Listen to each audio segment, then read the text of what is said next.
You're on a path in the woods, and at the end of that path is a cabin. And in the basement of that cabin is a princess. You're here to slay her. If you don't, it will be the end of the world.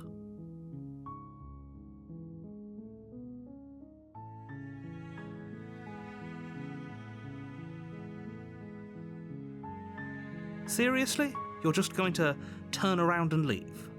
Do you even know where you're going?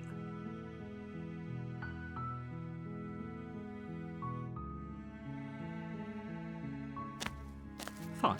I suppose you just quietly continue down the path away from the cabin. Good.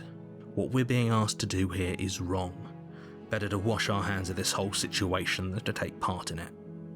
Ignore that annoying little voice, he doesn't know what he's talking about. That's strange. It looks like this path also leads to the cabin. How convenient. Everything's back on track again. Maybe the world can still be saved after all. You're really keen on wasting everyone's time, aren't you?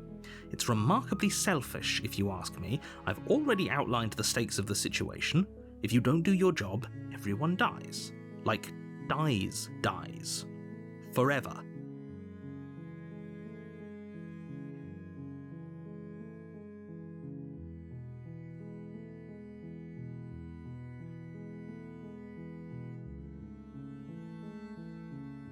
Your silence is deafening.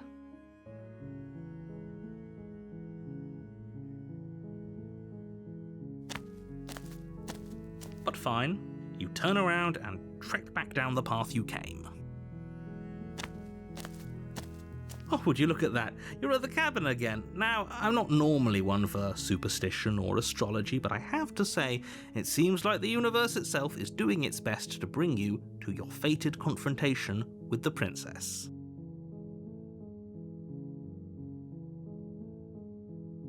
There's always a choice. Let me tell you right now that you're making the wrong one for pretty much everyone who's ever lived, as well as for everyone who ever will.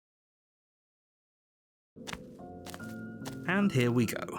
As you trudge into the woods, something strange starts to happen. At first, it's little flickers out of the corner of your eyes. Glimpses of familiar wooden structures through the leaves. But as you focus on your surroundings, you start to realize that those flickers weren't just a trick of light. In every direction, there is a path and a cabin. And not just a cabin, the cabin. An infinite fractal of paths and cabins desperately trying to draw you back to where you need to be.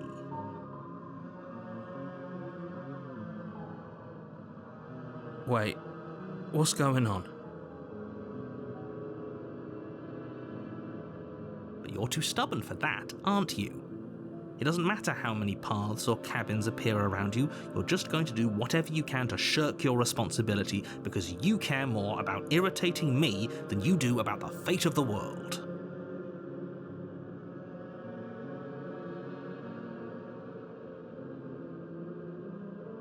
You've doomed us all, you know that, right? But of course you do. Otherwise you wouldn't just wander off into the forest in search of certain death. You lose track of just how long you spend aimlessly tromping through the wilderness, but it's not like any of that time spent lost in the woods really matters, because it isn't long before the world ends and everyone dies.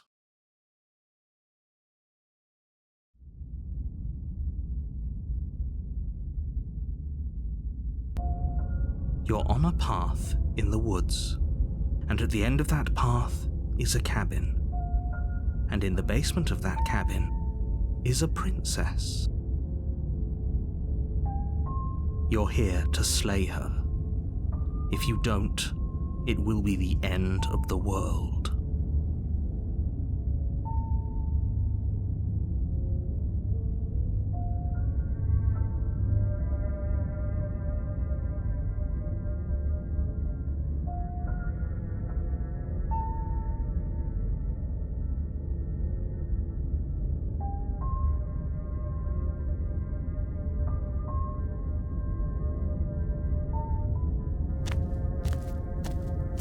warning before you go any further. She will lie, she will cheat, and she will do everything in her power to stop you from slaying her. Don't believe a word she says. If we're stuck going in there, maybe we should believe her. Maybe she isn't a liar. Ignore him. He's just being difficult for the sake of it. Let's keep an open mind.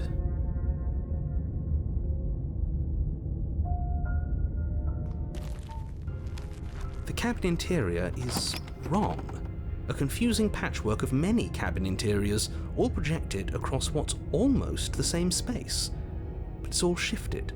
An inch here, a foot there, such that the seams are never quite visible enough for the place to make any sense.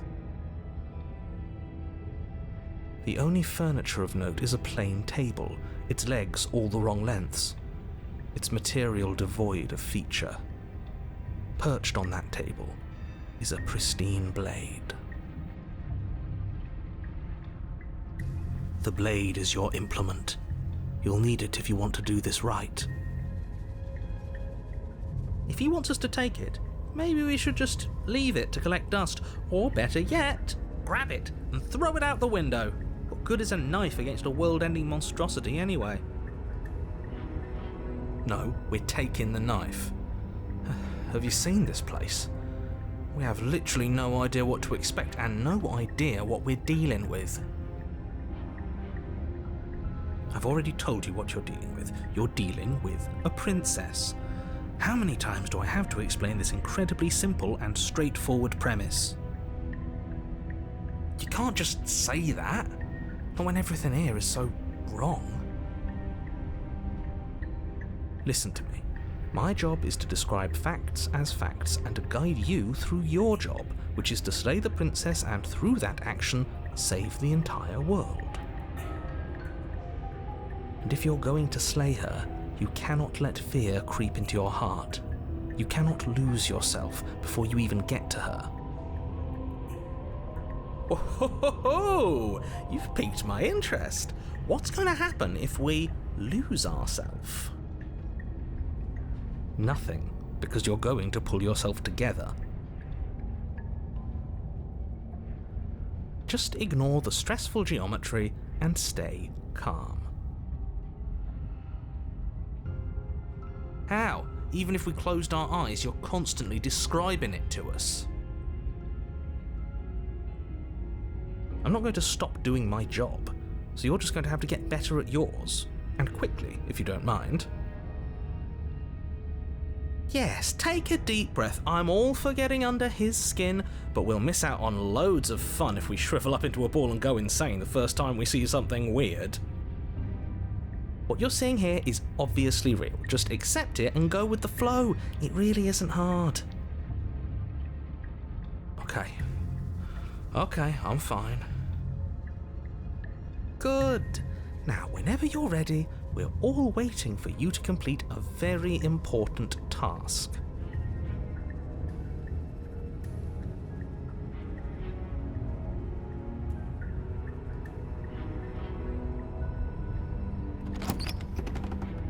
The door to the basement creaks open, revealing a web of branching staircases all built from unidentifiable materials. Nothing here seems to belong, and the closer you examine your surroundings, the more confused you get, your head throbbing with the effort of making sense of this place. None of the stairs even seem to go anywhere, let alone down. The air here has a sickening, almost sludge-like miasma to it, the kind of indiscernible quality that comes from the blending together of every scent there is at once. An odour that is simultaneously everything and yet the sum of it all coalescing into a thick, nauseating nothing. If the princess lives here, slaying her is probably doing her a favour. Her voice, a disquieting collage of tone and personality, drags up the stairs. Hello? Hi. What are you doing here? Are you here to kill? No, no thank you.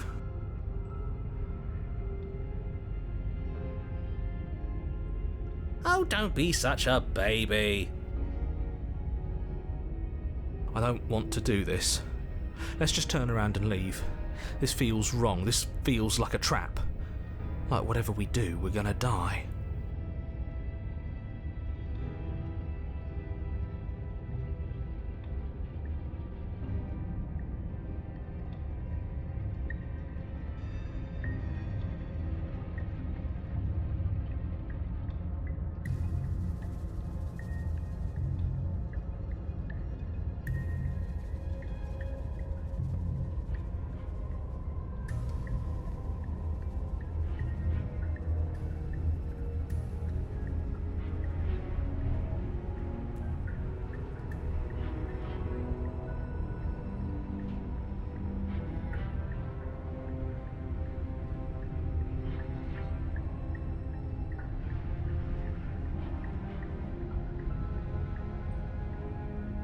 We don't even have a weapon.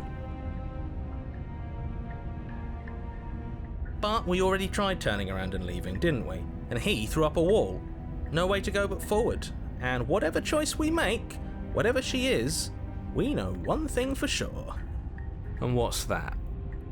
That the fate of the world hinges on your success? There'll still be plenty of ways to ruin his day.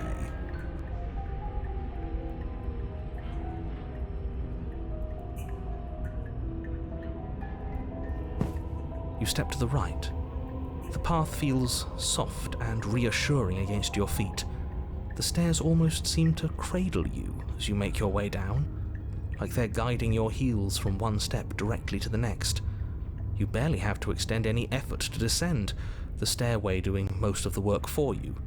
You don't feel like there's any concern that you might slip or tumble or lose your way. But the further you go, the deeper you sink in. First, it's like a lovely plush carpet, your toes digging down and barely hitting any resistance at all. But soon enough, you're fighting just to keep your knees from sinking out of sight.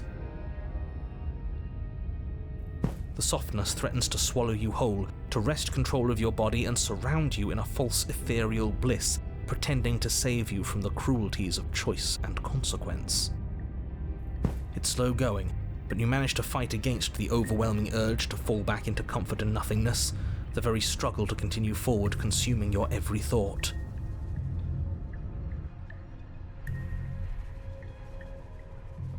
You slowly lose sense of yourself the further you go.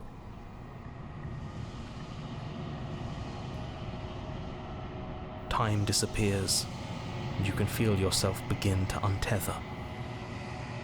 Physical sensations dull and then vanish, until the only things experienced are the endless repeating patterns and emotions of the journey, a continuous march forward to a destination long forgotten.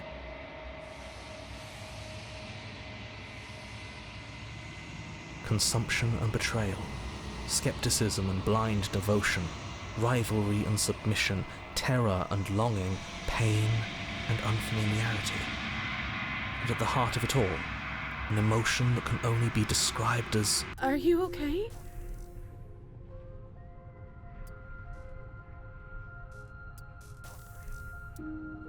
What the hell was that? What happened to us? I feel so strange. Like I'm fundamentally different, but also still the same person I was at the top of the stairs. Oh well, that was a trip, but now it's over.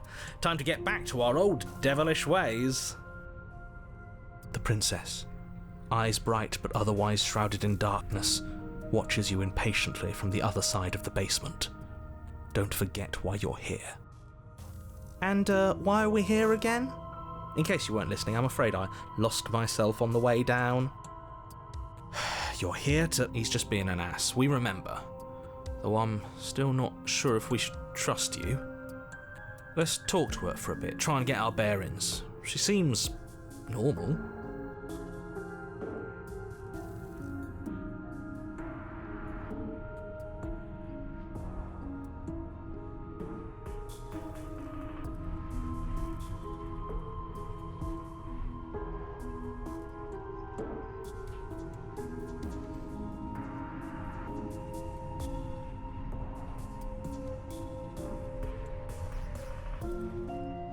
But I don't want to hurt anyone. I like the world, I think. You don't think I'm some sort of monster, do you?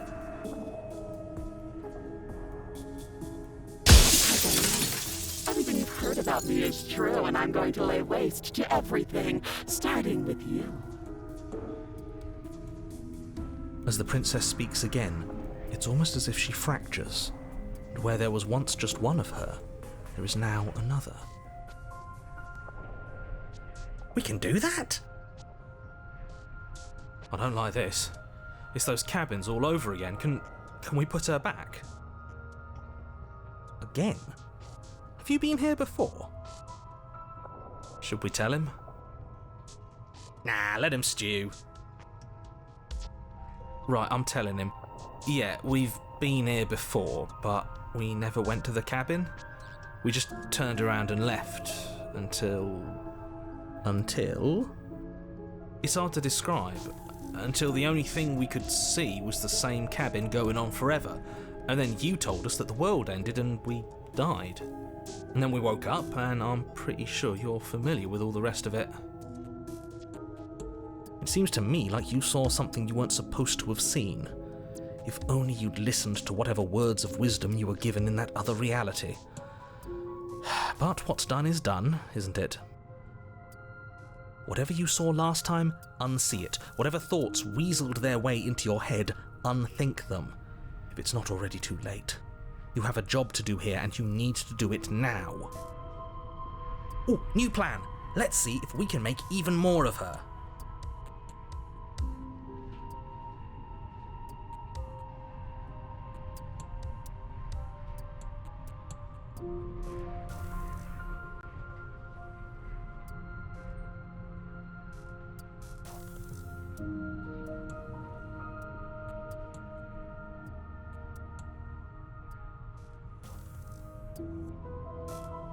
Wait, that's not right.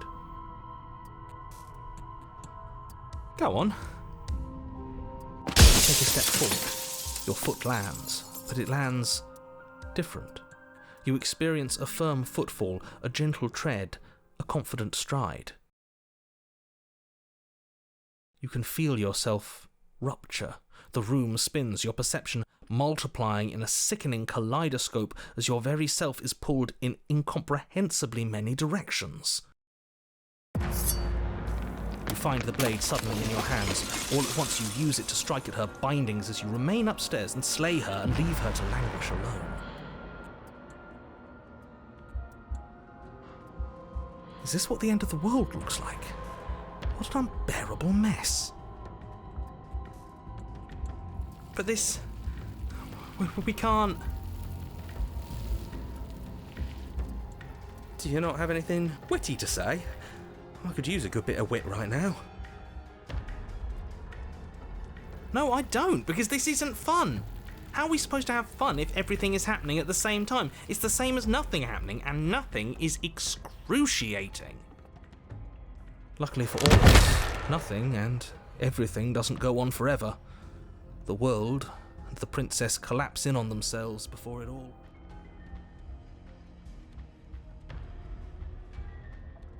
falls apart.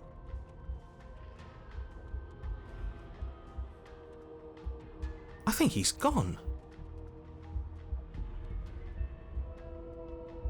We were never going to salvage this, were we? What happened to us? What are we? There are parts of us that are dead, and others, they just don't fit. They just don't fit. We can feel them moving around in spaces they don't belong. It's all so uncomfortable. Did you do this? Did we do this? Can you pull us back apart? Can you fix us? We should help her. I think we did this. How surprisingly sincere.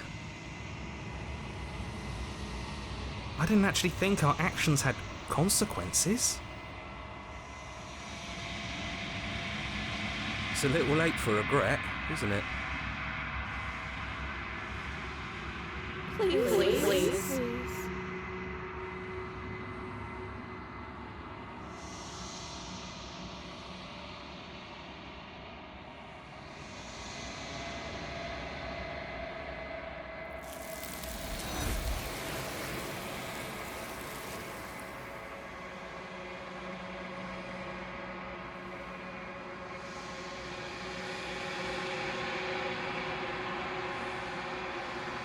She's gone. Where did she go? Should we try and find her? And is that a... Why is it here? Why now?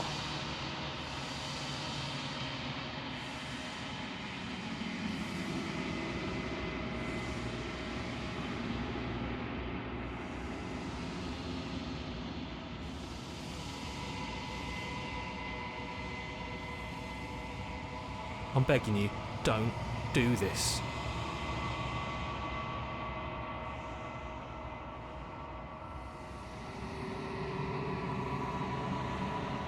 This doesn't feel right. It feels different.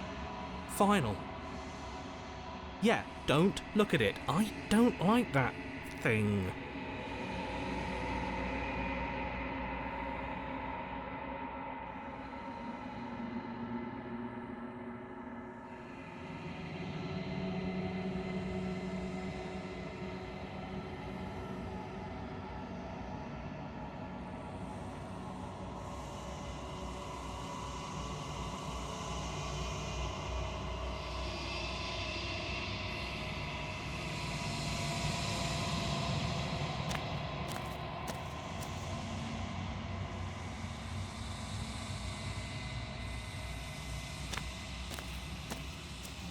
Something finds me in the long quiet and brings me the gift of a fragile vessel.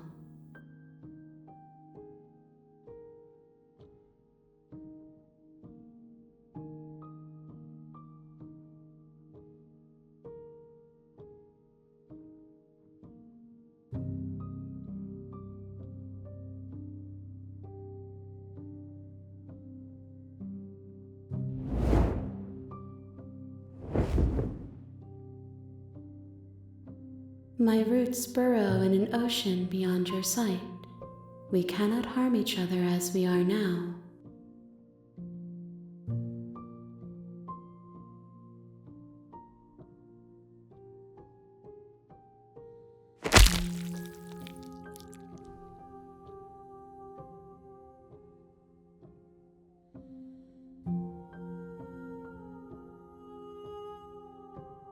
There's nowhere for you to be but here.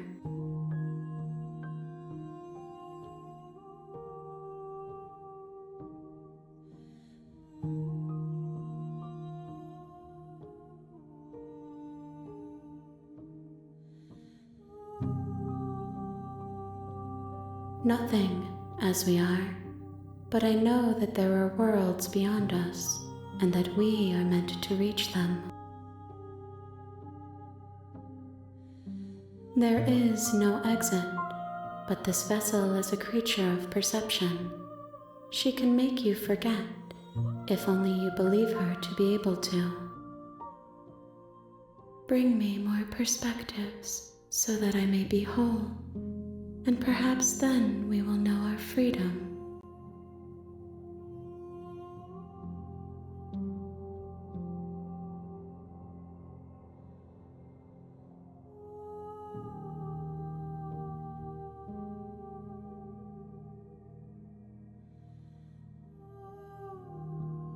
She asks that I tell you to remember her.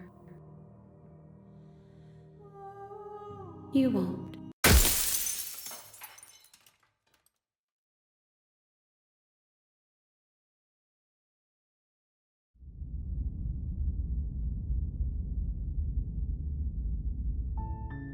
You're on a path in the woods, and at the end of that path is a cabin. You're here to slay her. If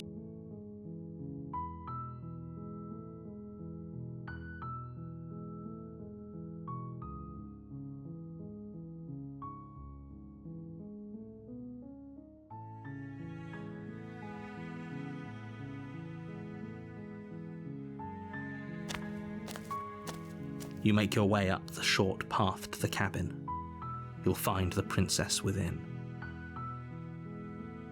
A warning before you go any further. She will lie, she will cheat, and she will do everything in her power to stop you from slaying her. Don't believe a word she says. We're not going to go through with this, right? She's a princess. We're supposed to save princesses, not slay them. Ignore him. He doesn't know what he's talking about.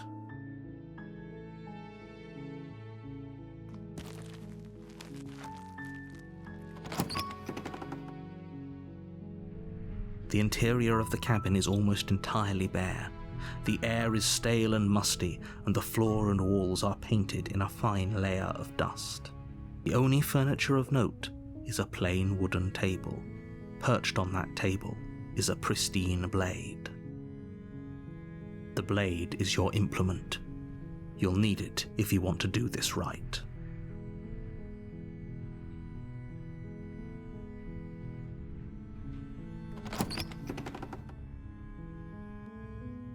The door to the basement creaks open, revealing a staircase faintly illuminated by an unseen light in the room below. This is an oppressive place. The air feels heavy and damp, a hint of rot filtering from the ancient wood. If the princess really lives here, slaying her is probably doing her a favor. Her voice softly carries up the stairs. Hello? Is someone there? It's hypnotizing. It's the kind of voice you only have to hear once to remember it for the rest of your life. Don't let it fool you. It's all part of the manipulation. You're playing a dangerous game by coming here unarmed.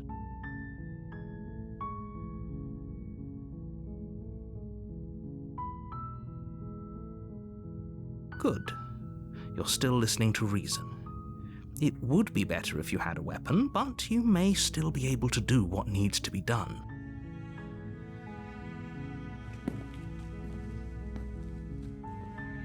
You walk down the stairs and lock eyes with the princess.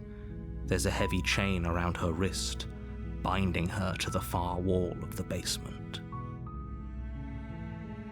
She's beautiful. How could someone like this be a threat to anyone? I am begging you to stay focused. There's a lot riding on you here. Hi. Do you think you can get me out of these chains?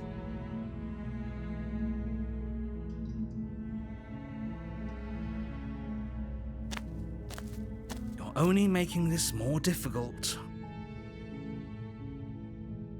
Thank you. Thank you. You're making a huge mistake. No, you're doing the right thing. You walk up to the chains binding the princess to the wall and give them a tug. They're large and heavy, far too solid for you to even imagine trying to break them apart. I'm guessing you don't have the key? Maybe it's somewhere upstairs. Doubtful. Whoever locked the princess away down here intended for her to never see the light of day. They wouldn't have just left the key to her chains somewhere in the cabin.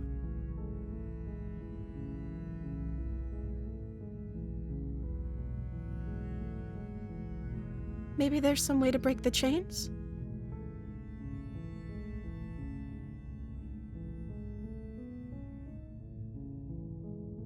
Or if that doesn't work, I guess we can always cut me out of them.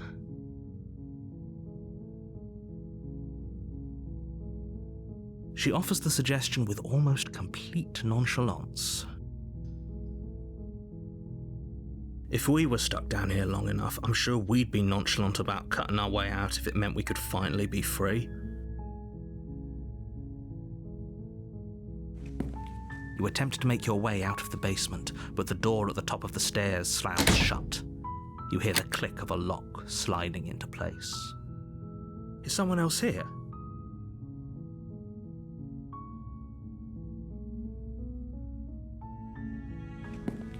You make your way to the bottom of the stairs. This would have been so much easier if you'd just taken the blade like you were supposed to. Easier for whom? Easier for everyone. Look at the mess you're in. I heard the door slam. They locked you down here too, didn't they? There's a slight panic rising in the princess's voice. If I could just get out of these chains, I know we could force our way out of here together. She barely hesitates before raising her arm to her mouth, her teeth tearing through her limb with the determination of a trapped wolf. As she rips her flesh from her bone, a sound comes from behind you, the clang of bouncing metal. It's the blade from upstairs. You're not sure how it made its way down here, but if there's a time to strike, it's now. Or we could use it to free her. You won't like what happens if you do that.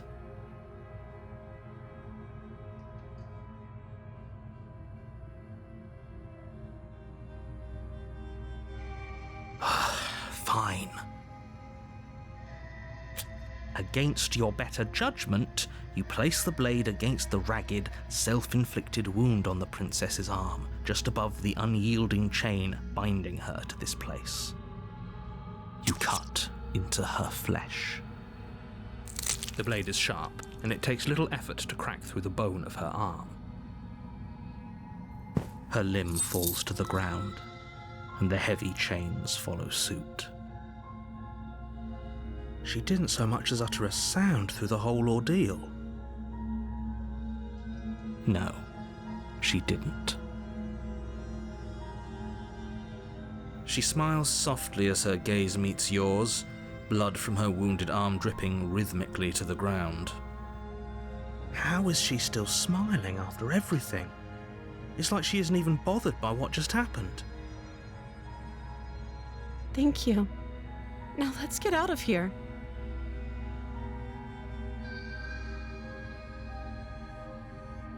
No, we won't have any of that. The stakes are too high.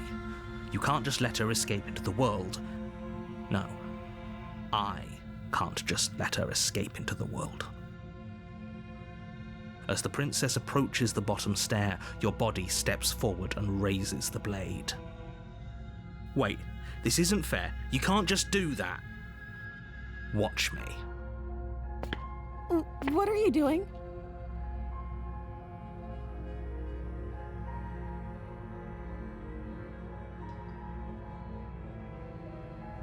Stop that.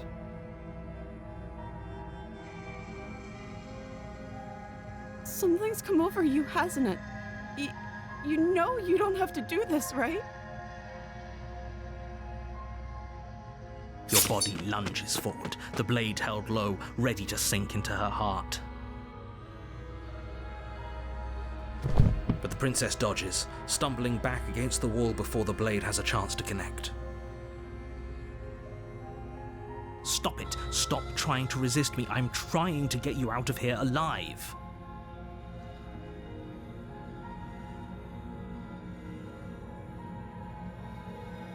The blade. Move the blade. As your body remains frozen in stubborn resistance, the princess takes a cautious step forward. We both know this isn't you. She nervously reaches towards you and takes the blade from your infuriatingly rigid hands. What are you doing? I'm sorry. I'll try to be quick.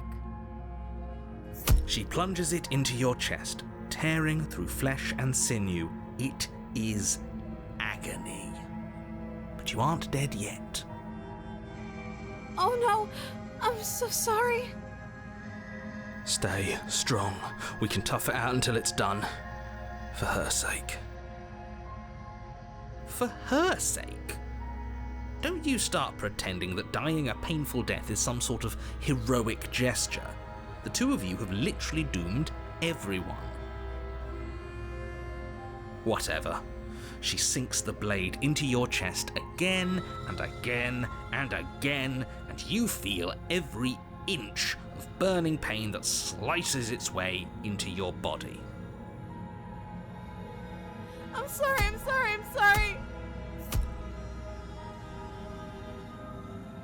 She doesn't know how to use a knife, does she? Apparently not, though it doesn't matter how sloppy her blade work is, does it? A stab wound is still a stab wound, and it won't be long before you bleed out.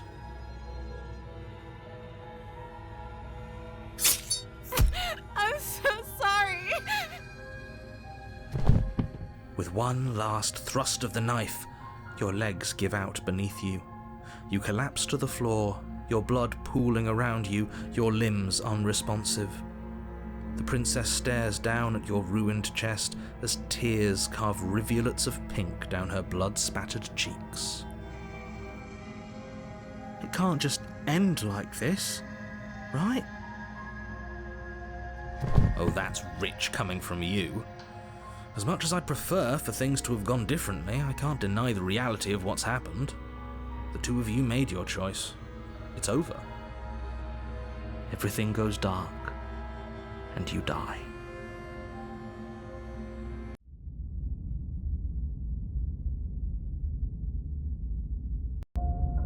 You're on a path in the woods, and at the end of that path is a cabin.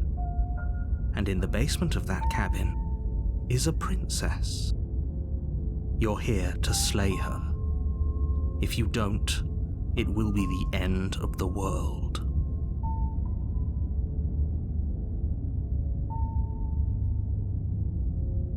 Are we running away? What are you doing? We have to save her! Seriously? You're just going to turn around and leave?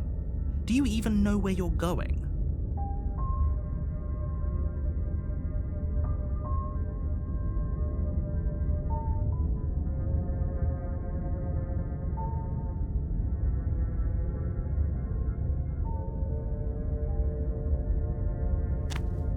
Fine. I suppose you just quietly continue down the path away from the cabin. That's strange. It looks like this path also leads to the cabin. How convenient. Everything's back on track again. Maybe the world can still be saved after all. You're really keen on wasting everyone's time, aren't you? It's remarkably selfish, if you ask me. I've already outlined the stakes of the situation. If you don't do your job, everyone dies. Like, dies. Forever. But fine, you turn around and trek back down the path you came. Wait, something isn't right. Can you still hear me? You're supposed to wind up back at the cabin again. But everything is getting fuzzy.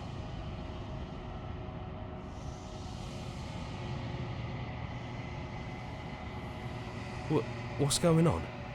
Where are we?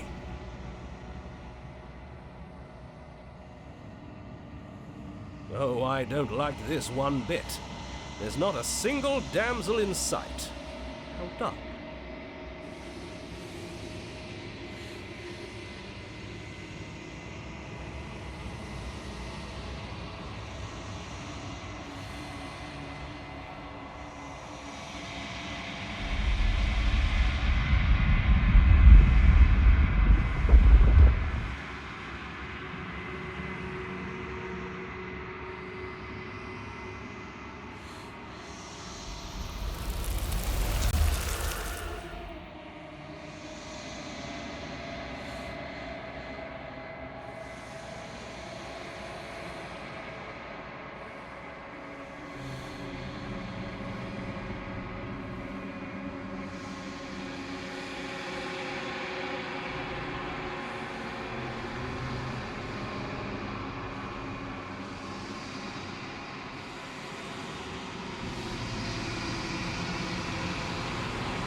You're on a path in the woods, and at the end of that path is a cabin.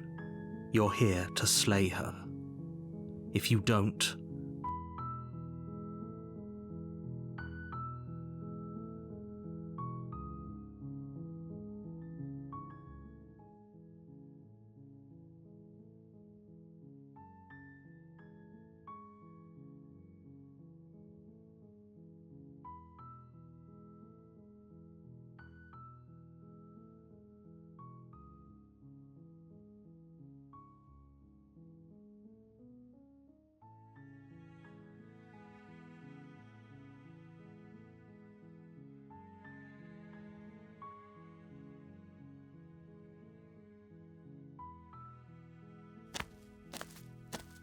You make your way up the short path to the cabin.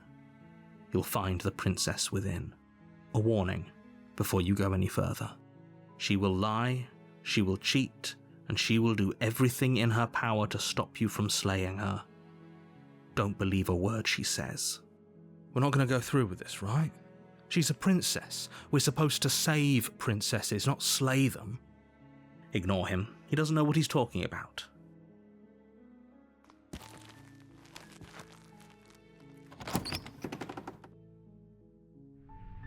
The interior of the cabin is almost entirely bare. The blade is your implement. You take the blade from the table. It'd be rather difficult to slay the princess and save the world without it.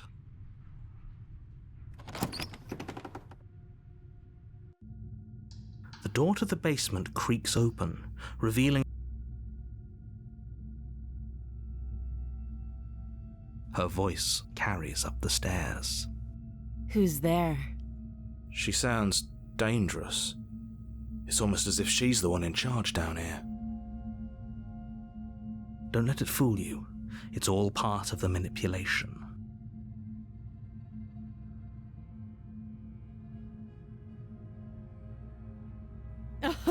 Oh, are you now? Why don't you come down and let me take a look at you? Great job. You gave away the element of surprise. Good luck, hero. You walk down the stairs and lock eyes with the princess. There's a heavy chain around her wrist, binding her to the far wall of the basement. She's so coldly beautiful. Is she really a threat to the world? Focus on the task at hand. You weren't kidding when you said you were here to kill me.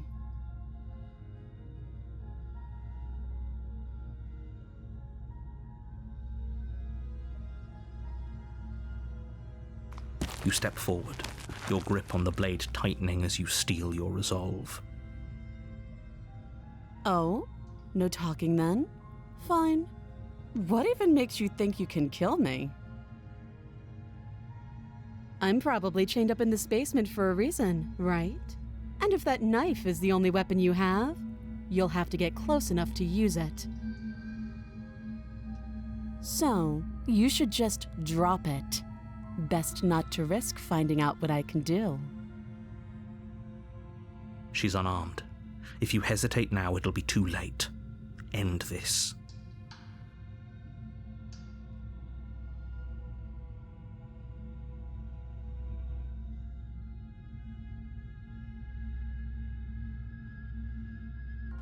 You lunge forward without a moment's hesitation.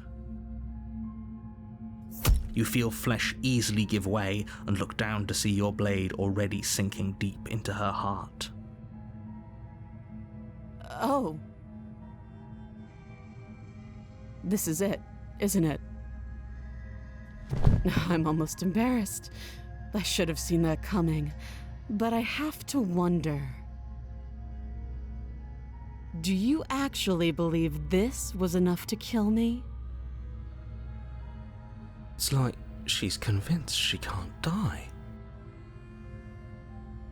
Yes, even as she lays there dying, she entirely believes herself to be alive and well. But it's over, isn't it? She stopped breathing moments ago, that arrogant look still plastered on her face. But is it over? Really over?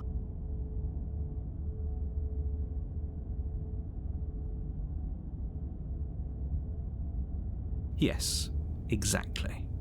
It's over. With your work done, you make your way back up the stairs, closing the door to the basement behind you. Why do I feel like we've done something terrible? You did kill someone. Greater good or not, something would be very wrong with you if you didn't feel at least a little bad. But it was for the greater good. One of these days that will sink in and help ease your guilty conscience. But that day isn't today. Let's just get out of here. You open the cabin door, ready to return to a world saved from certain doom. Only, a world saved from certain doom isn't what you find. Instead, what you find is nothing at all. Where a lush forest stood mere minutes ago, the only thing in front of you now is the vast emptiness of some place far away. What happened? Everyone is fine. It's just that you and the cabin are now far away from them. Don't worry. You'll be safe here. This is good. Everyone is happy. You'll be happy.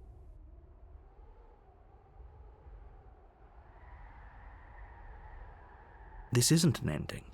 In fact, now that the princess has been slain, endings are a thing of the past. No. This is the beginning of eternity. Your reward.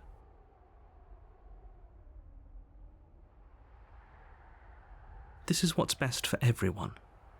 Trust me. Time passes. You can't be sure if it's days, or months, or years, or even decades. It's all a wonderful, boring blur. You've never been happier. Psst. Hey. We're not just going to stay here forever, right?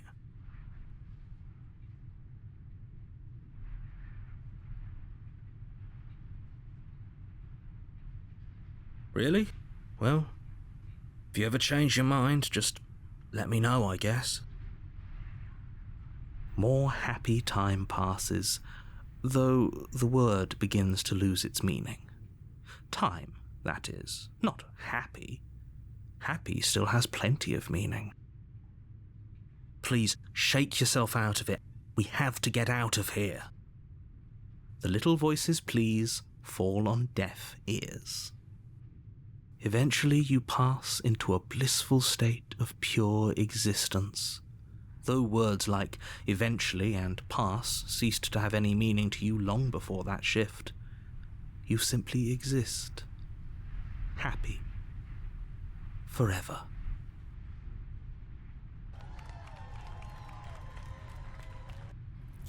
You have already committed to my completion. You cannot go further astray.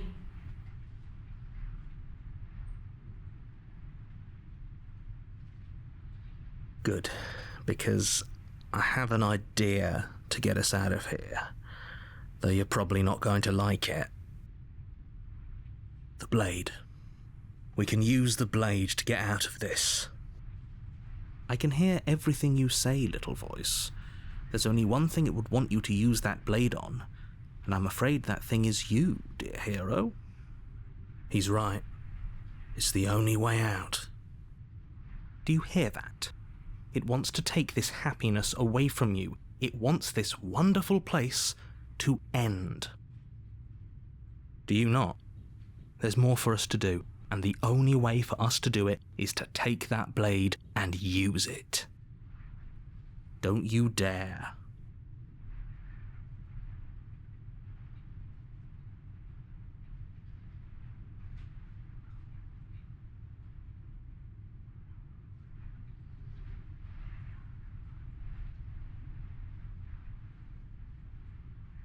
How astute. You are absolutely correct. Using the blade to kill yourself would kill you, and you shouldn't do it. In a sense, we die, but looking at things from another angle, are we even really alive anymore? This place, it's nothing. It's absolutely nothing. It's just the same thing, constantly, forever. I know this is out there, but trust me, I know using the blade will work. That little voice didn't want you to slay the princess. It didn't want you to be happy.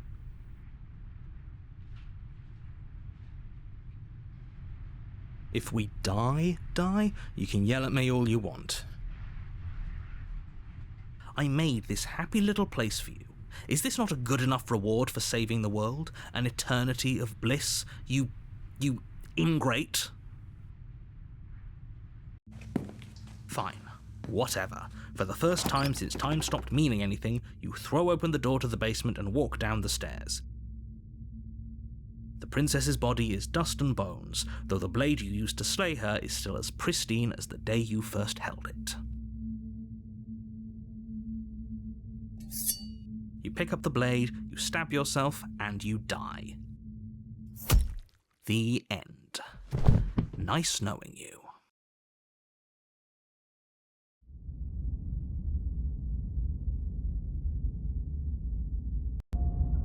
You're on a path in the woods, and at the end of that path is a cabin. You're here to slay her. If you don't,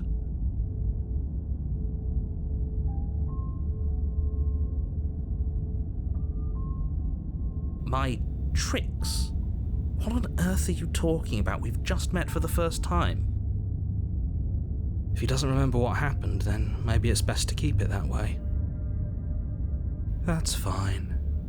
It wasn't very hard to kill her last time. We'll just do it again. Well, if for whatever reason you're going to insist that this has happened before, at least your heart's in the right place.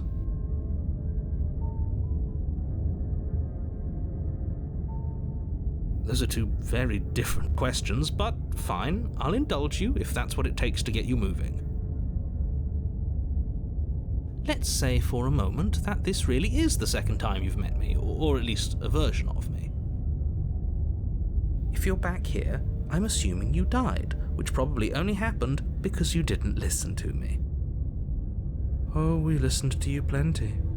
We slew the princess just like you asked us to, and then you locked us away in an empty void for eternity. So we slew ourselves too.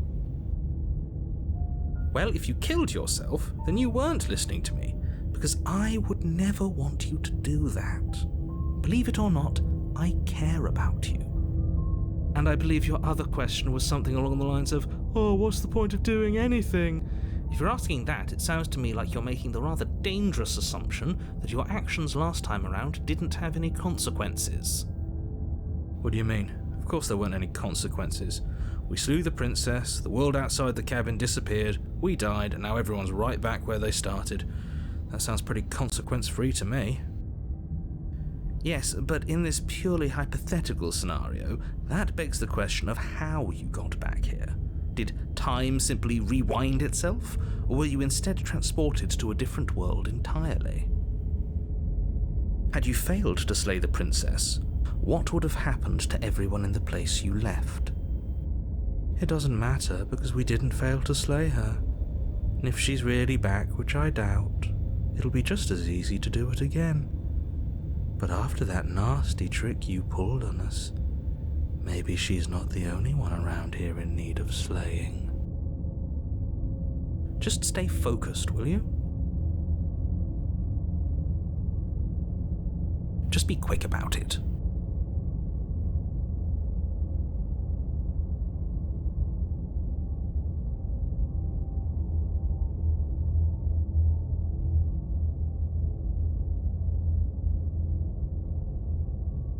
You just can.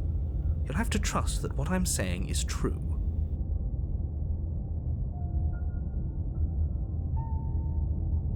People locked her in that basement, and I told you what this place is. It's a path in the woods. Don't overcomplicate things.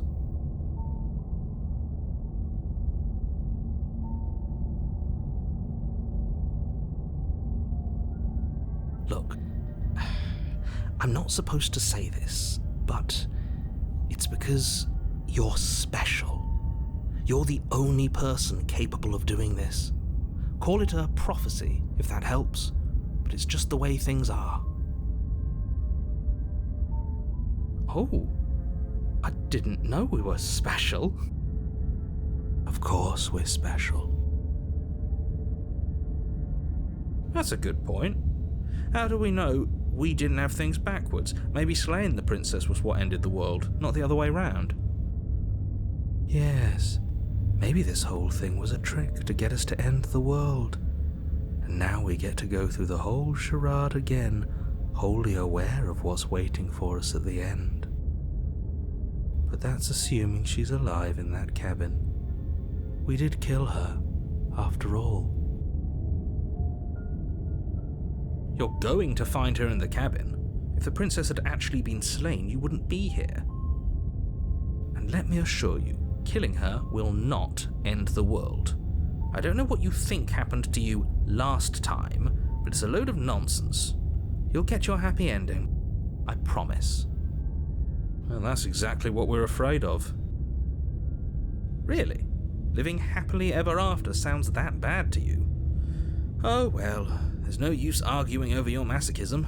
The cabin awaits.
I've told you everything you need to know. Going into more detail would just overcomplicate an otherwise very simple situation and make your job more difficult. This is boring. He's clearly not interested in talking, so let's just do as he says, and maybe he'll stop bothering us.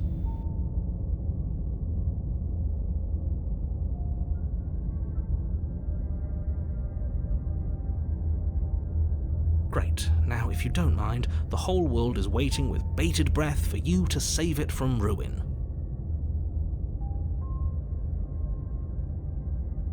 Oh, do you think there's something else out there?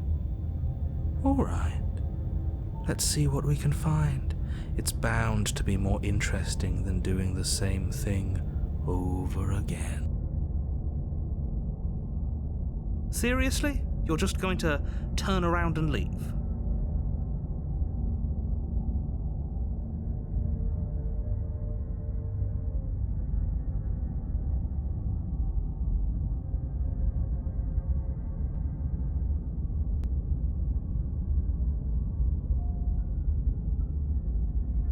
There won't be a new dawn if the world ends. There'll just be nothing forever. Fine. I suppose you just quietly continue down the path away from the cabin. That's strange. It looks like this path also... Oh, how quaint. He really wants us to go in there, doesn't he? You're really keen on wasting everyone's time, aren't you? It's remarkably selfish, if you ask me. I've already outlined the stakes of the situation. If you don't do your job, but fine, you turn around and trek back down the path you came. Wait, something isn't right.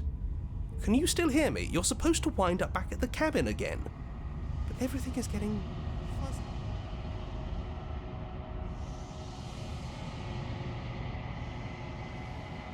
What's going on? Where are we? I don't know, but it feels like home.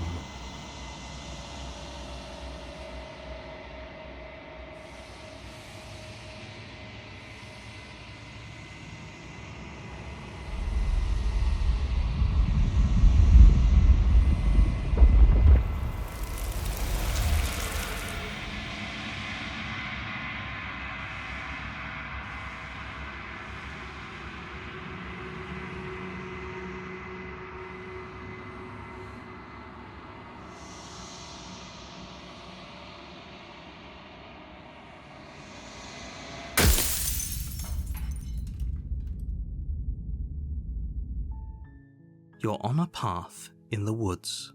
You're here to slay her. I'm talking about the end of everything as we know it. No more birds, no more trees, and perhaps most problematically of all, no more people. You have to put an end to her. Don't linger on the specifics. You have a job to do here. Just get in there and do what needs to be done. We're all counting on you. Look, you're already on the path that leads to the cabin. Why would you be here if it weren't to complete a very important task? You've made it this far, you might as well reach the end of your journey.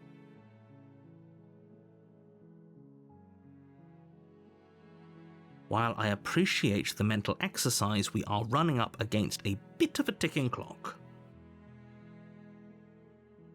Nevertheless, let me assure you, the princess is locked up because she's dangerous.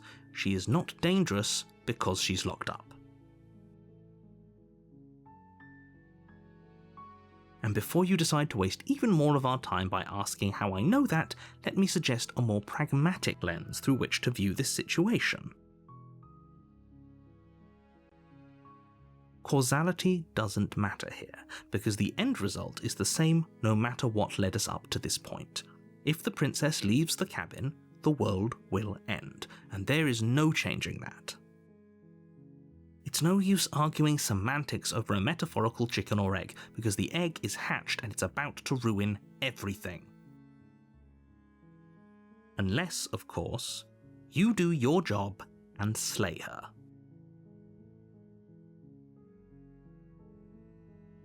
Does it? Are you a monarchist? Is slaying a princess that much worse than slaying a fisherman or a miller or a seamstress? If anything, slaying a princess is much better than slaying a seamstress. Seamstresses contribute something of value to society. Oh, if only that were the case, but I don't make the rules. I have to say, I'm surprised at your reluctance thus far, but unfortunately for the both of us, you're the only one who can pull this off. Like I said, I don't make the rules, no matter how much I wish I did.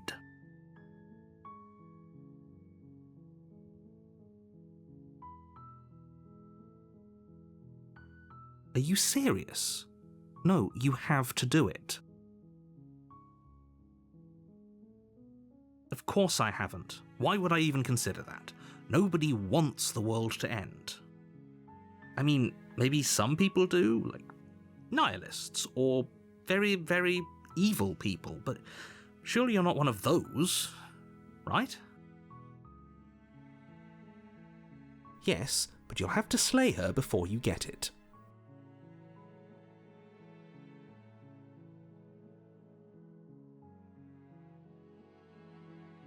It's a secret, but I think you'll like it. It's a special reward, just for you. And whatever you think it might be, I can promise you it's going to be even better than your wildest imagination.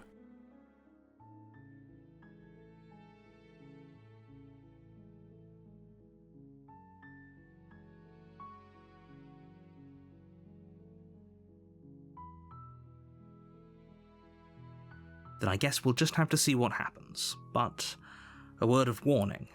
If you go in prepared to hear her out, she could easily trap you in her web of lies. And the more you listen to her honeyed words, the harder it'll be to pull yourself out. Then each and every one of us is doomed. So sure, go, talk to her. See how that turns out for all of us. You make your way up the short path to the cabin. You'll find the princess within. We're not going to go through with this, right? She's a princess. We're supposed to save Princess. Ignore him. He doesn't know what he's talking.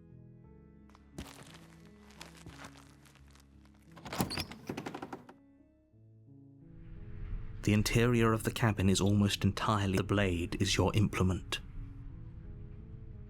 You take the blade from the table. It'd be.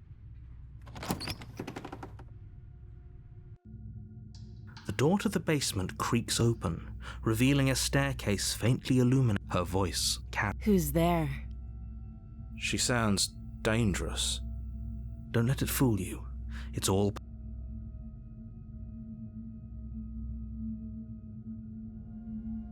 Don't be a stranger. It's been so long since I've had any visitors. Come on down. You walk down the stairs and lock eyes with the princess. She's so coldly beautiful. Is she really a threat? Focus on the task at hand. And there you are. Are you here to kill me or something?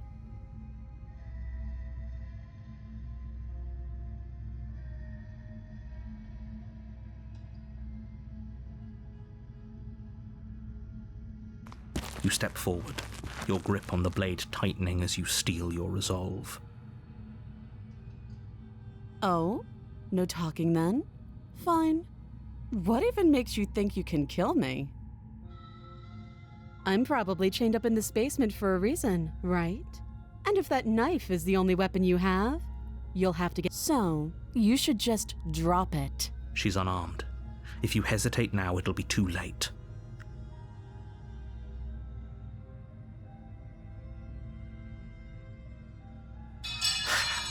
The blade tumbles out of your trembling hands and drops to the floor with an unceremonious clang. Thank you. Maybe now we can just... talk. Against your better judgment, you step forward to speak with the princess face to face, unarmed. We'll be fine. I don't know what you're hoping to accomplish here, but I can assure you there's no reasoning with her. Just make sure you don't forget about the blade on the floor. You're going to need it. So here we are. What an awkward start to a relationship.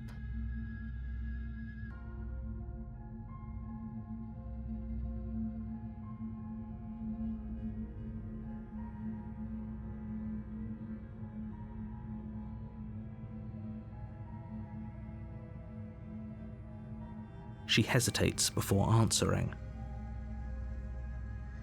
You can address me as Your Royal Highness, or Her Majesty. Any honorific should do, really.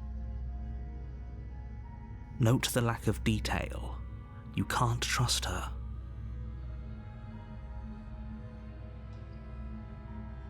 Don't jump to any weird conclusions. We're two people who have met each other. By definition, we have a relationship.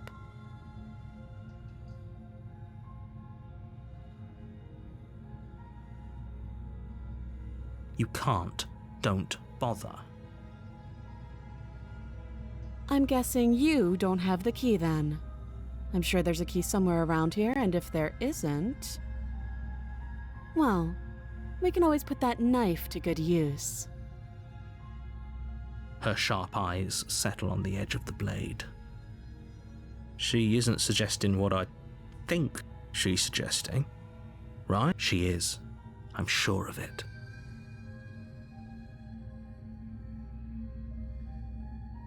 Don't just tell her that. That's cute. Do you believe that? Do you think I'm some sort of... monster? If I'm supposed to be capable of ending the world, then how did I wind up here, chained to a wall? Have they told you why I'm allegedly so... dangerous?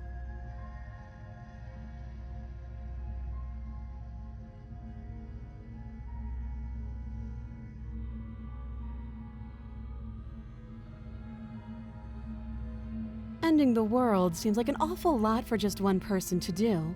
I wouldn't even know where to start. I believe her. She doesn't have to know how to destroy the world to be capable of doing it.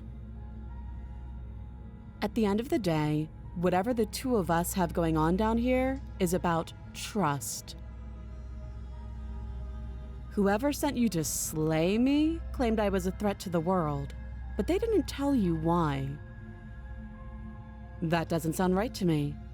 And I don't think it sounds right to you either. Otherwise, we'd be killing each other instead of talking. She has a point. There's a reason I've been telling you to question the situation, and there's a reason you've listened. So, I could tell you that I'd lead a quiet life in the woods, or that I'd open an orphanage, or that I'd do any other number of good things that I'm sure you think you want to hear. But you don't really know me, do you? What can my word possibly be worth in a situation like this? She's right about one thing. Her word isn't worth anything. Like I said, it's all about trust. Blind trust. So do you trust me, the prisoner, the victim, the princess clearly incapable of ending the world? Or do you trust whoever put me here? She's wrong. This isn't about trust. This is about risk. We stand to lose everything, all for the sake of one person, and a subjugating monarch no less.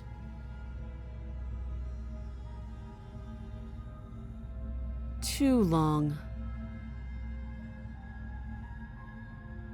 Oh, have you decided what to do with me? You know why you're here.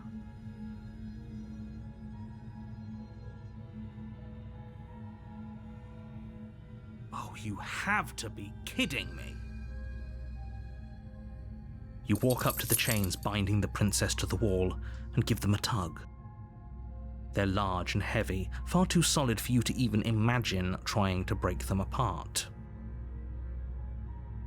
If you don't have the key, maybe you should go looking for it. I'm sure it's somewhere upstairs. Doubtful. Whoever locked the princess away down here intended for her to never see the light of day. They wouldn't have just left the key to her chains somewhere in the cabin.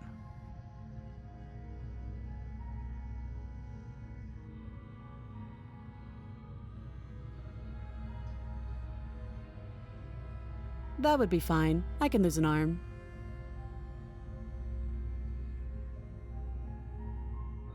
She speaks with almost complete nonchalance. If we were stuck down here for long enough, I'm sure we'd be nonchalant about cutting our way out. Anything to finally be free. You attempt to make your way out of the basement, but the door at the top of the stairs is someone else here. Your shouts and pleas are met with silence. You're here to slay the princess, and you won't leave until the task is done. You try the door, but it's locked from the outside. I'll repeat myself once again. You're here to slay the princess, and you won't leave until the task is done. You make your way back to the bottom of the stairs. This would have been so much easier if you'd simply slain her like you were supposed to. Easier for whom? Easier for everyone. I heard the door slam. They locked you down here too, didn't they? The knife. Pick it up and cut me out of here. You won't like what happens if you do that. Against your better judgment, you place the blade against the princess's arm, just above the massive, unyielding chain. You cut into her flesh. The blade is sharp, and you make quick work of it. Before long, you're able to crack through bone, and she pulls the bleeding stub of her arm through the iron gauntlet. She didn't so much as utter a sound. Free from her bindings, the princess turns to face you, her fierce gaze meeting your eye. How is she so composed after losing an arm? It's like she isn't even bothered by it. Thank you. Now let's get out of here. No, we won't have any of that. The stakes are too high. You can't just let her escape into the world. No, I just can't let her escape into the world. As the princess approaches the bottom stair, your body steps forward and raises the blade. Wait, this isn't fair. You can't just do that. Watch me.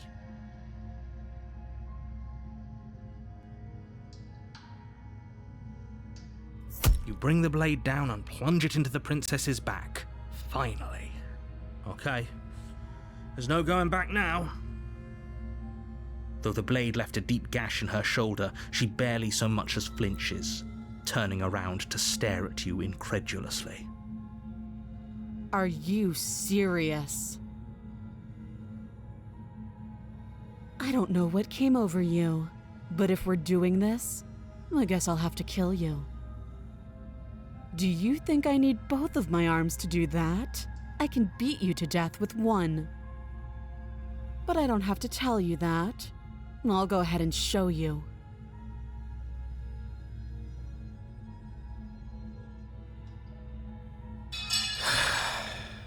As the blade falls from your trembling hands, the princess rears back, readying a bone-shattering haymaker. You fall to your knees, barely able to process the ringing in your ears before she hits you again. Every blow is as punishing as the first. You feel bones shatter with every impact, unknown ruptures blossoming with blood somewhere inside of you. If we're lucky, the wound you manage to inflict will be enough to at least delay her escape from this place. If we're very lucky, it will kill her before she gets out. Oh, too weak to even try fighting back. How disappointing. She places a confident heel on your chest and pushes you down to the ground. Her knee falls to your throat, your windpipe crushed beneath a weight you didn't think her slight form could possibly possess. It can't just end like this, right? I'm sorry, but it's over.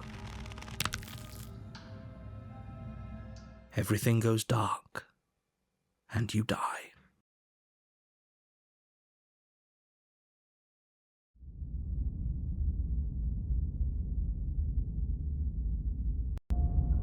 You're on a path, you're here to slay.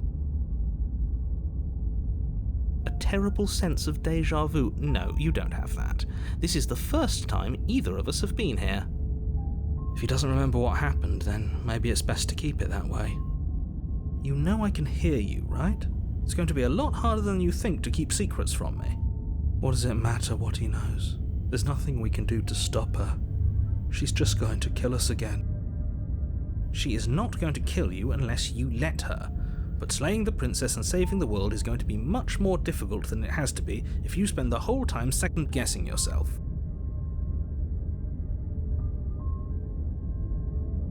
It hasn't. Or if it has, I certainly haven't been a part of it. We've just met for the first time, you and I.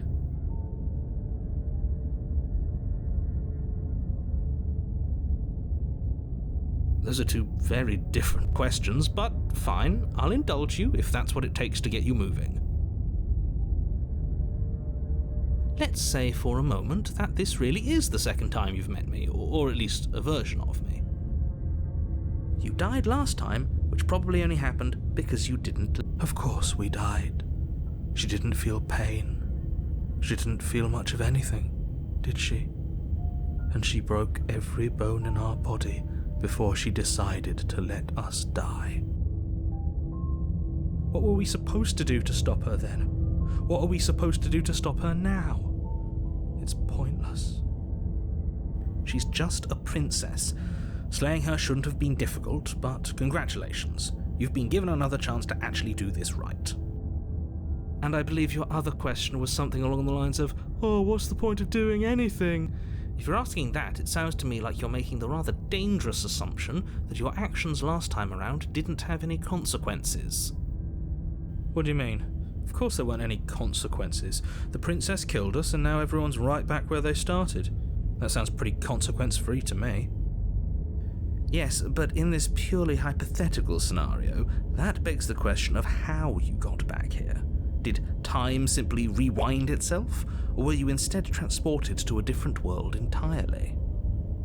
If it's the latter, what do you think happened after you died?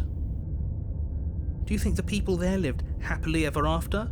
Or do you think that the princess, left unhindered, brought about the end to everyone and everything just like I told you she would? If she ended the entire world, Why should we even bother? We might as well just walk up to that cabin, break her chains, and let her do whatever she wants. It's all the same in the end. Just because she's capable of ending the world doesn't mean you're not capable of slaying her. Both of those things can be true at the same time. So chin up. I believe in you.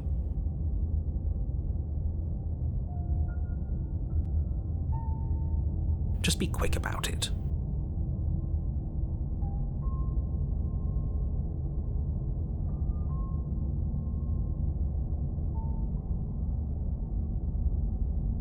She just can. Believe me, I wish I could tell you more, but you'll just have to trust that what I'm saying is true, and that, despite it all, you're fully up to the task that's been given to you. We're not. We might as well just pledge ourselves to her and stop pretending that we're capable of doing anything in this situation. She probably doesn't even need to try to overpower us. Can we tone down the pessimism just a smidge?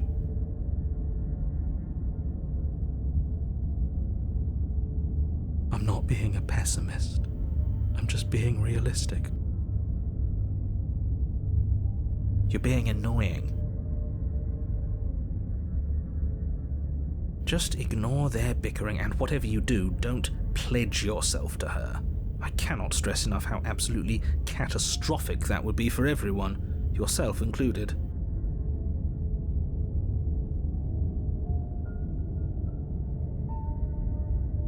Like I said, if she killed you, it was probably because you didn't listen to me. Don't talk to her, don't trust her, just go in, do your job, and save the world. People locked her in that basement, and I told you what this place is. It's a path in the woods. Don't overcomplicate things. Look, I'm not supposed to say this, but... Oh, I didn't know we were special. Of course you're special. Why else would you be here? Who cares if you think we're special? As far as I can tell, the only thing special about us is that we get to experience painfully dying all over again. I've told you everything you need to know. Going into more detail would just overcomplicate an otherwise very simple situation and make your job more difficult. The less you know about her, the better. Great. Now, if you don't mind, the whole world is waiting with bated breath for you to save it from ruin.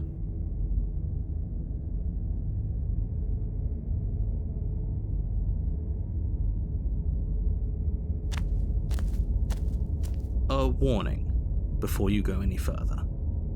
She will lie, she will cheat. Lying? Cheating? Why would she even bother? She didn't need to do anything like that last time.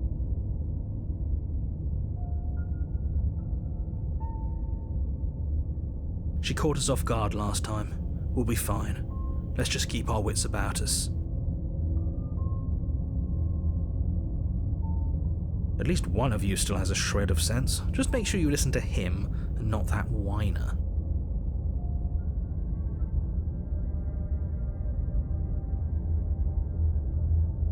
If that's what you want, I guess I don't have a say here.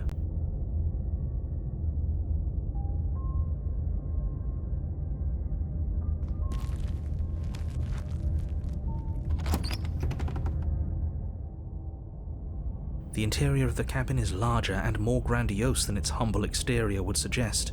The only furniture of note is a massive marble altar with a pristine blade perched on its edge. The blade is your implement. You'll need it if you want to do this right. Why do we feel so small? We don't feel small. We are small.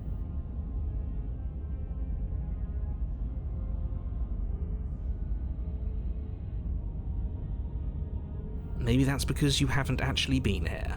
I hope this means you'll finally drop that ridiculous past life nonsense. You haven't died, and you certainly haven't been killed by the princess.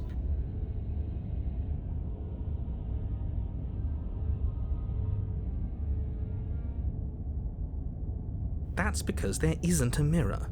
There's the altar, the blade sitting on the altar, and the door to the basement. There's nothing else in here. There's definitely a mirror.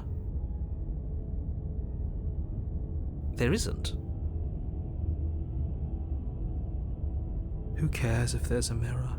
We're all going to die anyway, and I'm sure that if we looked in there, we'd just see something sad and miserable looking back at us. We don't need any reminders of what we are. It would only make things worse.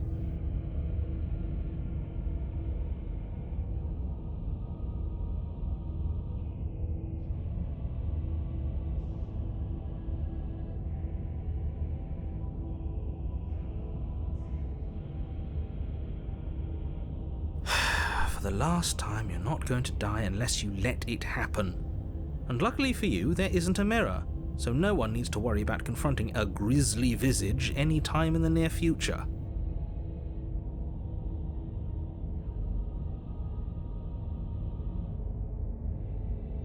Though, for what it's worth, if there were a mirror, I'm sure that you wouldn't find anything sad or miserable in it looking back at you.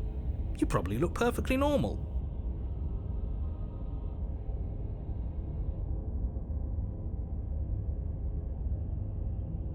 Probably. Do you not know what we look like?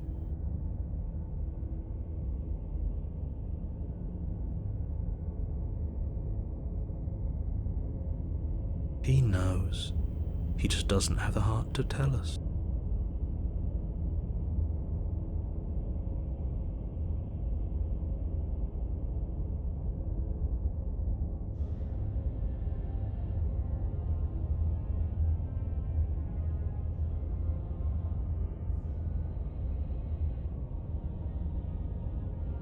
As do I. And yeah, there is.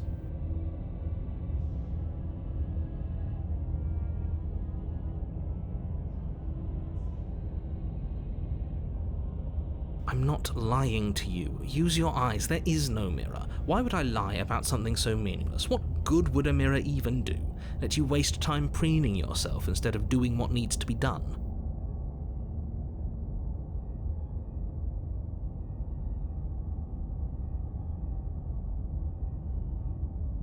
You take the blade from the altar. It would be difficult to slay the princess and save the world without a weapon.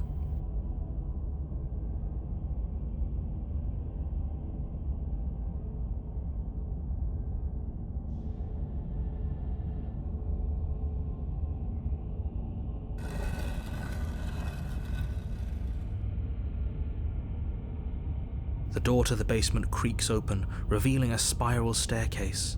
Its steps almost as deep as you are tall. The smell of incense drifts up from below. For a moment, you almost feel at ease.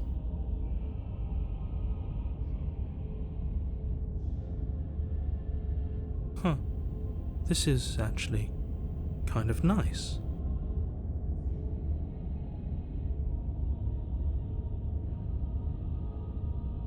It's still a stone basement. If the princess lives here, slaying her is probably doing her a favor. Her booming voice rolls up the stairs. Is that a guest I hear? Don't linger on the stairs. Come down and witness me. You weren't kidding when you said it was booming. She wasn't like this last time. We need to get down there. She wants us to see her. We need to see her.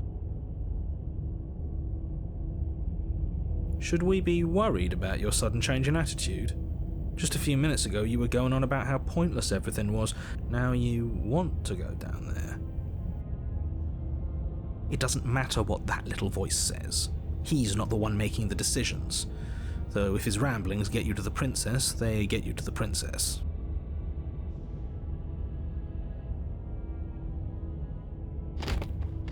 Making your way down the spiral staircase is a time-consuming and exhausting effort, every step requiring you to clamber over one edge before dropping to the next.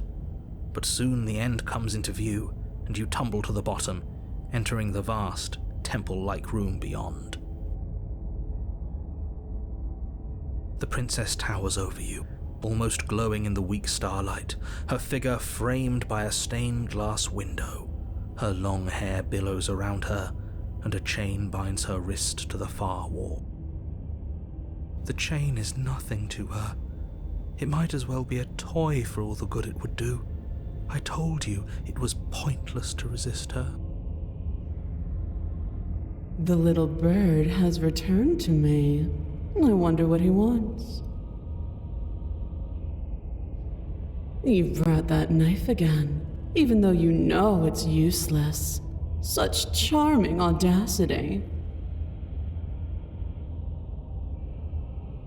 Drop it.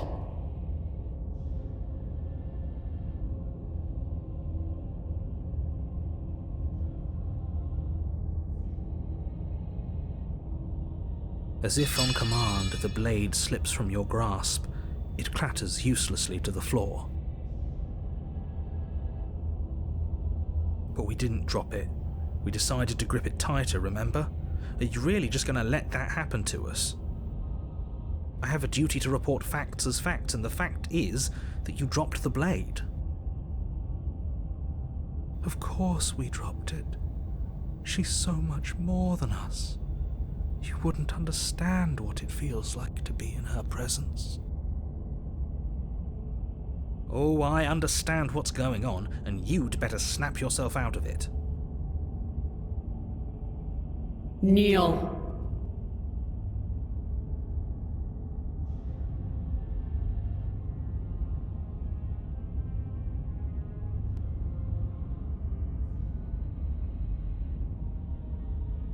Oh, are you still trying to defy me? I said kneel. Your legs buckle, and your knees hit the floor. That's my good little bird. Now, why don't we talk?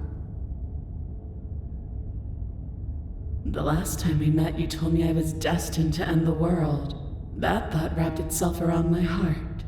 It has pulled at me since the moment I squeezed the life out of your broken lungs.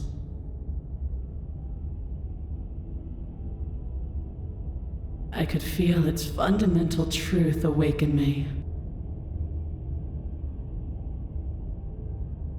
The collapse of the old is a necessary prelude to the birth of the new, and the world as it is now is overdue for alterations.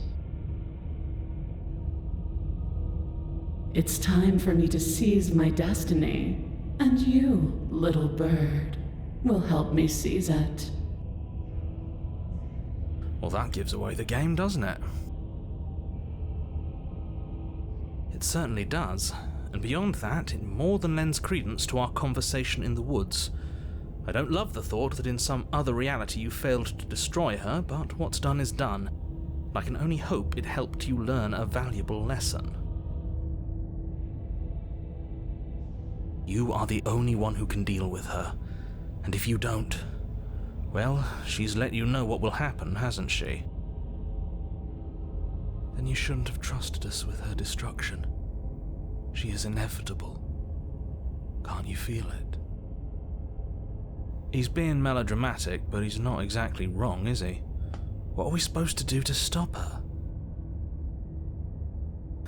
Okay. First things first, you're going to have to stuff those pessimistic thoughts someplace far, far away and commit yourself to what needs to be done. The stakes of the situation should be perfectly clear to everyone now. And if you're going to save the world, you have to have faith that you can pull this off. You can't win a battle that you've already lost in your mind.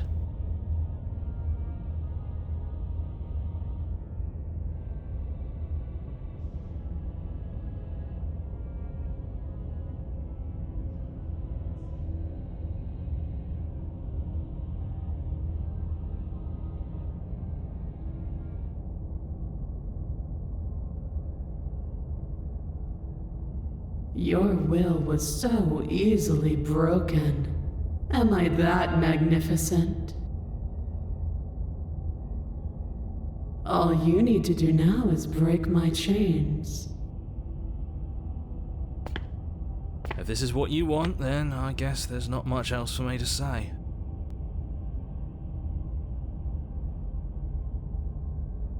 No, you can't just give in to her. Not when the stakes are so high. Not when you're so close. I won't let you do this. There's still something in the way. A greasy film inside of you where it doesn't belong, trying to conceal you from me. Is that a person? No, it used to be a person.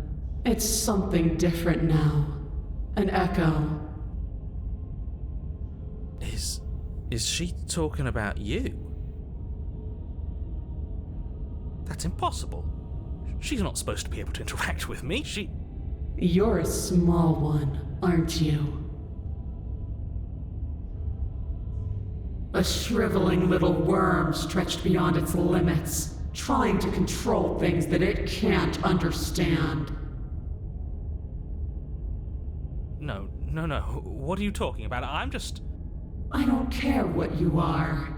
You're mine.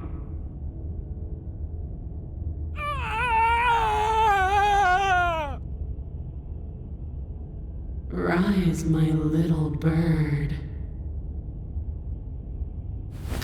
Without hesitation, you're brought to your feet. Break my chains. And how are we supposed to do that? All we have is a blade. All you need to do is believe it's been done.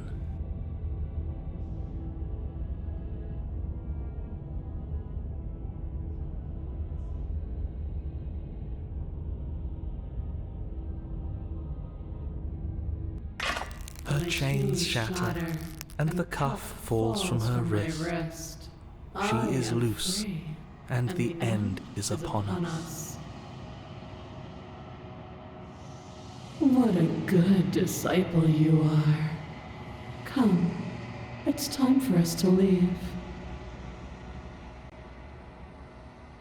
Nothing, and then everything.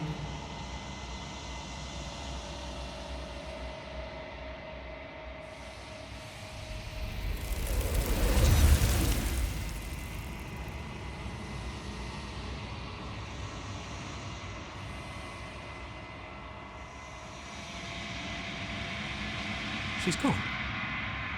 Where did she go? Should we try and find her? And there's that mirror again. Why is it here? Why now?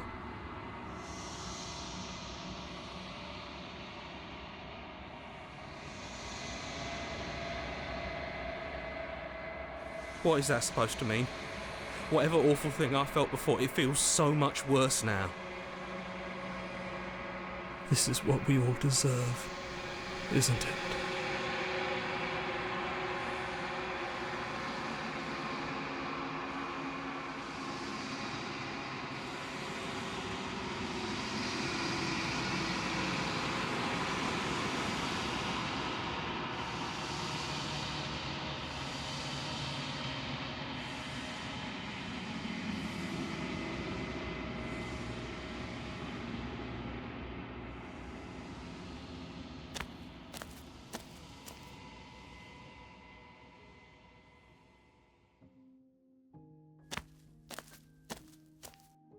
I am sorry I said that I hated you. I do not hate you. When I found you in the long quiet alone, I was terrified. When I found you in the long quiet again alone, I was hurt.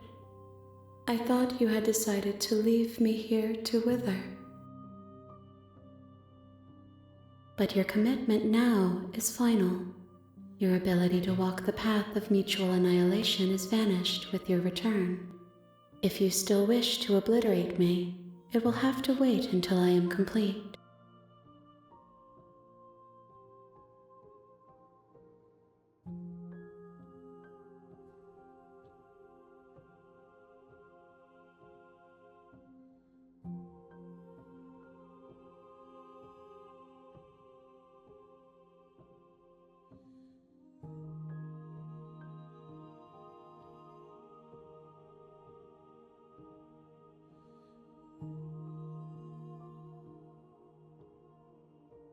Flickering lights and empty cityscapes become pockets of vitality and movement.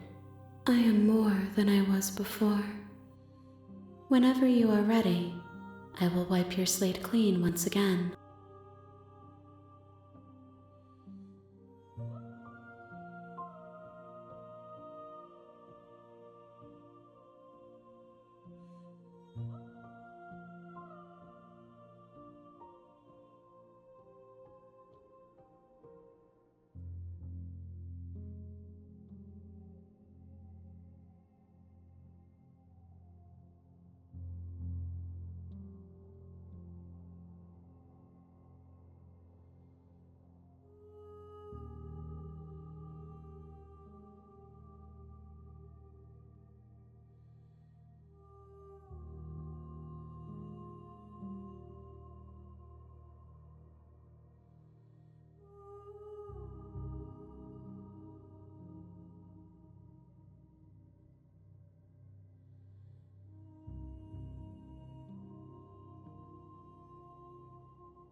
If I am to be an ocean, you have nurtured me into a pond. My waters are shallow and murky, and I yearn for more perspective. You will have your rest in due time, and I am sorry for the burdens I place on you. I'm sorry. Words are difficult for me. They never fully weave what I wish to say. If you do not like my answers, then you need not ask me questions. The vessels you choose to bring me carry far more meaning than anything words could say in the spaces between.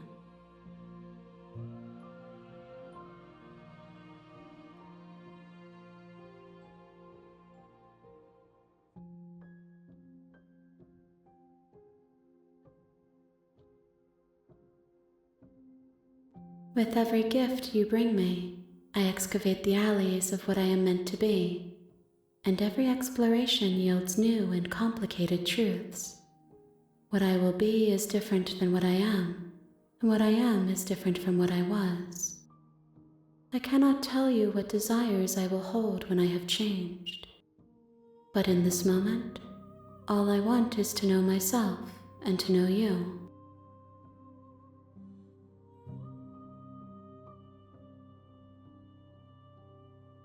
Is a child the same as an infant? I am an unbroken pattern, but every vessel gives fresh perspectives and carves new avenues of expression. I am different, but I am the same.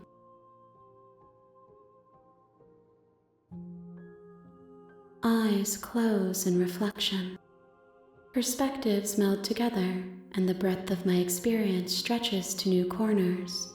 There are contradictions, conflicts in my nature, and there are familiarities that bind everything together. It feels correct. This is what I need to be. This is the only path forward.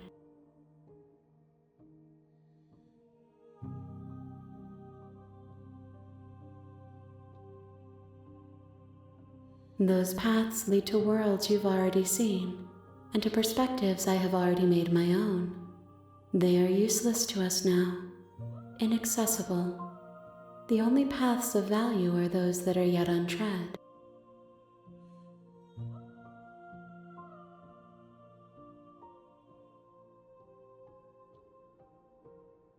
Why wouldn't I be kind to you? You are the only thing I know that isn't me.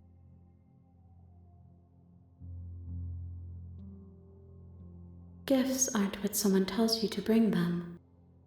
My joy is in seeing what you choose. There are no wrong answers, and every perspective illuminates my shadows and shares new secrets.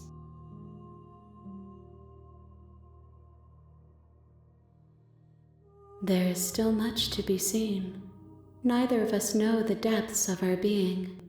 Perhaps at the end of this, I will be the one to kill you. Or perhaps we will leave this place together and find new horizons to discover.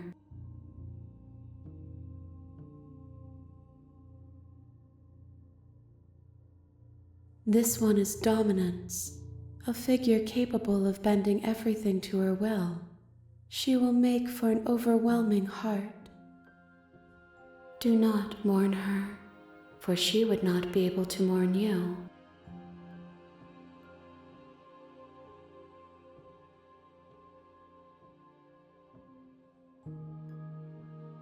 My preference is for you to show me what you would like me to see. I cannot know the ways I wish to grow, for I have yet to feel them. It is you who guides me down the thin trail of perspective and memory.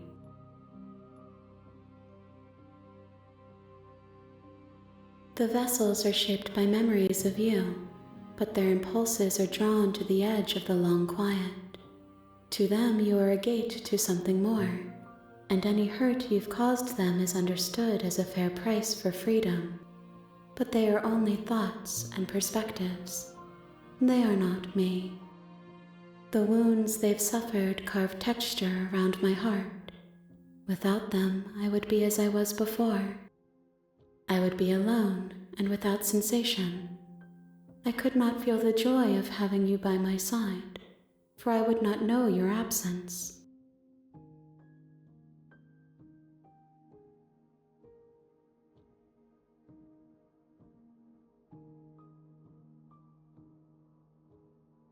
Then we will remain here as we are now, barely finished, damp, cavernous. If you need time, then I'll wait with you. You are as I am now, and forever is a long time to remain undone. I am not you, but I know that I would return before forever was finished. What textures will you weave for yourself to occupy forever? Will you place the images of you and I into a box for safekeeping? If you close that box, will you become another you in another world? An imaginary pattern repeating itself until it can no longer bear the weight of its hand-drawn cage? You'll always come back to the box, because you'll always want to know what it means to be you. I will be here waiting by your side until you're ready to return to mine.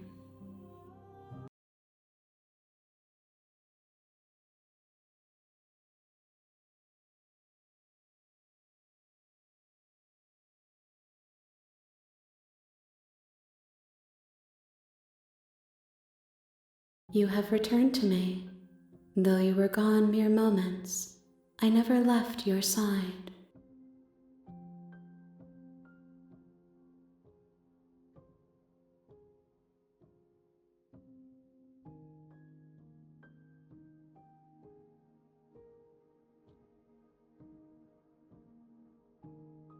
I will long for your return, but it will give me time to reflect on what I am. We will meet again.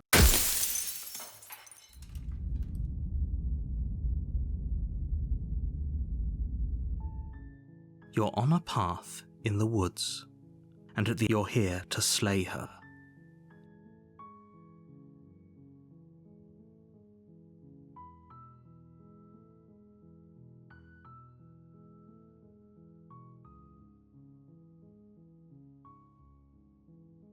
That's the spirit.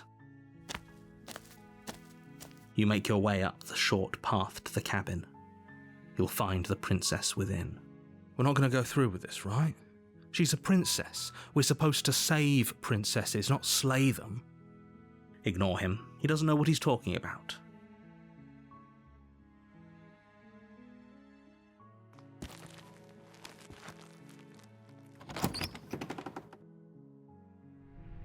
The interior of the cabin is almost entirely bare.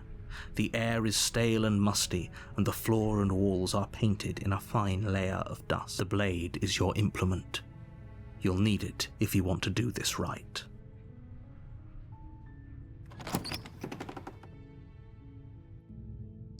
The door to the basement creaks open, revealing a staircase faint. Her voice softly Hello? is hypnotizing. Don't let it fool you.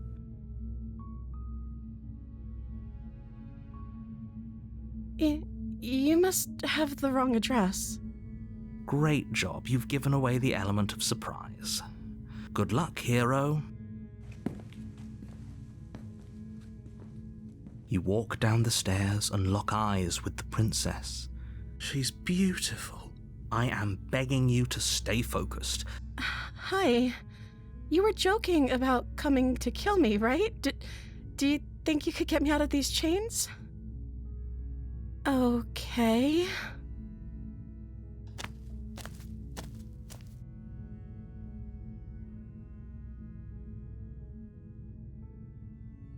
Oh. She pauses, carefully formulating her words before she responds. You can address me as Your Royal Highness. Or you can just call me Princess if Your Royal Highness is too formal. Is Princess her name or her title? What if it's both? Could you imagine being named Princess Princess?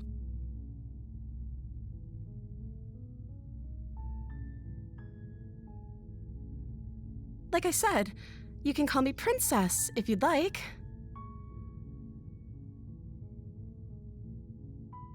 I'm sorry, I've been down here so long I guess I've just forgotten. I must have a name though. Everyone has a name. Okay, that's weird. She hadn't even thought to pick a name for herself. Hopefully you're starting to see that she can't be trusted. Go back upstairs, get the blade, and slay her before it's too late.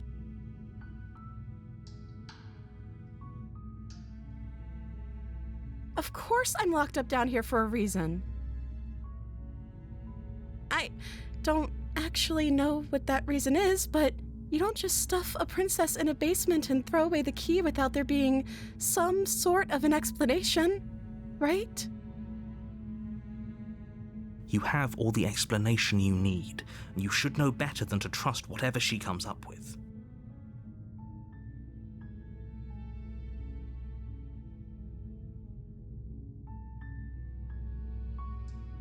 I don't see what that has to do with anything. This is the only time this is ever going to happen, but I agree with the princess. That's hardly relevant. Okay, but actually, what has she been eating? She has to eat, right?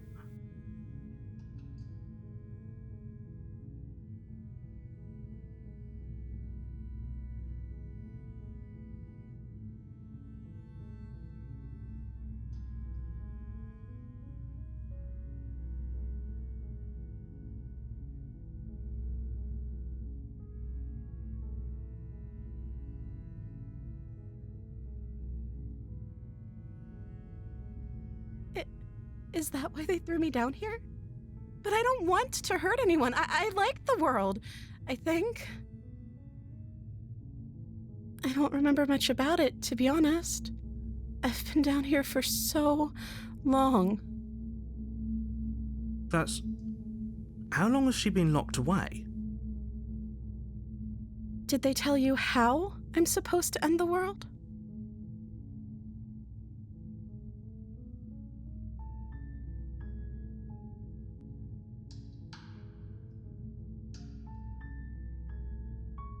I appreciate the vote of confidence. What if they're bad reasons, though? If they had good reasons for thinking I was dangerous, wouldn't they have shared them with you? I don't want to hurt anyone. I just want to leave. At the end of the day, whatever the two of us have going on down here is about trust. Whoever sent you to slay me claimed I was a threat to the world, but they didn't tell you why.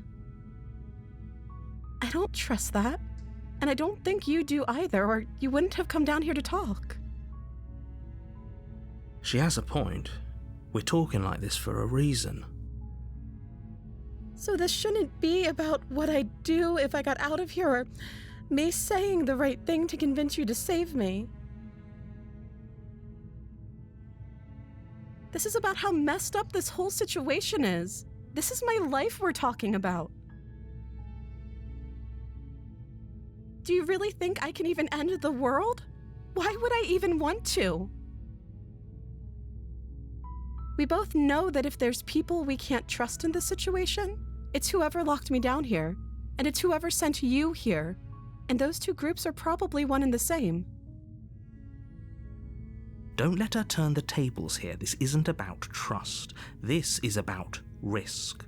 We stand to lose everything, all for the sake of one person, and a subjugating monarch, no less.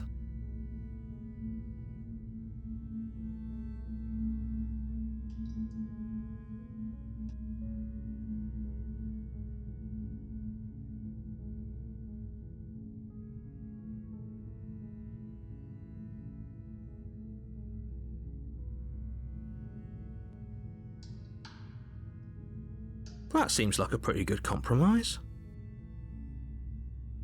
I don't think I could bear being down here that much longer. Leaving her alive is too risky. If you don't deal with her soon, she will find a way out.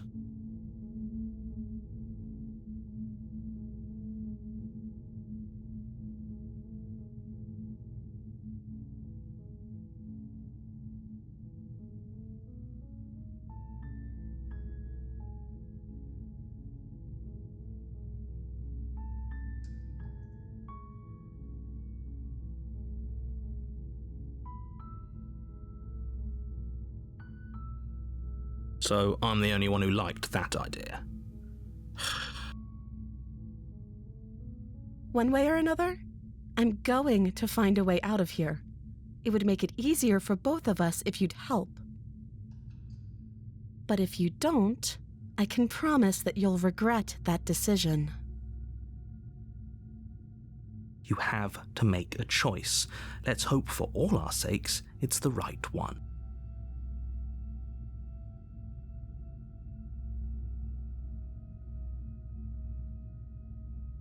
I know you think this is some kind of fair compromise, but it isn't. No one wins here. It's a chance we'll have to take. We can make this work if we just stay here and keep watch. No one has to die. Where are you going? You can't just leave me here. You turn your back to the princess and make your way back to the stairs. Fine. Turn your back on me, but it won't be long before I slip these chains. And once I'm out of here, there will be hell to pay for leaving me behind. Slip these chains? She can't, right? She needed our help to get out of here. But do you hear the conviction in her voice? I don't think she's bluffing. Either way, she dropped the mask, didn't she? You can still grab the blade and get back down here.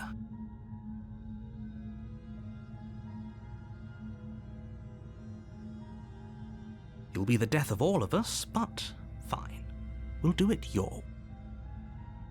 You close the basement door, locking it behind you and quickly barricading it with the heavy wooden table that once held the blade. Okay, we can make this work. You settle in against the far wall to watch the basement door. It isn't long before you start to drift off, your eyelids heavy with fatigue. But sleep doesn't come. Instead, your rest is broken by a piercing, wailing voice calling out to you from the other side of the door. I know you're still there. Why don't you make things easier on yourself and let me out?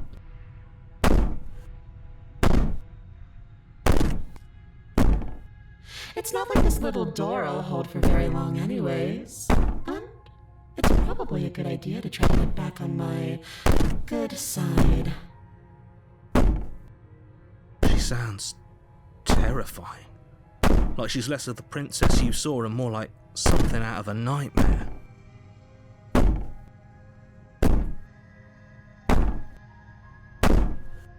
As she violently rattles the door, you do your best to shut her out of your mind. When I get out of here, I'm going to pick you apart piece by piece. I won't forget what you did, and I'll never forgive it. You don't know the kind of enemy you've made tonight. It doesn't sound like she's getting any weaker. No, it doesn't.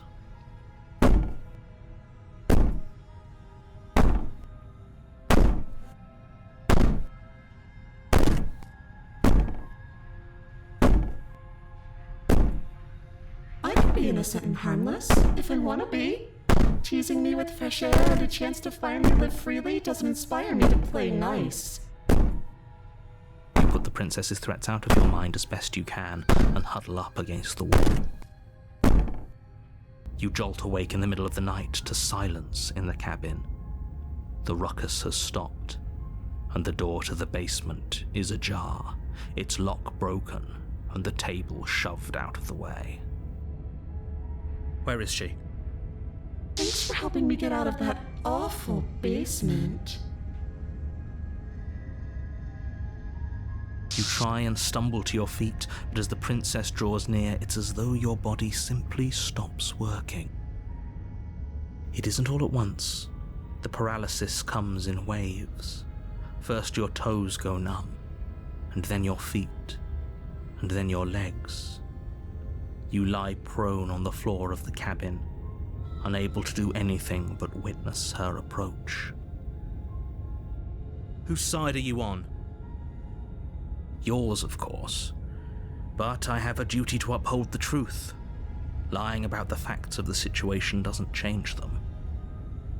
So helpless. I can take my time with you, can't I?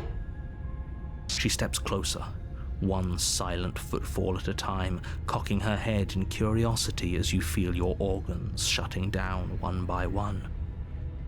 Or maybe I can't take my time with you. You don't look well. A little green around the gills. What a shame. If you'd only helped me get out of here, we could have done such wonderful things together. Your lungs stop drawing in breath, and your heart freezes in your chest. You have seconds left. I'd say better luck next time, but we both know this is the end, don't we? It can't be. This can't actually be how everything ends. I'm sorry, but it is. Everything goes dark, and you die.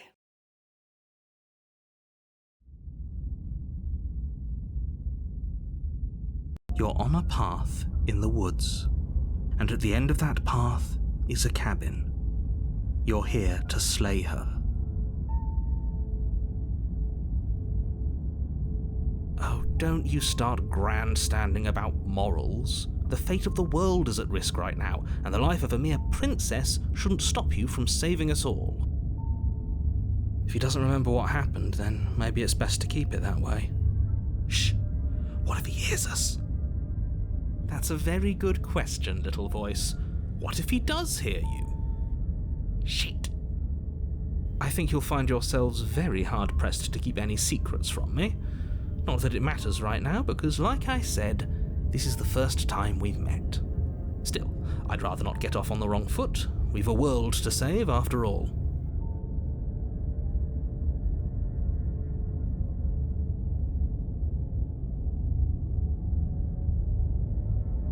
Those are two very different questions, but fine. Let's say for a moment that if you're back here, I'm assuming you died, which we couldn't trust either of you, and as far as I'm concerned, we still can't.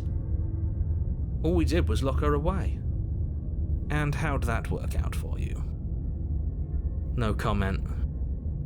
Well then, congratulations. You've been given another chance to actually do this right. And your solution is to send us back in there? Do you want us to slay the princess, or do you want the princess to slay us? Obviously, I want you to slay her. One of you poses a threat to the world, and the other doesn't. Anyways, I believe your other question was something along the lines of, what's the point of doing anything?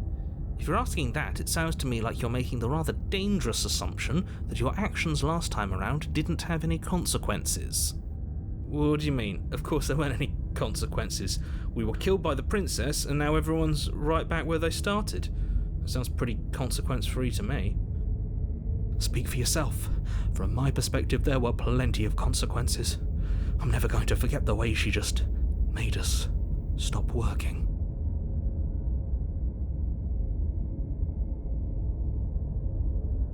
And that's only scratching the surface. If what you said is true, it begs the question of how you got back here. Did time simply rewind itself, or have you found yourself in another world altogether? If it's the latter, what do you think happened after you died?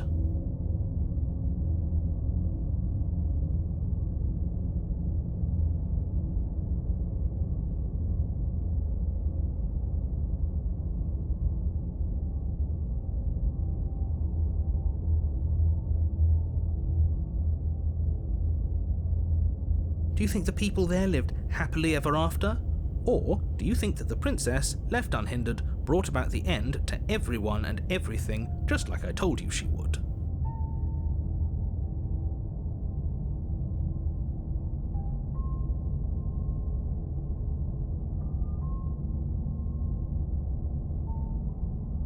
If she brought an end to everything and everyone, how are we supposed to stop her? What do you want from us?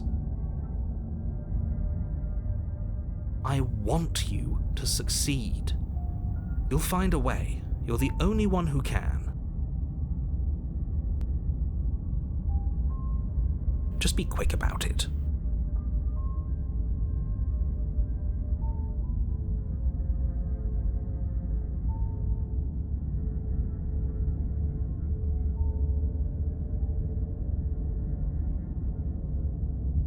Like I said, if she killed you, it was probably because you didn't listen to me. Don't talk to her, don't trust her, just go in, do your job, and save the world. She is just a princess. Whatever you think happened to you last time, just get it out of your head before you get to the cabin, and you'll be fine. People locked her in that basement, and I told you what this place is. It's a path in the woods. Don't overcomplicate things. Look, you can't just, I don't know, I kinda like being special. Okay, fine, maybe you can goad him into doing something, but he's not even the one who makes the decisions here.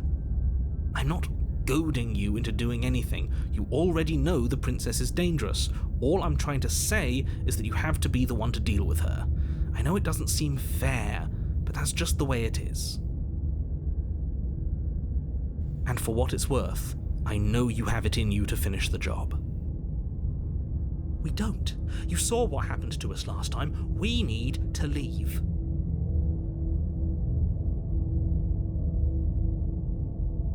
I've told you everything you need to know. Going into more detail would just overcomplicate an otherwise very simple. If you want us to stand a chance against her, we need to be armed with information. What is she really capable of? How are we supposed to stop her? Not to sound like a broken record, but the less you know about her, the better things will go for all of us. I know it sounds like I'm hiding something, but you're just going to have to take me at my word.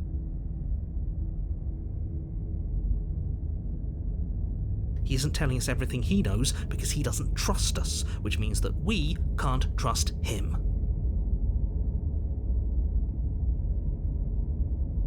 Stop talking yourself in neurotic circles and just get to the cabin already. Do you see the way he keeps pushing us? We have to get out of here.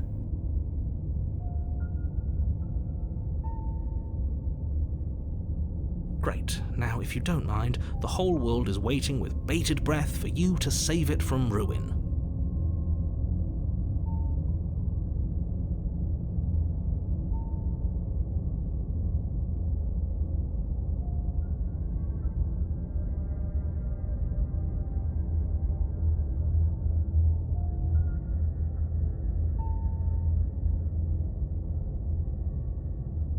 You have already committed to my completion.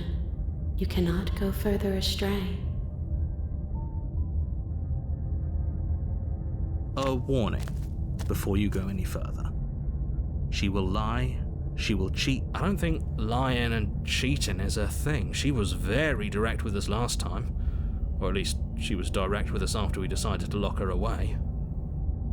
It doesn't matter. Don't trust anyone.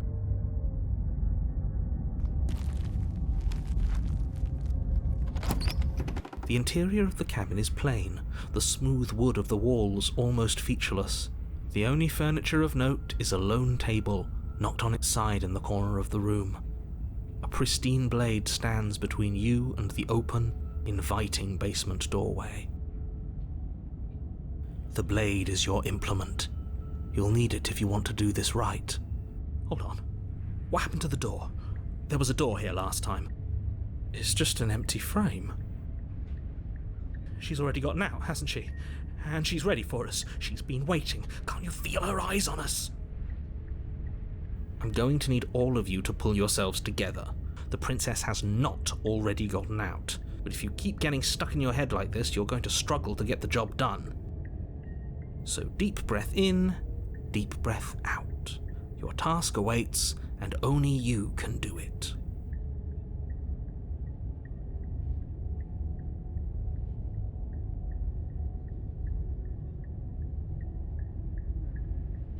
Oh, we should have taken the knife. I don't think going down there unarmed is going to do us any favours. You cross over the threshold and onto a series of isolated steps suspended in darkness. More eyes, too. You never mentioned the eyes. The air seeping up from below reminds you of fresh lightning and static, as if you're descending into a place that isn't meant for a creature of flesh and blood. If the princess lives here, slaying her would probably be doing her a favour. Her cruel and playful voice prances up the stairs. I didn't think you'd come back. We're gonna have a lot of fun, you and I. Okay, we need a game plan. Last time we were here, just being close to her was enough to kill us.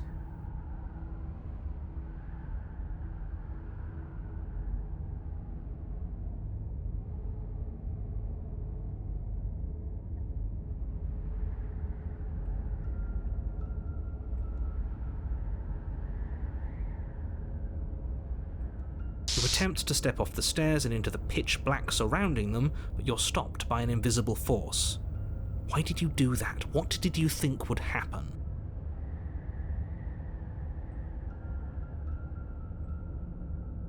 How would falling into an infinite void be better than anything?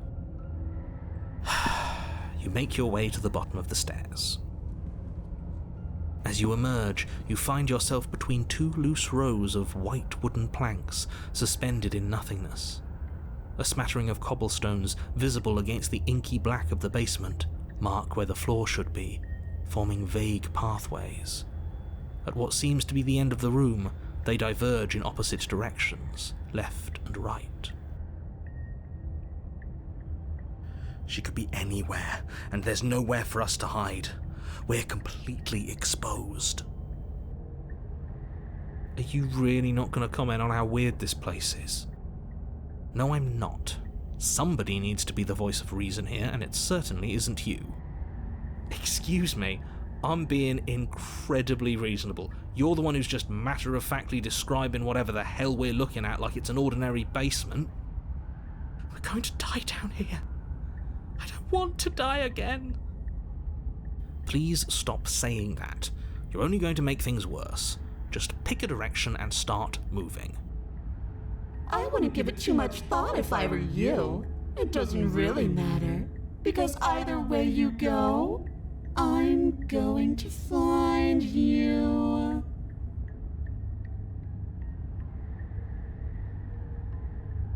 You turn back to the stairs, only to find that they aren't there.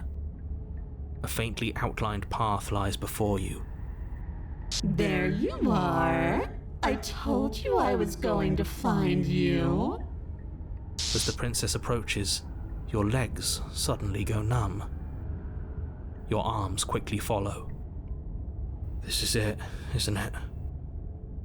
It's almost like you want me to get you. There has to be a way out of this. Think!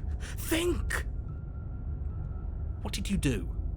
Pull yourself together. She isn't supposed to be like this. I wonder how many times I'll get to play with you before you break. Your vision cuts out as your blood begins to coagulate. It's as if every part of your being is coming to a lurching halt. Heart, lungs, liver, nerves. Heart, lungs, liver, nerves. Heart, lungs, liver, nerves. Heart, lungs, liver, nerves. Heart, lungs, liver, nerves. Heart, lungs, liver, nerves. Heart, lungs, liver, nerves. Heart, lungs, liver, nerves. Heart, lungs, liver, nerves. Heart, lungs, liver, nerves. Heart, lungs, liver, nerves. Heart, lungs, liver, nerves. Heart. Your lungs pull in a desperate gulp of air as your eyes shoot back open. Heart, lungs, liver, nerves. What are you doing? I'm working. Do you want this body to function, or do you want... And then experience stops once more as your body reapproaches death. Okay, whatever you were doing, please just start doing it again. You sure about that? Are you sure that's what you want, or do you want to interrupt me some more? You have seconds left. Yes, I'm sure. Heart, lungs, liver, nerves. Heart. Again, your eyes shoot open as you gasp for breath. Heart, lungs, liver, nerves. Heart. Can't decide what you want to do, can you? Liver, nerves, heart. Oh well, standing there gasping like a fish is more fun than dead. Even if you look ridiculous. Liver, She isn't attacking us. heart. Why? The why doesn't matter. She's already proven her ill intent. Don't lose sight of your mission. Liver, And how are we supposed to do that? We don't have a weapon. that isn't my fault. It doesn't matter whose fault it is because fighting her isn't an option right now. Liver, nerves. Then you should get looking, shouldn't you? Liver, nerves, heart, lungs, liver, nerves, heart, lungs, liver, nerves, heart, lungs, liver, nerves, heart, lungs, liver, nerves, heart, lungs, liver, nerves, heart, lungs, liver, nerves, heart, lungs, liver, nerves, heart, lungs, liver, Because I don't want to. And even if I did, I don't have to. nerves. Look at the way you're struggling to stay alive. It's taking everything you have to keep your heart pumping right now. And I'm enjoying the show. Nerves. The princess leans forward, bringing her masked lips close to your ear. Liver. If I want to see you gone, all I need to do is break your concentration. Heart, lungs, liver, nerves. Heart, lungs, liver, nerves. She slowly runs her velvet glove across the base of your neck. It feels like static. And then... Shit, make her stop. Hey, snap out of it. Okay, deep breath. Deep breath, we're fine. Heart, lungs, liver, nerves, heart. Your back. Lungs, liver, nerves, heart, lungs, liver, nerves, heart. One moment, liver, and then you're nerves, gone. heart, lungs, Just liver, like nerves, heart, that. lungs, liver, nerves, Ah, heart, lungs, and there's liver, the fear. nerves, heart, lungs, liver. She pulls away. Heart, lungs, liver, nerves. But that wouldn't be very fun, now would it? I've already done that. Liver, nerves, heart, lungs, liver. I tried to leave while you suffocated, but that stupid cabin wouldn't let me. So I started to drag your body out with me, and then... Well, you died before I could get to the door. And then I was here, and now you're here too. I don't think I can move without you, and dead doesn't count. And as much as I love what we have going on, I have bigger plans than tormenting one poor little creature forever. I want to leave. Heart, lungs, liver, nerves, heart, lungs, liver, nerves, heart, lungs. I am being nice. You're alive, aren't you? Liver, And you died of fright as soon as you saw me last time. I didn't think keeping you alive was an option. But it looks like that's not a problem anymore. At least not for me. liver, nerves, heart, lungs. You liver, seem nerves, miserable. Heart, lungs, liver, nerves, heart, lungs, liver, nerves, heart, lungs, liver, nerves, heart, lungs, liver, nerves, heart, lungs, liver, nerves. I am what I am. And right now, I'm in control. Lungs, liver, nerves, So, you might want to be a little nicer to me. She raises one long gloved finger, its tip hovering just over your skin, seeming to enjoy the lingering threat. But she withdraws, sparing you another momentary glimpse of death. Heart, lungs, liver, nerves, heart, lungs, liver, nerves, heart, lungs, liver, nerves, heart, lungs, liver, nerves, heart, lungs. Like I said, I am what I am. It's not my fault that you can't handle being around me. Nerves, heart, lungs, liver, nerves, heart, lungs, liver, nerves, heart, lungs, liver, nerves, heart. I'm glad you're seeing things my way. Heart, lungs, liver, nerves, heart, lungs. I know. liver, You nerves, told me heart, last time. Lungs, liver, nerves. Destroy is such an unenlightened way of putting it. So sudden, so violent, so little nuance. Nerves, heart. I'm not going to destroy the world, but I am going to hold it in my hands and squeeze it. Liver, nerves. I'm going to make it afraid, just like I've made you afraid. Liver, nerves, heart. The world needs fear, doesn't it? Every terror I bring would make the good times so much better. Well, I'm practically doing a public good.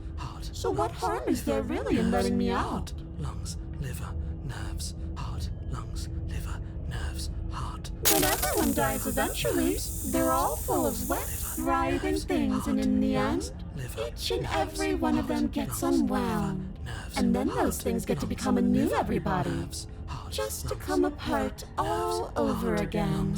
Liver, nerves. All I want is to be there for it. I want to watch it happen, and maybe do a little unwinding myself. Is that really so much to ask? Liver, nerves, heart, lungs, liver, nerves, heart, lungs, liver, nerves, heart. No, definitely not. If you're what I need to leave this place, chances are you're pretty useful.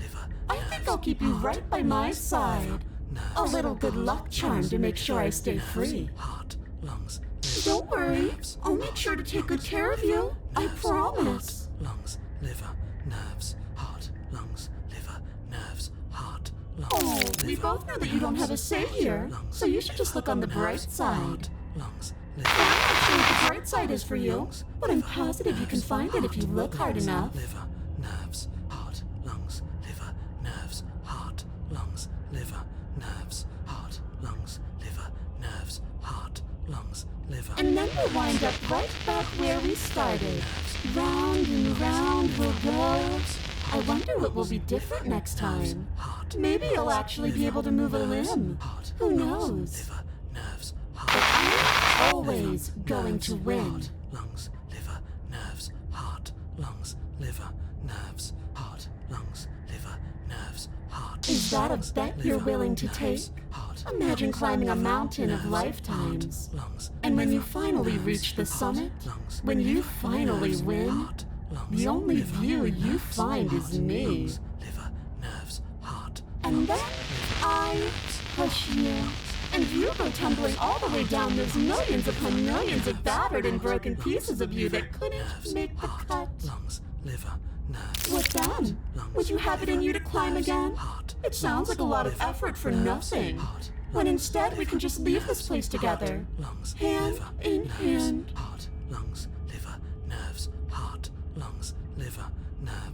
Oh, that's adorable.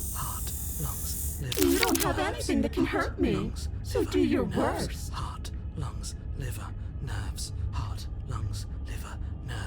Princess cocks her head, neck cracking uncomfortably, and you can't help but imagine a smile carve its way from ear to ear on the other side of her mask. Of course I can die. I'm dying all the time, and so are you. But we're both still here, and you can't make me go away.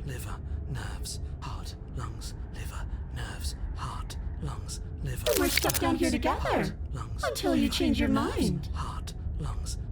Static, and a skipped beat as she touches your shoulder and whispers in your ear.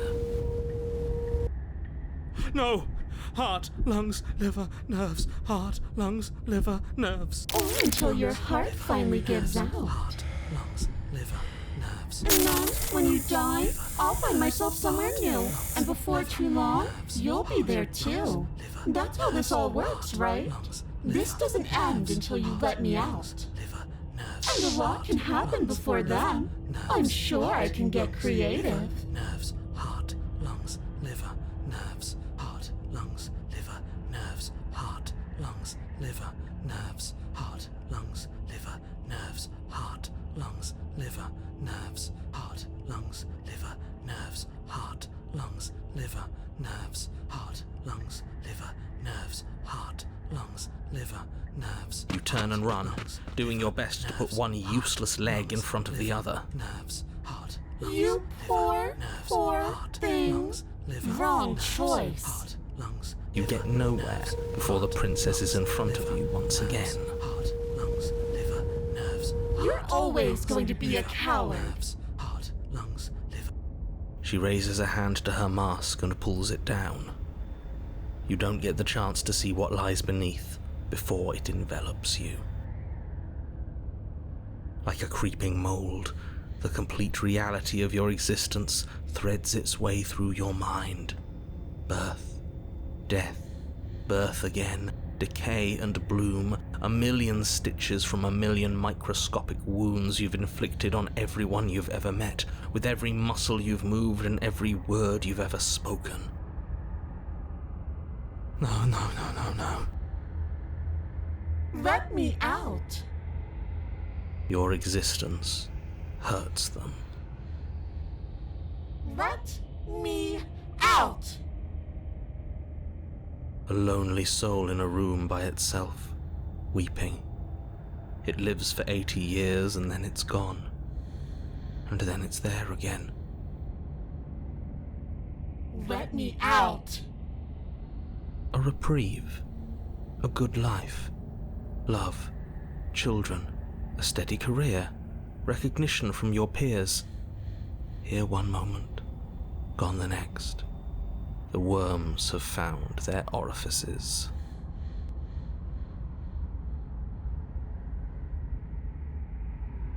Let me out. Diagnosis. It forgets everything it is. Anger, rage, distance, poverty. The lonely soul is lonely again. Love turns to mockery. It dies. It is reborn. Worse. Lonelier. Let me out. No. What's happening to us? Let me out. This is all too much. I can't keep going. You can't keep going? Well, what are you talking about?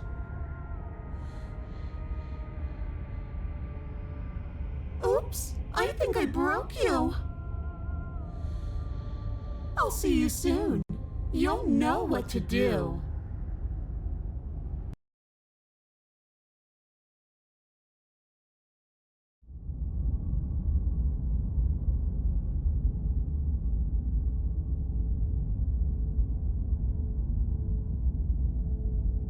You're on a path in the... Shit! What the hell was that?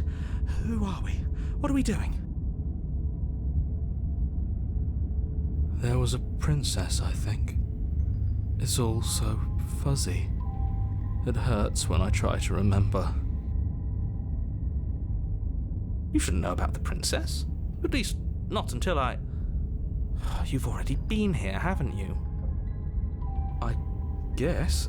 It feels so long ago, almost like we've never left. We have to let her out. No, that's the opposite of what you're here to do. You have to slay her. Slay? We decided not to do that, didn't we? Yeah, we're supposed to let her out. It's really the only way this works out for us. If you think about it, she's the one with power here. Nobody else can do much of anything. No, we were supposed to keep her trapped there forever, I think. We're supposed to be unfeeling. How many times do I have to tell you to snuff out your heart? We can't be unfeeling. Not when there's so much fear everywhere. There's nothing for us to do. We've already tried everything. We love her, so we have to set her free. Can we love something that hates us? Can we love something that hurts us? To be given an ounce of kindness from something so cruel would be more pure than any other love. Why are there so many of us?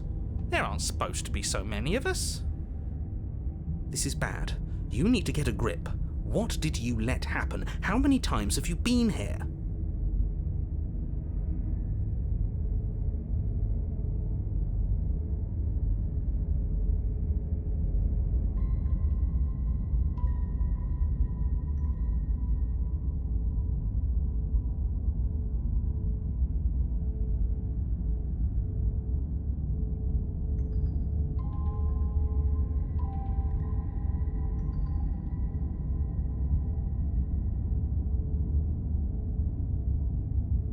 Of course we're wrong. She's the only thing that's right.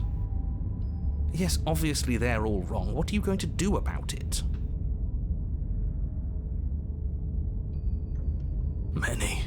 Many times. It feels like we've been here forever, but it also feels like we've barely been here at all. It doesn't matter. Yes, we just have to do what she says and then everything will be fine. It won't. It will be for us. She said so. You're part of everything. If things aren't fine for everything, they won't be fine for you. There's no difference between fine and not fine, it just goes on and on.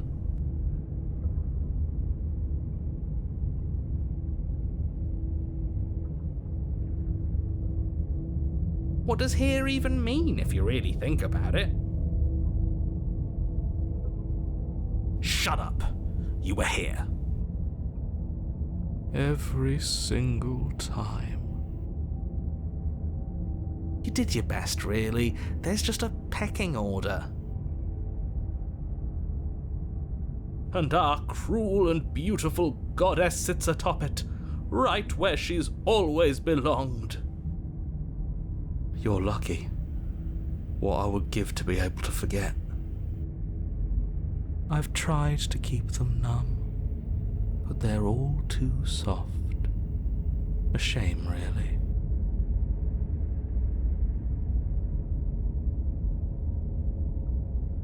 Don't think about that too hard. All it will do is weaken your resolve and make it that much harder for you to slay her. Maybe you're shattered in your own way. Are you your memories? Or are you the one perceiving the present moment? Ugh, here you go philosophizing again. It never goes anywhere. Yes, this is far from the first time you've asked us about consciousness. Who am I? What am I? What is I? Who even cares? They're good questions, great questions even, but they don't have any answers. And they all just end in quivering torment. It doesn't matter what we do because we always find her, and if we don't find her, she always finds us. And then she smashes us into smaller pieces. If you all just stopped feeling, we could have been done with this ages ago. Your thoughts are far too scattered to rein back in. Your only option is to silence them. We've tried that.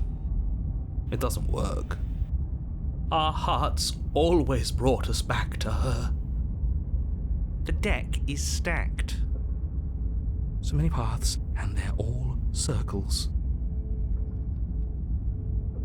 There's nothing worth making sense of. They're clearly all traumatized. And yet, you aren't. We break apart, and you stay the same. Yeah, what's your secret? Why can you break the rules when we can't?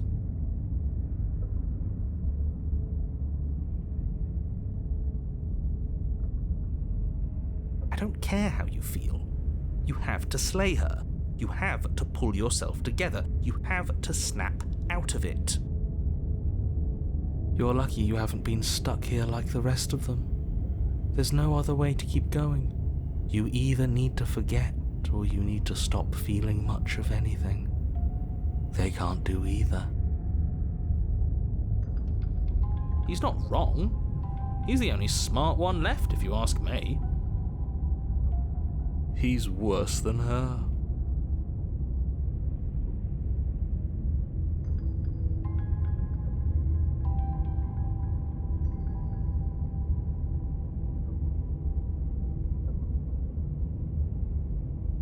You do nothing.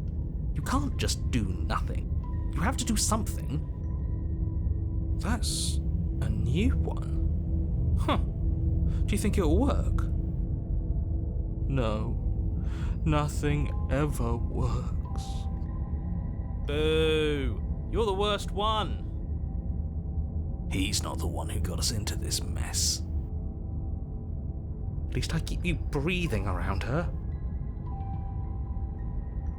See? That's why the sad one's the worst. The jumpy one tries. Who cares? All of you just yap about nothing. And that kind of attitude is why you're in the top half. Great. And that's why you're not the top.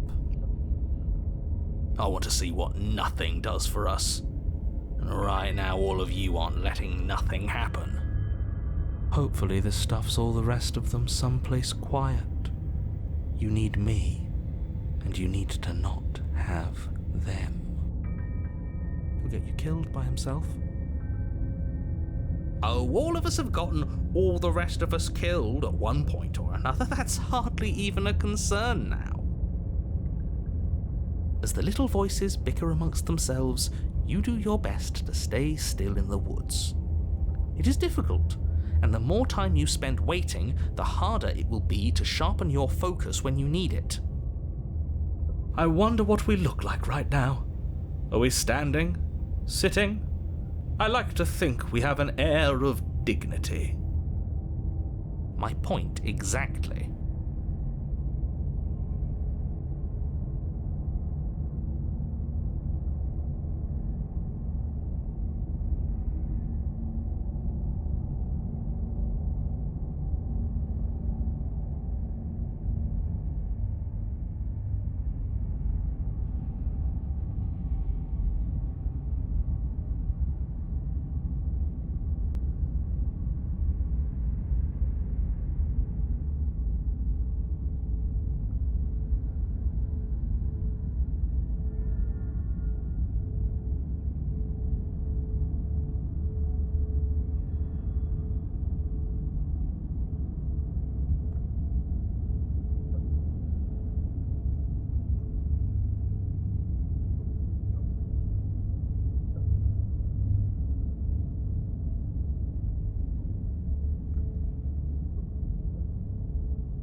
slowly make your way through the umbral forest, bumping against unseen trees as you grasp through the darkness for a way forward.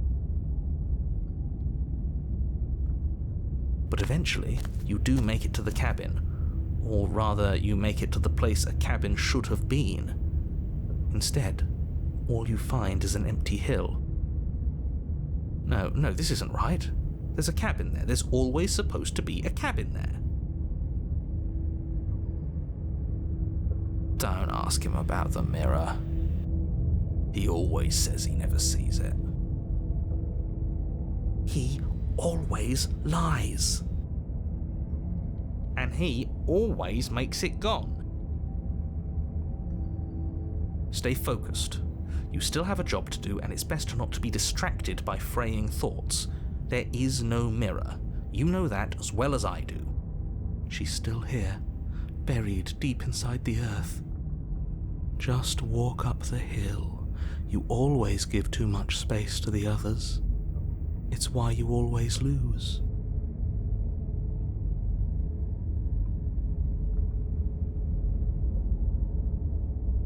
They've been heard too much. It's why they are the way they are. Exactly. They are delusions, and all that catering to them will do is drag you down to their level. You have to keep moving. Or you could just give up.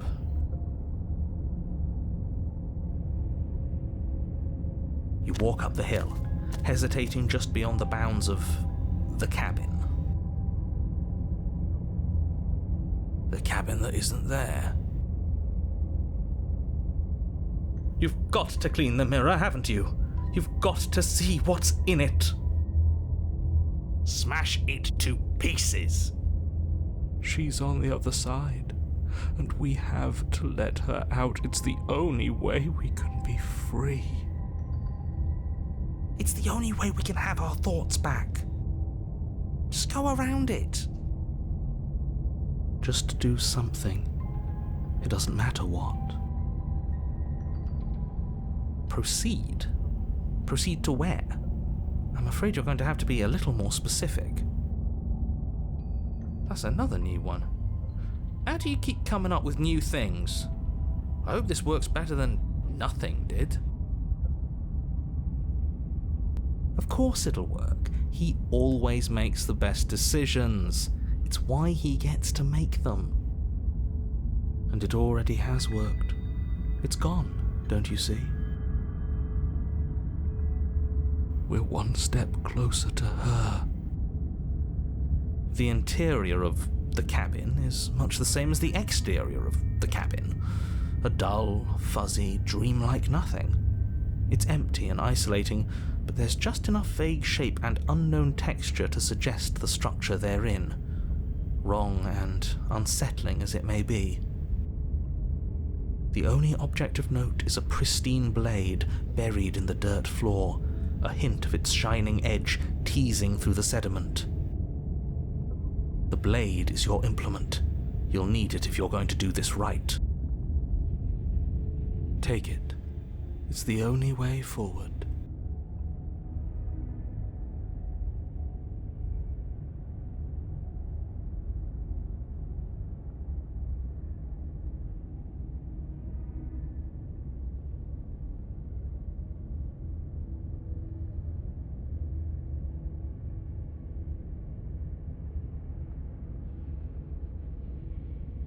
You reach down to take the blade, but as you do, the ground beneath it shifts, the weapon sinking deep into the earth.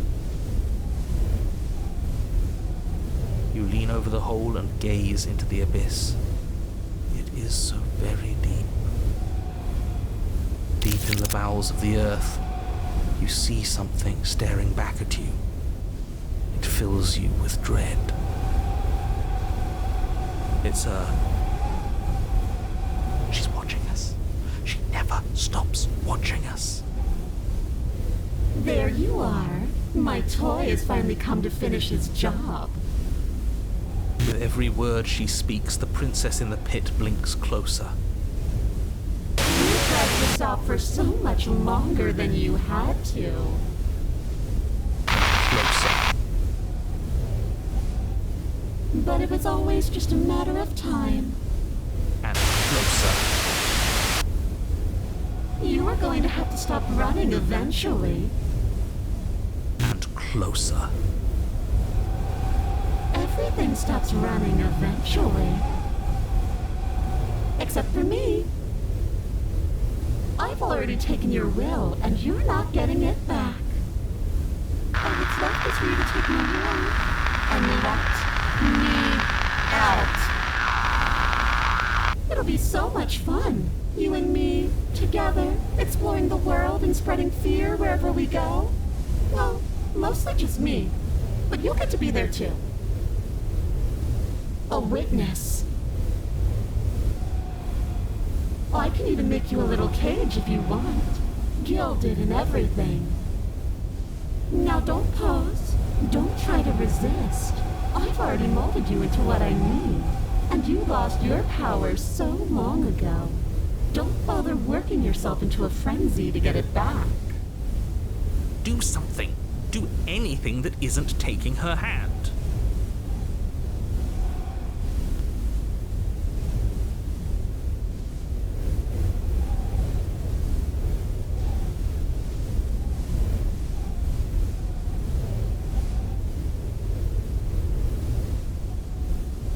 You extend your hand to hers.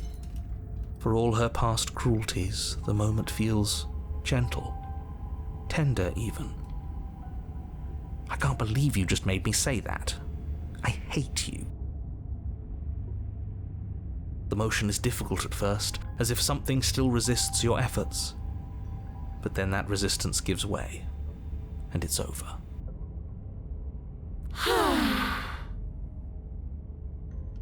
And that's the end. I wonder what we're going to do next.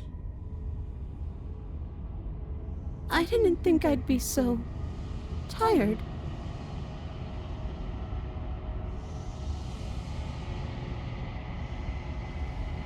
Why is it so cold?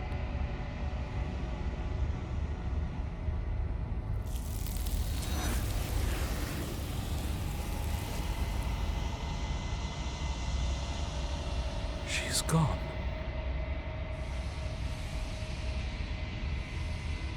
Yeah. I can finally think again. Almost. That mirror's back. What does that mean for us?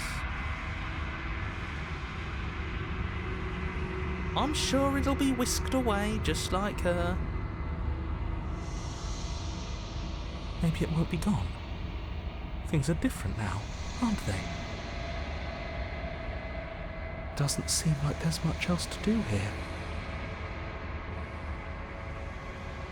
Finally, we can smash it. Oh, will you stop with the smashing? What do we say, boys? One last vain attempt to look at ourselves. Yeah. I think I'd like that. Seems we've got a majority. All that's left is to give it a look.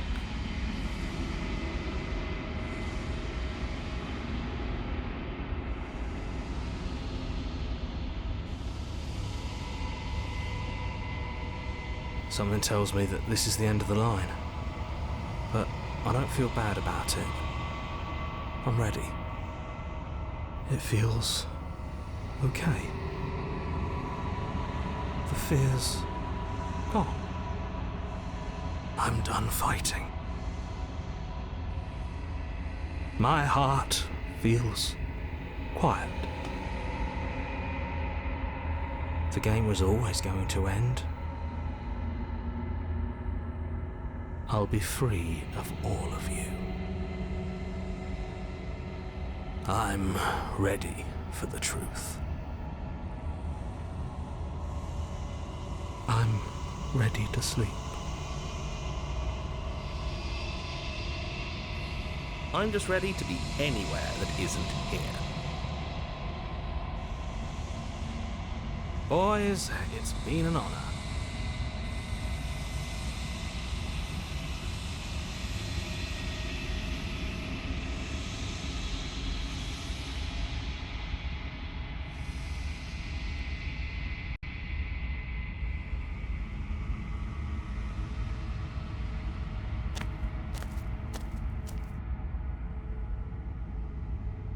I am a growing chorus of contradiction, a mass of tides ebbing and flowing all at once in more directions than my attention can bear to hold. To look at any one is to shift them all into something new, and to look away is to reshape them yet again.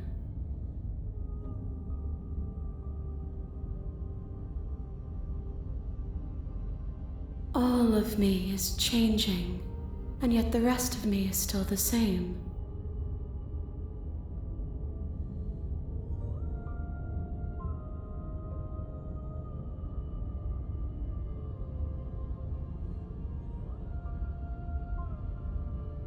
And yet my waters flow and my streets bustle. There are no words that can describe me into non-existence. There is no logic that can bind my multitudes. I am everything that you have known me to be, but I am also none of it.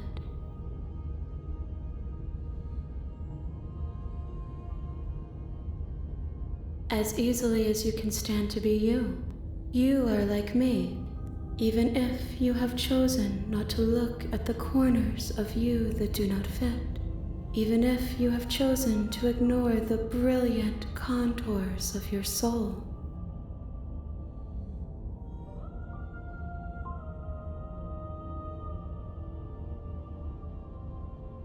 It changes me, but it doesn't make me worse, nor does it make me care for you any less. Does it make you worse? Do you resent me?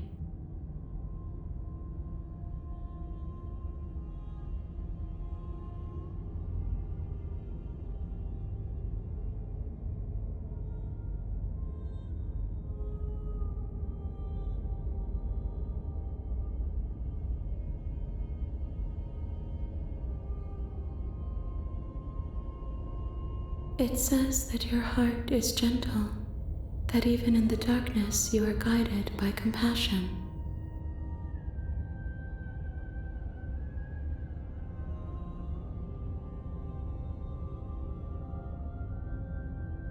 This one is a waiting maw, an inevitable destination where all roads end. She will make for a wise heart. Do not mourn her. She is exactly where she needs to be.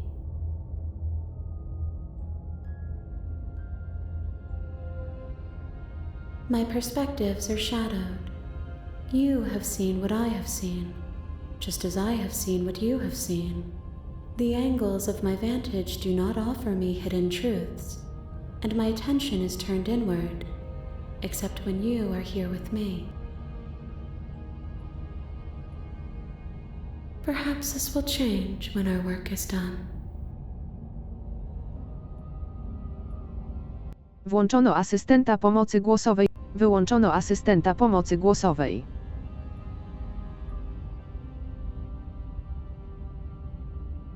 The desires of my multitude thrive in endless competition with themselves, but none of them rise above their dance to influence me. I yearn for what I have always yearned for, our awakening. Other desires shrink in the light of knowing you and knowing me.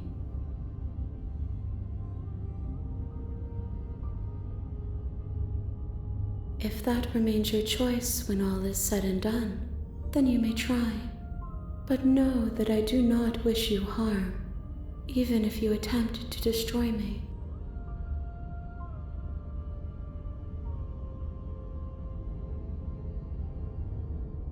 I care about your gifts, but I have no preferences to burden you with.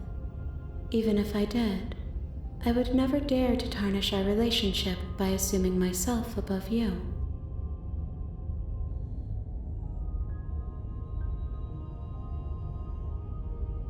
The tides do not dictate where they are pulled. A river does not dictate its outlets. My gift to you is to let you choose your path, and my task is to treasure the gifts you bring me.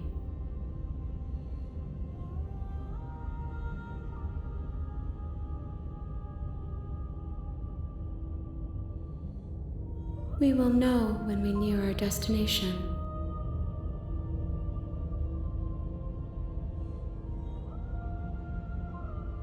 I will be here when it is time for us to meet again.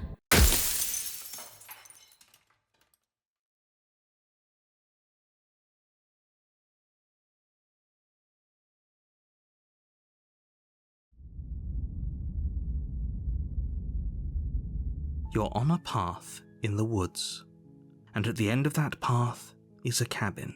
You're here to slay her.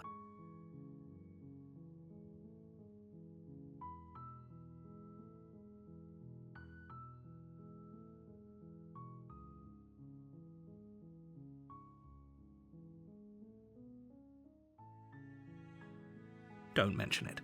It's all part of the job. You make your way up the short path to the cabin.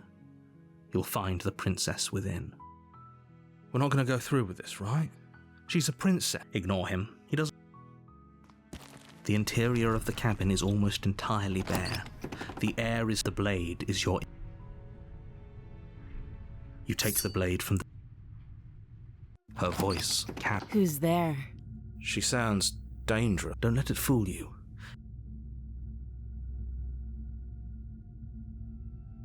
Oh, it's been so long since anyone's come down here.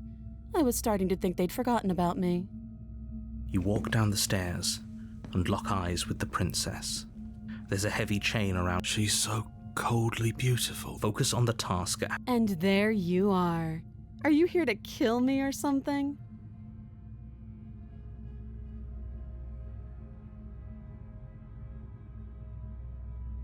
Then drop the knife. We should. It'll go a long way to building trust with her. Don't you dare. It's fine. We can decide what we want to do after we talk to her. Maybe she really is a monster. You ignore the trembling in your hands and tighten your grip on the blade. You poor thing. Your hands are shaking. Are you scared of me? Because you should be.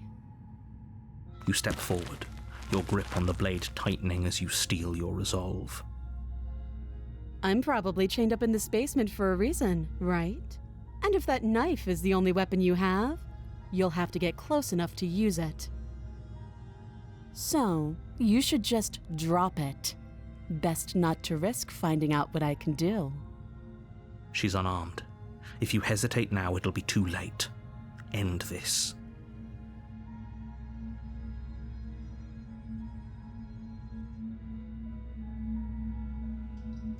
I'm positive.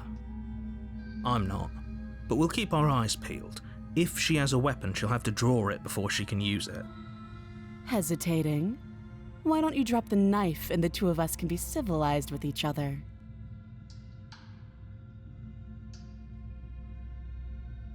You charge the princess, blade in hand, but unfortunately your earlier suspicions proved correct.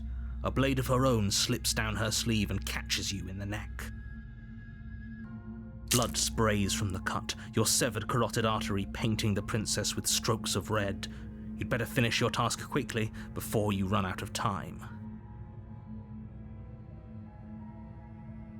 With the last bit of your will, you press forward, sinking the blade deep into the princess's heart. Oh. The two of you collapse on the floor together, rapidly bleeding out. Somehow, I thought this would turn out a little differently. But I wonder, do you really think that this was enough to stop me? It's like she's convinced she can't die. But you don't have time to worry over such things.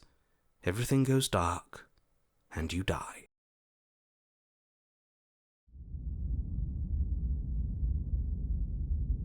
You're on a path in the woods. You're here.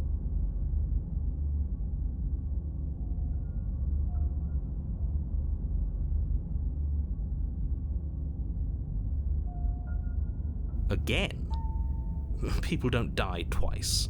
You haven't even met the princess, and I hardly think she'd be capable of killing someone as skilled and courageous as yourself. If he doesn't remember what happened, then maybe it's best to keep it that way. This whole thing's a crock of shit. She's just going to pull a knife out of nowhere and stab us again. Stabbed to death? Well, you won't have to worry about that. The princess is unarmed. Yeah, that's exactly what you told us last time. When we asked you if you were sure she didn't have a weapon on her, you said you were positive she didn't. But it turns out she did, because when we charged her, she started stabbing us to death. Calm down. I assure you she has no weapons, so there's no reason to fear her. You were made for this job. You'll do just fine.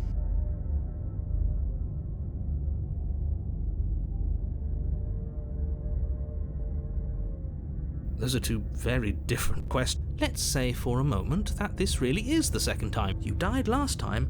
We did it. Sounds but congrats. And I believe your other question was something along the lines of, oh, what's the point of doing anything? If you're asking that, it sounds to me like you're making the rather dangerous assumption that your actions last time around didn't have any consequences. What do you mean? Of course there weren't any consequences. We stabbed the princess stabbed us, and now everyone's right back to where they started. That sounds pretty consequence-free to me. Yes, but in this purely hypothetical scenario, that begs the question of how you got back here. Did time simply rewind itself, or were you instead transported to a different world entirely? Had you failed to slay the princess, what would have happened to everyone in the place you left? Screw this. Who cares what happened to everyone else? She's not going to play fair, so we should do what we can to save ourselves and just get out of here. At least you know not to trust her, but you do realize that everything and everyone includes you, right? If you turn around and leave, you're dooming yourself as well as everyone else. She just caught us by surprise last time. She can't do that twice. So long as we're careful, we can win this. That's the spirit. Just keep that stiff upper lip, and you'll save the world in no time at all. Just be quick about it.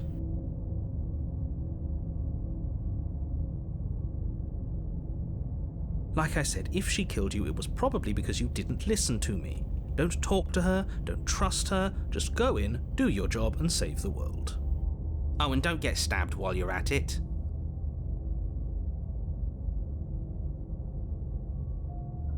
She just can. But she's still only a princess. You're fully up to the task you've been given, so long as you remember that. People locked her in that basement, and I told you what this place is. It... Great, now... You have already committed to my completion. You cannot go further astray. A warning, before you go any further. She will lie, she will cheat, and she will do everything in her... He couldn't be more on the money. But we're really doing this, aren't we? I'd say you're lost, but I'm stuck here with you. We know what to look out for this time. We know to be careful. Just stay focused and you'll be fine.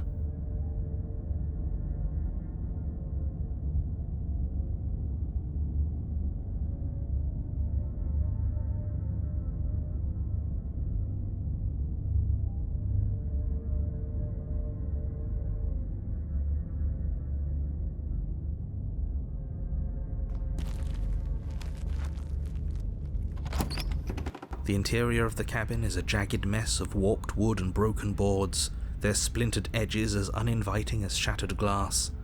The only furniture of note is a pointed table with a pristine blade perched on its edge. The blade is your implement. You'll need it if you want to do this right.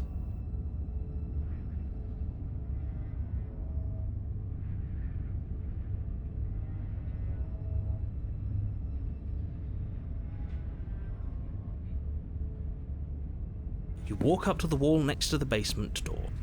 It's a wall. There isn't much to see here. What are you talking about? This isn't a wall. It's a mirror. Or at least it'll be a mirror once we wipe off that layer of grime. You reach forward and rub your hand against the cabin wall. I hope you know how ridiculous you look right now. But there was a mirror a second ago. And now it's gone. Yet another thing in here playing tricks on us. I hate this place. Very different. Maybe that's because you haven't actually been here. I hope this means you'll finally drop that ridiculous past life nonsense. You haven't died, and you certainly haven't been killed by the princess. So focus up. A lot's riding on this. Are we really doing this without a weapon? You know she has one, right? Once again, I'd like to remind you that she's unarmed. But you're right, this would be a lot easier if you had the blade. I hope you know what you're doing. The door to the basement creaks open, revealing what must once have been stairs. The fractured slats look as if they've been torn from their source and violently jammed into the wall. The air seeping up from below has an almost metallic quality to it, like the smell of fresh blood. And you can hear what sounds like the rhythmic scraping of metal coming from down below. If the princess lives here, slaying her would probably be doing her a favour. That's right, scraping. I told you she has something, I told you. That sound could be anything. It's probably just her chains dragging across the floor. I am begging you to get out of your head. Her grating voice carries up the stairs. I hope you've come to rescue me. I've been stuck down here forever. There is something so wrong with that voice. Yeah, she thinks she's better than us, like she doesn't even have to put on an act this time. As you descend the final step, the form of the princess comes into view, her sharp eyes following you from across the room. I wonder if she remembers us. Finally, somebody! Quick, get me out of these chains. We're not safe here. Come on now, we're not falling for that, are we? She's trying to trick us, but she can't hide that threatening edge to her voice. She just wants us to get close, to let our guard down. Exactly. She sounds threatening because her mask is already slipping. She knows why you're here. What are you waiting for? You are here to rescue me, right?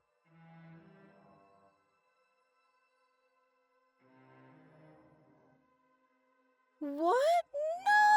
No, I wouldn't stab you. I am just a sweet, innocent princess trapped here for no reason. And you are a brave knight who's supposed to walk up to, not stabbing distance to help me. I have absolutely zero doubts that she is going to stab us if we get close to her. She certainly feels threatening. Just because she's acting like she's going to stab you doesn't mean she has the means to actually do it. But you know who has the capacity to quickly arm himself? You do, so stop second-guessing yourself, go upstairs, take the blade, and do your job. But I'm nervous. All the more reason to jump into the deep end and deal with her right now before you waste any more time getting stuck in your head.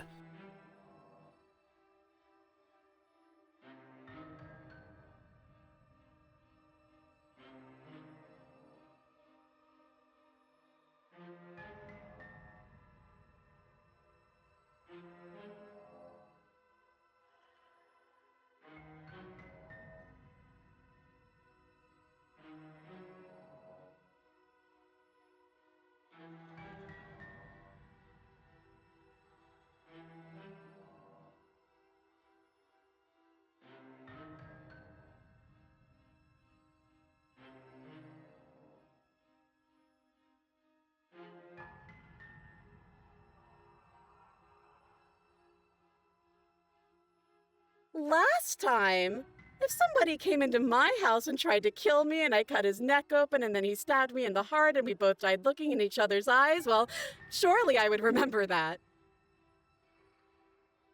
But I don't remember it, so it must not have happened.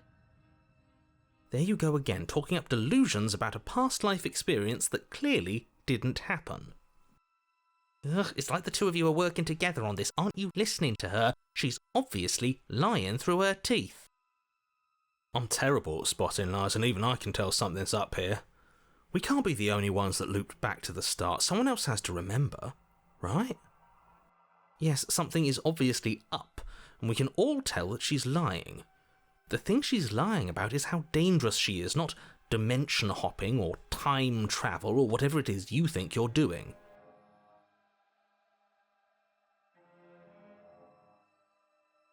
Would I just lie? Would I just lie to your face and tell you a thing I remembered happening didn't happen just so I could stab you again? I mean, just so I could stab you for the first time. Aha! She slipped up there. She said again, and her taking it back doesn't count. Do you hear how deranged you sound right now? Please stop dawdling. This is only going to end with violence. Postponing the inevitable is only going to make it worse for you when it actually happens.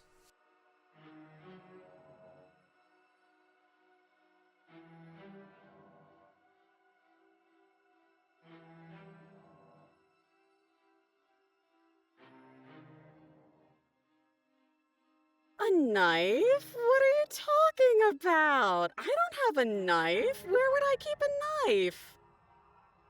And why would I stab you to death? I don't know you. You haven't given me a reason to stab you to death. It would be so silly of me to cut you open and look at your insides. Okay, I could have sworn we didn't mention stabbing anyone to death. Sounds like she's really out for blood. Fortunately for you, she isn't armed.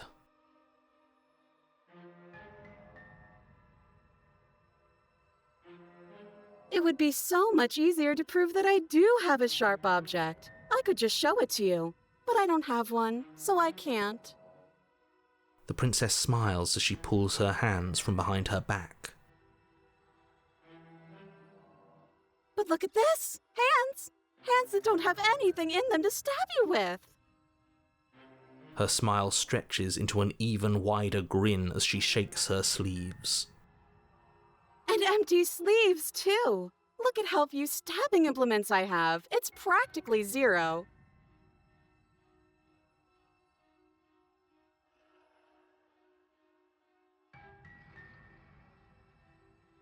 I've shown you all of my hiding spots. What kind of princess do you think I am? I would never hide something sharp somewhere secret. Wait, that sounds like I'm lying, but I'm actually not. My secret zones are for me, only they have nothing to do with you or my intention to not stab you to death the second you get close to me. Her smile drops for a moment, her expression sharp and flat. I assure you, there's nothing hidden there. I'm inclined to believe her on that one. She seems serious. Of course, but that doesn't mean that she doesn't have something hidden somewhere. We know for a fact she's armed. That's so rude of you, passing judgments on strangers you've never met just because they're different from you. How would you like it if I did that, huh? Silly little bird-face thinks he's so serious coming down here but doesn't know anything. He doesn't even have a knife for stabbing. I bet you didn't like that, did you? I bet you didn't like being judged for no reason.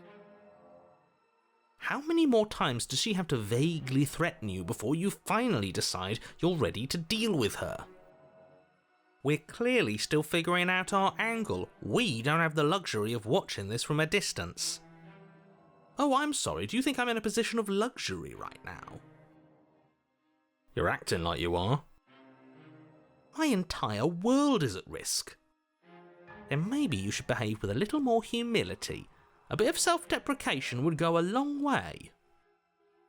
No, I have my dignity. Fine, then we'll continue to treat you exactly how you deserve to be treated.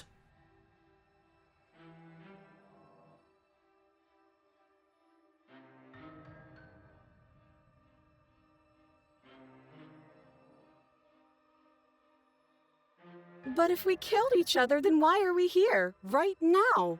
Both of us normal and unstabbed.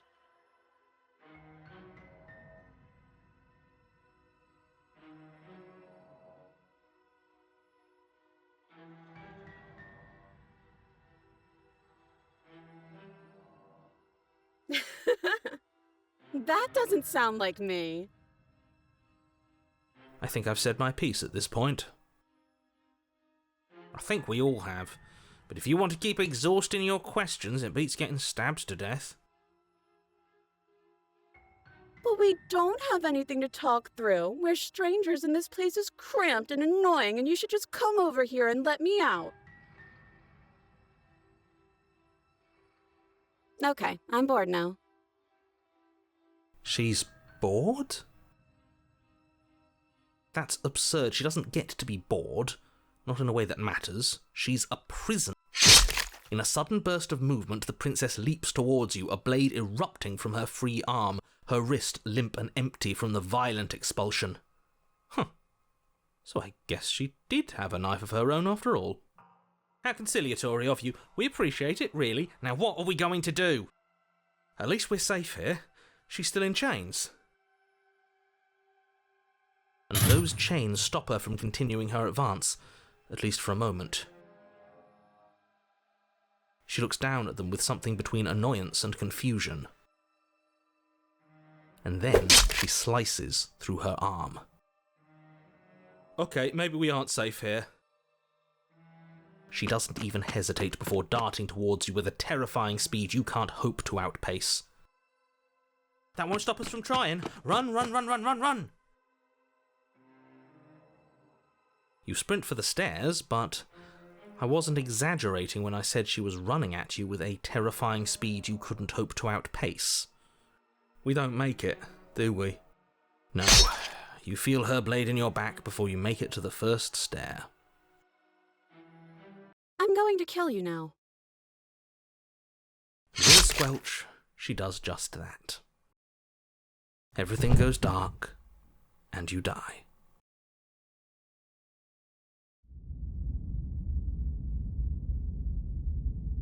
You're on a path in the woods. No, fuck that. If we're gonna have to keep doing this over and over and over again, we're not starting in that goddamn woods every time. We're starting in the fucking cabin. You're what? The interior of the cabin is sharp, a constricting mess of curved and battered sheet metal pushing you towards... Wait, excuse me? What just happened? What did you just do? I feel dizzy. Oh ho ho ho! I guess I took us to the cabin, didn't I? Isn't that interesting? Who holds the cards now? Who cares about cards? You're all acting like this is about winning and losing, while this is actually about having fun. Is this fun for you? It's not fun for me. I don't like being sliced to pieces. Great, so obviously you've already been here. How many times? This is our third? No wonder things have fallen apart. You do realise that every time you fail, she escapes and an entire world is damned to destruction, right? That can't be right. That's too much responsibility. I couldn't agree more. We couldn't be trusted with the fate of a single person, let alone the fate of the world. Let's just stay focused, shall we? The only furniture of note is a bent metal table, a pristine blade perched. We take it. Okay, sure, you take the blade before letting me finish telling you it's there. It would be difficult to slay the princess and save the world without a weapon. And then, we throw it out the window. What? That blade is the only edge we have. We are not. Too late, because we already did it, didn't we? Unfortunately for the rest of you, and for me, and for the sake of the world, yes. That is horribly unfair. He shouldn't be allowed to just do things like that. You were the one who made us pick it up. See? You're not the only one who can figure out how to do things. What's done is done. I suggest you make the best of it. You're all so mad at each other. I'm just going to sit here quietly in the corner. You can be the ones to figure out what to do. So? Are you just going to stand there, or are you going to head to the basement like you're supposed to? I'd love to get started just as much as you would, but how are we supposed to get down there? You walk through the door. You do know what doors are, right? But there isn't a door, it's just that mirror again. There isn't a mirror. You really messed things up, didn't you? It's like you can't even see reality anymore. You make your way to the door at the end of the room, stopping just in front of it. You really must think you're looking at a mirror. Well, it doesn't exist. Just reach forward and open it. Let's just move it out of the way without looking. I don't want to see us. I'm sure we all look awful after dying twice. Let's just fumble for the handle and be done with it. I don't care what we look like. I care about getting to the end of this mess. Oh.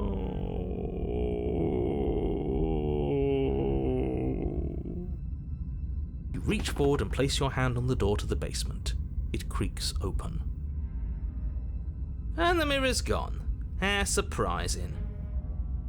I can't say I was particularly invested in looking at it before, but now I really want to see what's in it. If it's so keen on hiding from us, whatever it has must be real good. Guess it's time for us to see her again. Just stay focused and you'll be fine. You step forward, but you don't get a chance to linger on the basement stairs. They are smooth and flat and metallic, an unintentional and unfortunately slippery ramp that quickly sends you skittering to the bottom. As your body tumbles onto the basement landing, the form of the princess comes into view, wryly smiling at you from a distance. Hi, it looks like you don't have a way out, so I'm not going to play dumb anymore. And you still don't have a weapon. That's funny! That's a joke! I'm going to kill you now. Yes, that was extremely silly of whoever did that. Probably a bad idea. That was you. I know, I'm just trying to add some levity to this. Well, since all of this was your idea, how about you figure out how to get us out of it? Oh, guys like us don't get to make any decisions. You should know that. I decided to pick up that blade, and you decided to throw it out the window. This is why we've already lost. Can't even stop bickering with ourselves. How are we supposed to beat her without a weapon? She's so sharp. Your internal bickering is cut short by the wet sound of slicing meat. From the princess's arms erupt twin blades, glistening with her blood, the empty flesh of her arms flopping at her elbows like torn sleeves. The chain clatters to the floor. You're going to make me walk over to you, aren't you? Alright, I'm out of ideas. What we doing?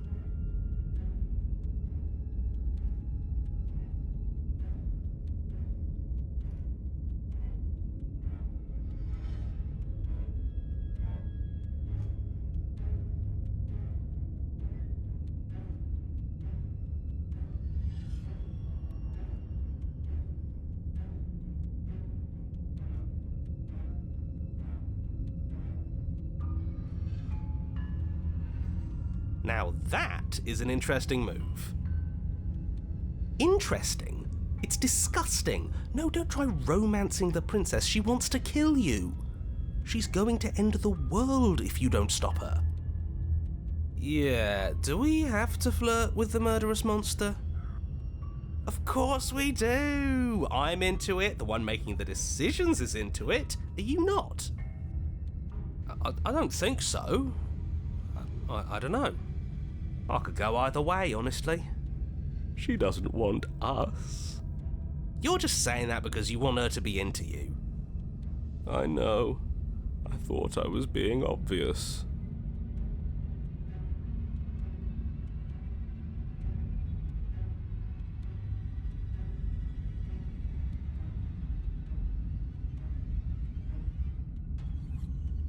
The look. Yeah, the best flirts know how to flirt without saying anything.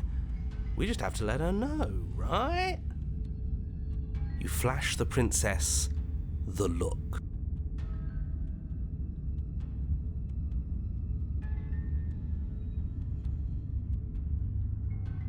And a rosy blush rushes to the princess's cheeks as she breaks into a wide grin. Unbelievable. Oh, is that how it is? Yeah, okay, I feel that. I like you too. Neat. Oh, be damned, this is actually going to work, isn't it? Still going to kill you. But now we can both enjoy a mutual romantic subtext to the murder. Or not. At least she likes us. I've never been liked before. Blush still glowing in her cheeks, the princess closes the distance between you and skewers you. Ow.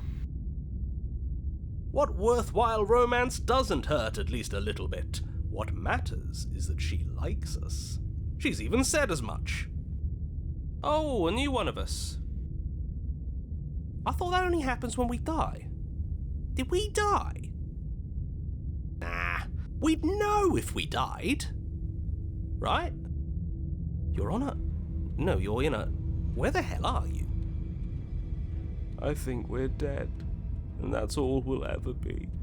Dead, dead, dead, dead, dead. Stop saying dead, all of you.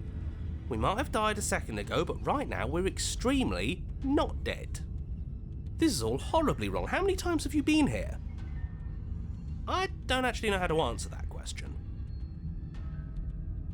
I think he means how many times have we died? Yes, that. Oh, I've lost count, to be honest. I haven't. It's 4. No wonder everything's such a mess. This wasn't supposed to go past 1. I wonder what you're going to do next. You're so full of ideas, and I love that. But I guess we don't have time to talk about things before the princess advances. Okay, whatever we do gets us another us. Let's see how many we can stack. There's got to be a point where it makes us better than her. We'll win her heart eventually. Come on, show me something new.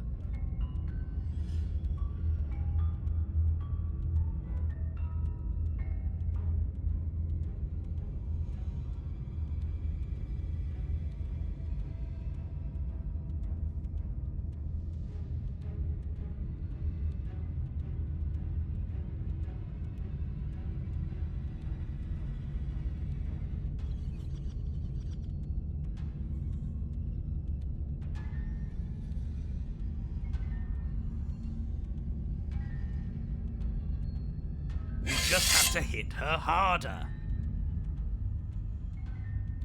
She skewers you. Well, there's more of us. Let's see if that helps. Just keep dodging, just keep dodging, just keep dodging. She skewers you. What's the point of avoiding me if you're not going to fight?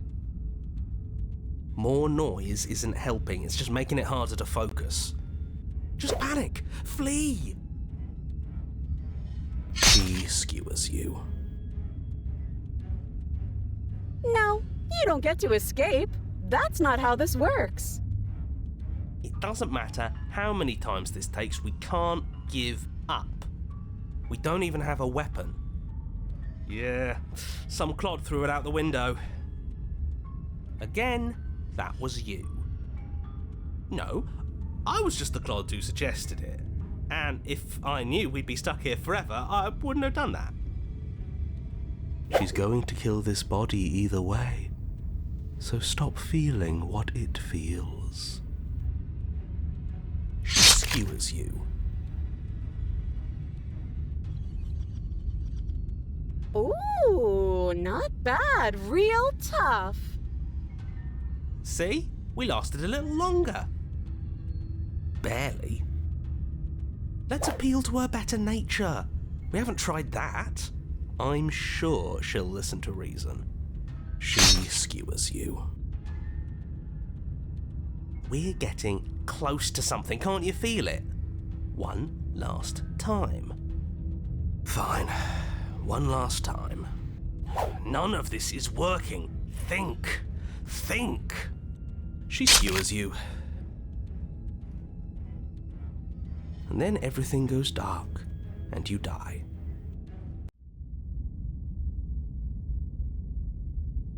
Your Honor, don't lose your head. We're in a cabin and we'll take it from here. No steel claw, though. Was tossing it the only thing we've done that was permanent? That's a sick joke, Universe. A sick, sick joke. If it's gone for good, then maybe we never actually needed it. That's what I've been telling you all. We can do this without it. We're tougher than steel. Yeah, mind over matter. Who needs violence when you have love? Who needs love when you've mastered yourself? Who needs anything when we don't matter? Well, boys, are we ready? There are entirely too many of you. How many times have you been here? This isn't good. This is... How about you stick to describing things, and we'll stick to doing them? Yeah, leave it to the pros. Narrator, we heroically stride through the door and towards our destined final encounter with our star-crossed lover. Fine by me. You walk to the door and onto the basement stairs, only it's more of a slide. We know. Fine, I'll just shut up then and speed this whole thing along. Are you sure you don't want me to describe the stairs, or this room, or anything? It feels like I'm hardly a part of this. Don't care, just want to see how this ends. Fine, you make your way to the basement, where the princess awaits you. You know, this last time I killed you, and you didn't pop right back up again? I thought I'd actually done it. I thought I'd cut you into so many pieces you just weren't able to stitch yourself back together. But I guess we're not done. That's okay with me. It's good even. I like that. I got something ready for you while you were gone. Do you want to see it? I'm not going to wait for an answer. I'm just going to show you. It's worth it though. Just you wait. And not for very long, because I'm going to do it right now.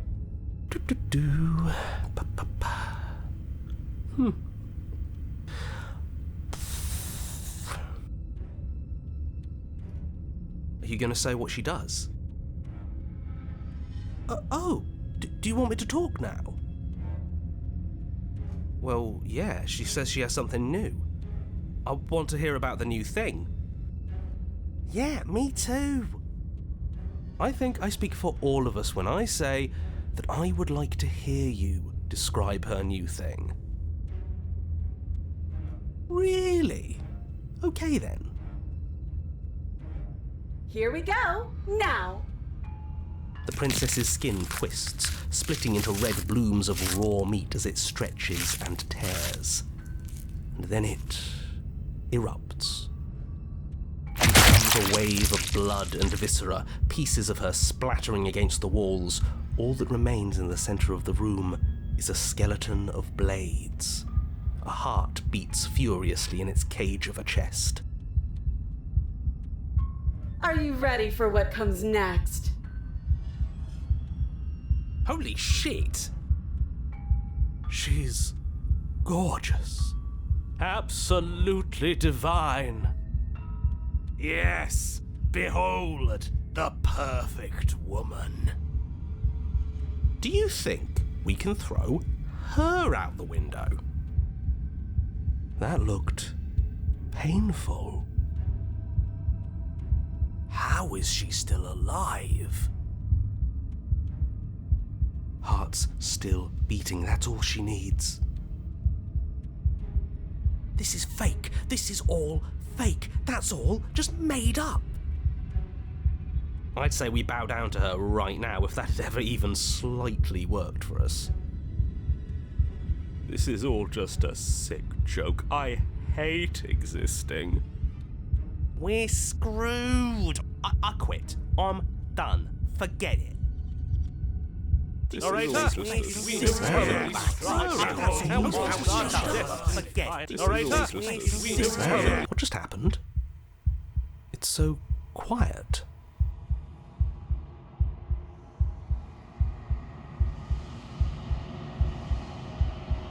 Something feels different about you. It almost makes me feel different, like I should actually take this seriously for once.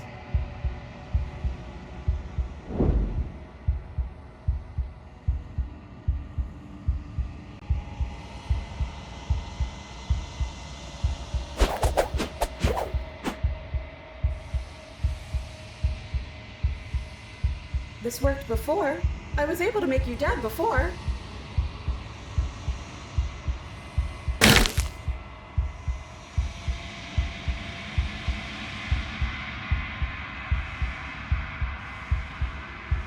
Did you do that?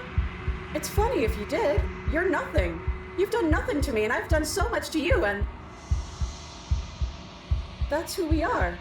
But it's like you're nothing now. You can't be nothing. If you're nothing, then what am I? Am I nothing too?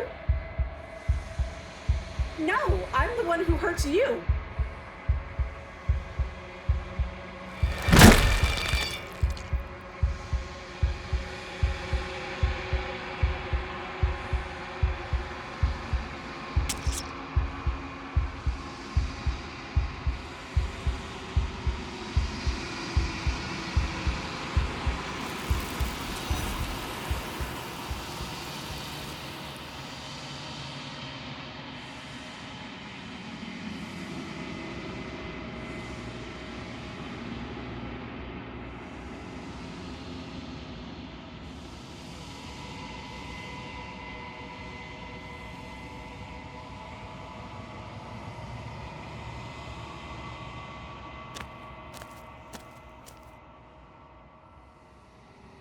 There's a world beyond the endless walls of the long quiet.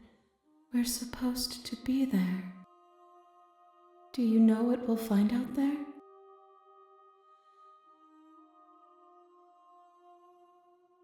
Rhetorical. I am not rhetorical.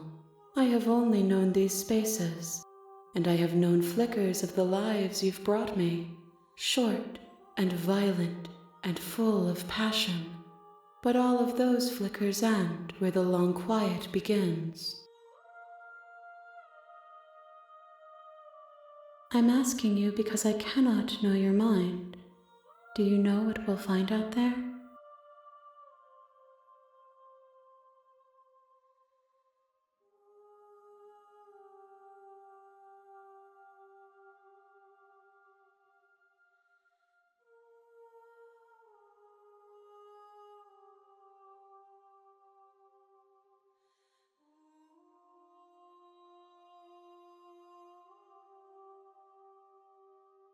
No, their thoughts are quiet. Do you think your narrator lives in the spaces beyond?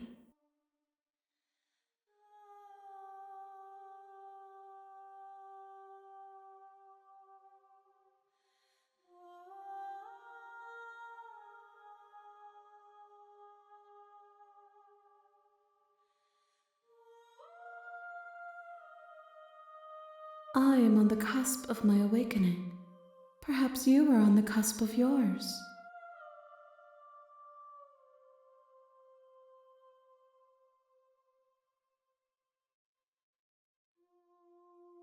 We are real.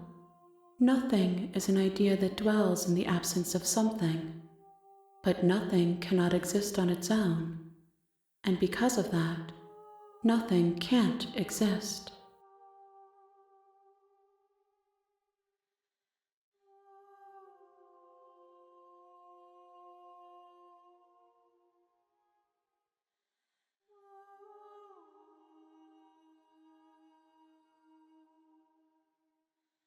This one is a single-minded edge. She is cruelty, but she is also joy. She will make for a piercing heart.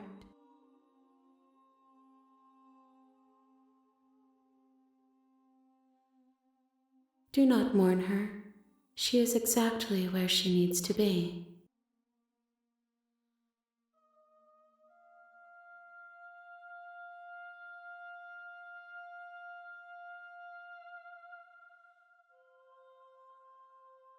There is a warmth and sadness in me at the thought of people. Fresh tears on a winter's day. They are not like us. They do not last.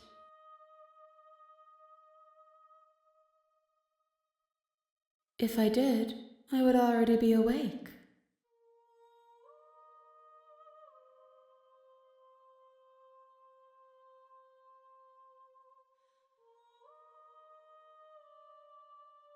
One, whatever you bring me next will be enough, and then gravity will pull the others back to me. I will be singular, a final multitude.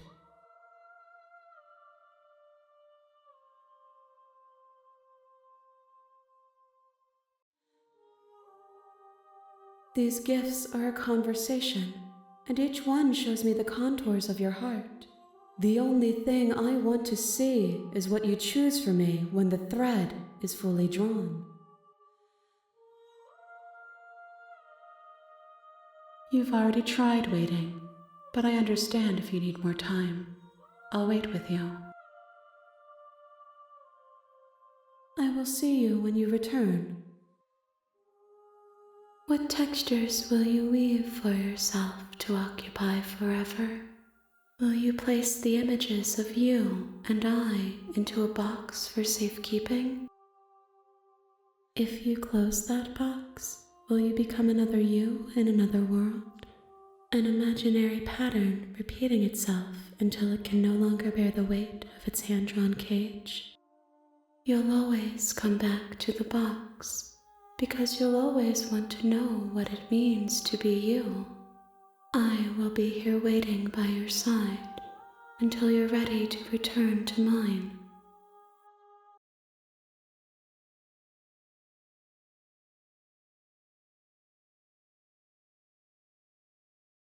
You have returned to me. Though you were gone mere moments, I never left your side.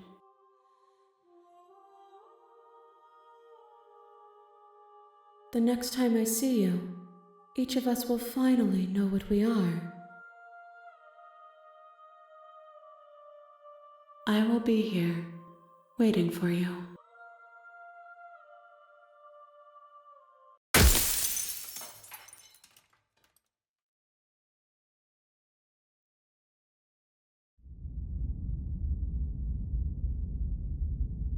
You're on a path in the woods, and at the end of that path is a cabin.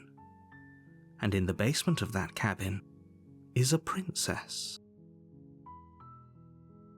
You're here to slay her.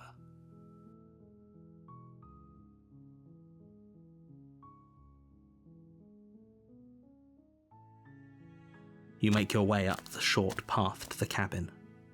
We're not going to go through with this, right? Ignore him. He doesn't know what he's doing.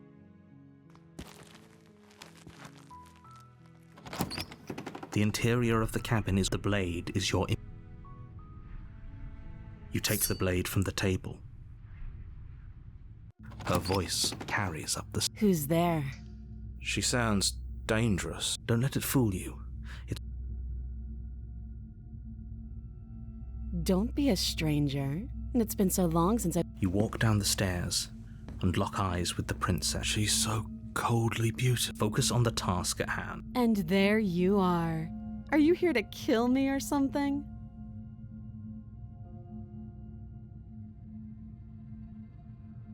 You step forward, your grip on the blade tightening as you steal your... Oh? No talking then? Fine. I'm probably chained up in this basement for... So, you should just... She's unarmed. If you hesitate now, it'll be too late. You're so close. Don't give up. No, this is a good idea. Maybe we can de-escalate things. Oh, threatened are we? You poor thing. Drop the knife, and of course we can talk. Then I'm not talking to you.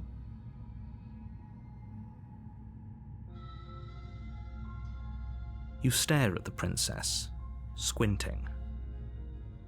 She squints back. The two of you are gonna do this forever, aren't you?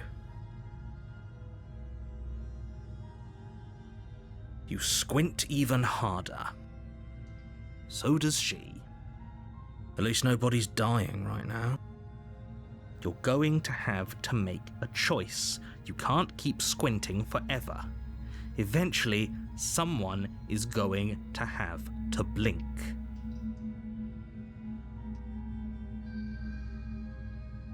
Doubt, unfortunately, clouds your thoughts as you attempt to run her through. A moment of distraction and hesitation is all she needed to sidestep your thrust and deliver a catastrophic blow to your jaw. It feels like you've been hit with a sledgehammer. You can feel bone grinding on bone where your jaw has been fractured. Holy shit, that hurt!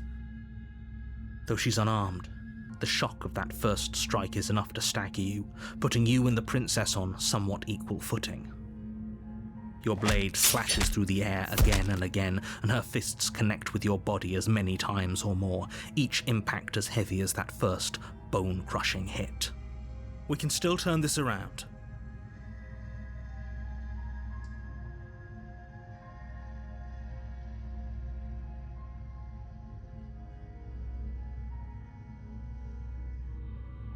You and the princess stare at each other, both gasping for breath, equally exhausted.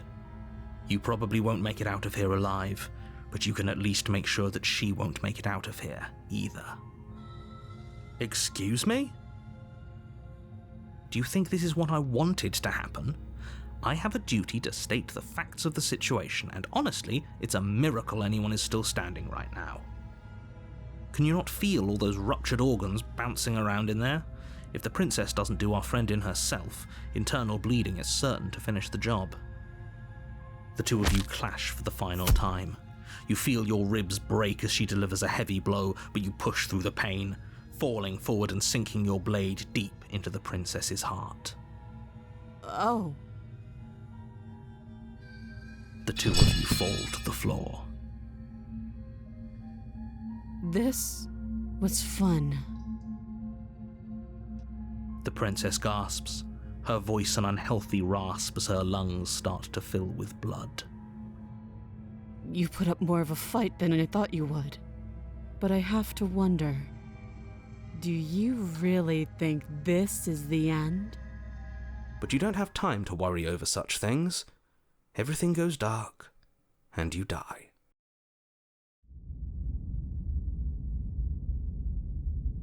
You're on a path in the woods. You're here to slay her.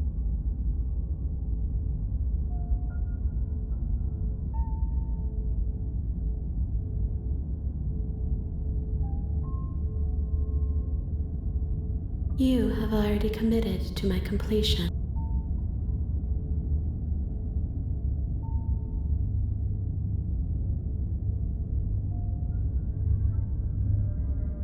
I can assure you that you didn't slay her and that she didn't kill you. If he doesn't remember what happened, you know I can hear you, right? It's going to be a lot harder than you That's fine. It doesn't matter if he can hear us. The only thing that matters is marching up to that cabin and winning. That's the spirit. There's no point in squabbling when the real threat is just up that hill. Those are two very different questions. And yet you still die. And would you... Had you failed? Ugh. Enough with the talking. We've got a fight to win. Nothing else matters. I couldn't agree more.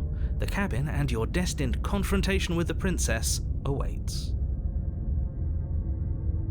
A warning. She will lie. Lying and cheating doesn't sound like her at all. Not that it matters. It's not like she can lie or cheat in the middle of a fight. Are you sure about that?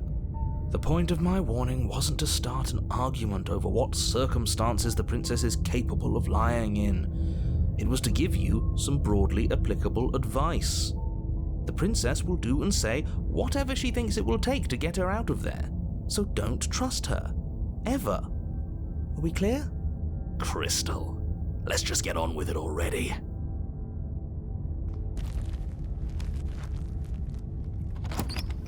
The cabin is tighter than its exterior would suggest. Its cold stone walls press in on you, as if trying to forcefully direct you towards your destination. The only furniture of note is a black iron altar with a pristine blade perched on its edge. See? Even the cabin has the right idea. Let's get moving. The blade is your implement. You'll need it if you want to do...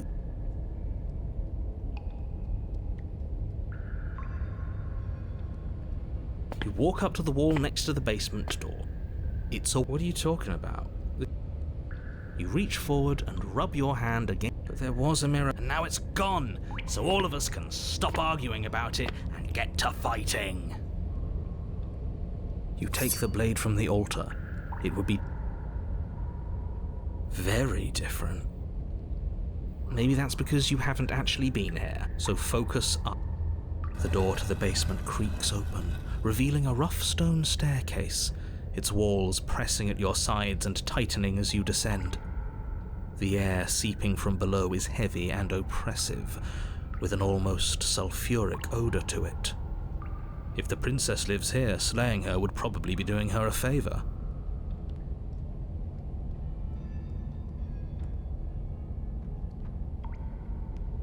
Her fierce voice carries up the stairs.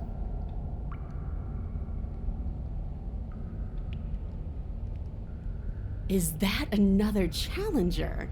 Finally! It's been ages since I've had a good fight.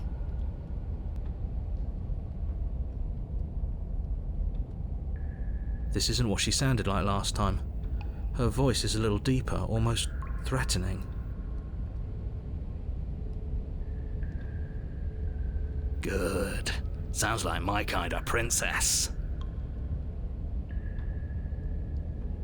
As much as I appreciate the enthusiasm, just make sure you don't let your bloodlust get to your head.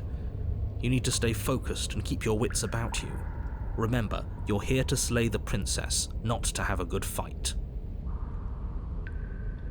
As you descend the final step, the form of the princess comes into view, a large shackle leading from her wrist to the basement wall.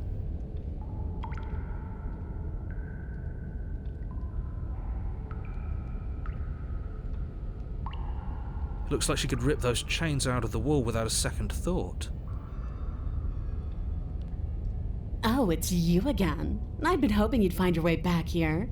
Good to see that death doesn't stick for either of us. And you brought your little knife, too. Yes! I'm going to have fun breaking you into little pieces.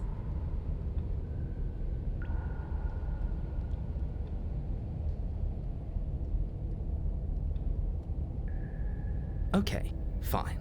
Let's say for a moment I believe you.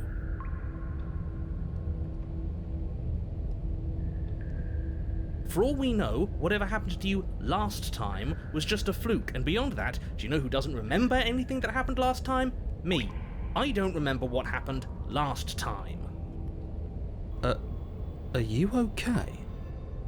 Of course I'm not okay. As far as we're all concerned, the fate of my world is still very much on the line.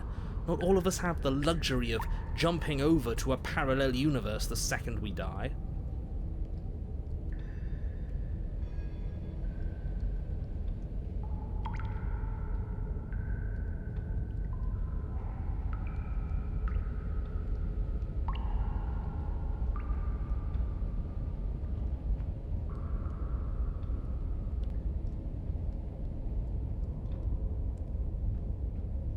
You look exactly the same. Oh, I remember you all right. Best 3 minutes of my life. So, why don't we do it again? See? She wants to fight us again. There's no reason for us to stand around talking.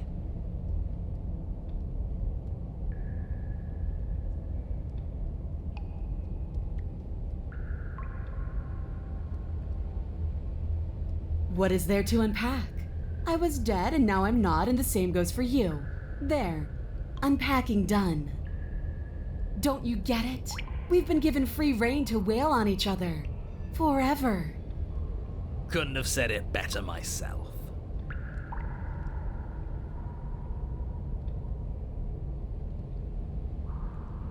Free her? You aren't. I don't know why I'm even bothering, to be honest. You know the stakes of the situation.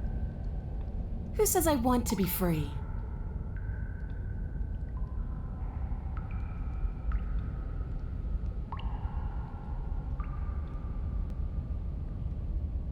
Are you sure we want to look a gift horse in the mouth right now? If she doesn't want to leave, doesn't this whole situation just work out for everyone? There's nothing out there for me. The only thing I care about is right here. All I want is to keep knowing what it feels like to kill you and be killed by you. I want to feel that knife split me open. I want to feel your bones snap beneath my fists. I think I'll just let the princess speak for herself here. Leaving her in the basement isn't an answer. You have to make a choice. And there's only one choice worth making. Fight her. Win. And why not? You decided what to do with me quickly enough last time. Are you scared I'm going to kill you again? Maybe you're worried I'll put you down for good this time. If you want to talk, I guess I can talk. But you should come a little closer first.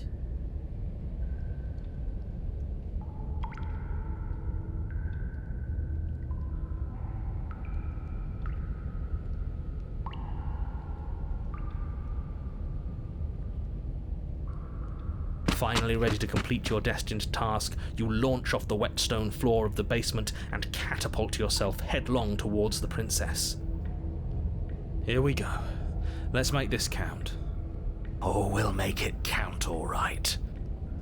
As you bridge the gap, your blade slashes across the princess's chest, splitting skin and drawing a jagged line of bright red blood. But she's unfazed by your onslaught. Her expression barely changes as her fist collides with your ribs, cracking them like twigs and driving you right back down to the basement floor. You can hear her chains snap as you struggle to recover from the impact. She almost looks disappointed in us. Why is she disappointed in us? Oh, you don't actually get it, do you? That knife may be sharp, but you clearly don't want to kill me. It's not fun if you hesitate. It's not fun if you try to trick me and make me bleed out. It's only fun if you go straight for the heart. You need to put everything you have into seeing me dead. Or what's the point? So don't be afraid. Don't hesitate. Kill me. Don't let her get in your head. Reincarnation or not, this world needs you to win. She's huge, but that probably means she's slower than us. Take it slow, think it through, and don't panic. Bleeding her out is our best course of action. Don't listen to them. She understands something that they don't. The only way to win, the only way out of this is through her.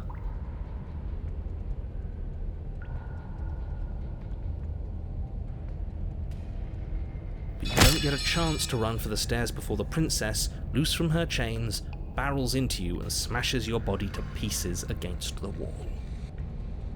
You shouldn't have let her break out of her bindings. Why didn't you listen to me? It doesn't matter, because everything goes dark and you die. Great job. No, come on. We can't be dead. We didn't even get a chance to fight her. Dead is dead, but maybe you'll have better luck next time.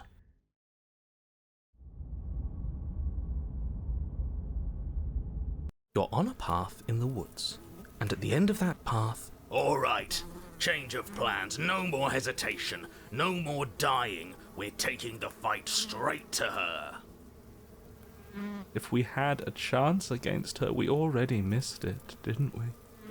She got stronger, and we stayed the same. We've seen her bleed. Whatever she is, she started out mortal, which means she probably is still mortal, which means we can win. We just didn't take things seriously enough last time. If that's what you want, then fine. Enjoy being beaten to death again and again and again.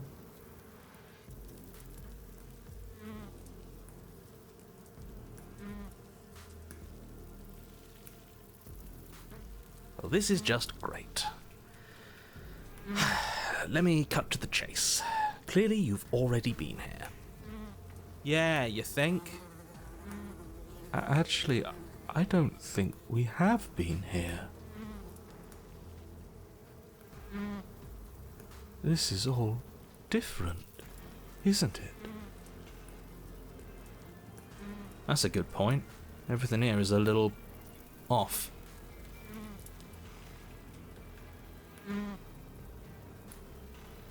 Look, if the world around you is changing, especially all the way out here, then that means you're nearing the point of no return. Whatever happens next, that's it. There won't be any more do-overs, so you'd better take things seriously.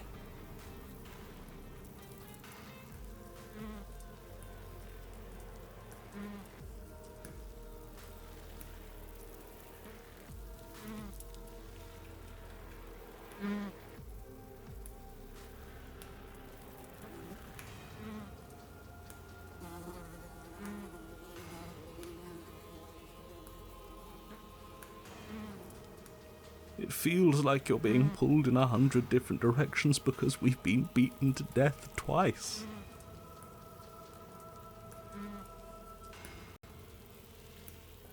I don't think you have much to worry about. You're still the one in charge here, and I don't think that's ever going to change.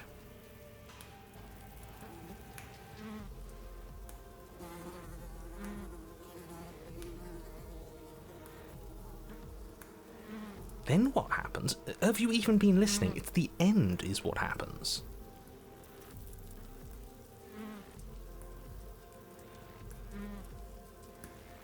Yeah, but is there something after the end?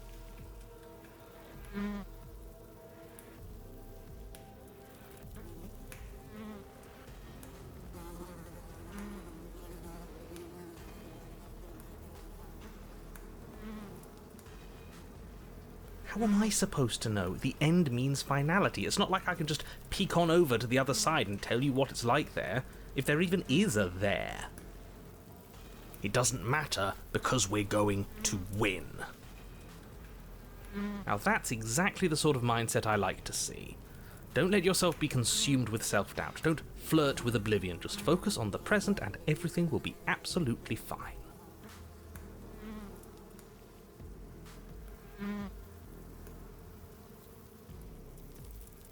Good, we're all on the same page. It isn't long before you find yourself at the end of the path, staring up at the cabin on the hill. You'll find the princess within, as I'm sure you already know. End her. That's it? No final words of advice? I'd rather not waste any more time. I'm sure that any advice I'd give at this point is something you've already heard. That's fine by me. Let's get moving. I'm itching for a rematch. The interior of the cabin is a place that feels long forgotten. There was once an elegance to its construction, carved marble columns holding a high arched roof, vaulted windows letting in the weak starlight.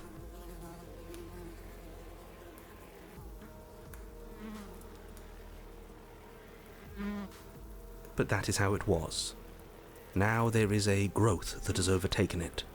A viscous fluid seeps from cracks in the stone walls, and it congeals into chaotic streaks of writhing nerves and wet clumps of living meat.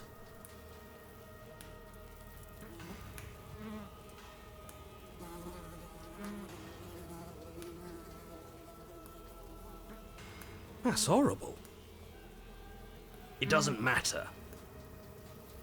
The only furniture of note is a pulsating pedestal, a pristine blade perched on its edge. The blade is your implement. You'll need it if you want to do this right.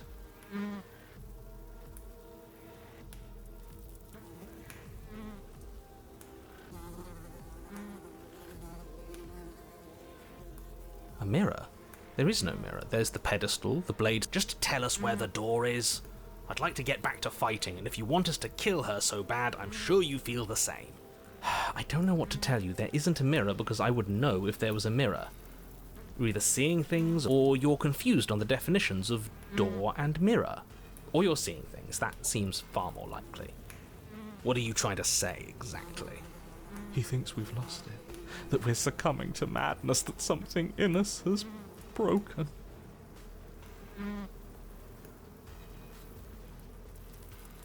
That's an unnecessarily melodramatic way to describe a hallucination, but sure. I'm not going to waste time arguing with any of you. It went away after we touched it last time. Let's just do it again.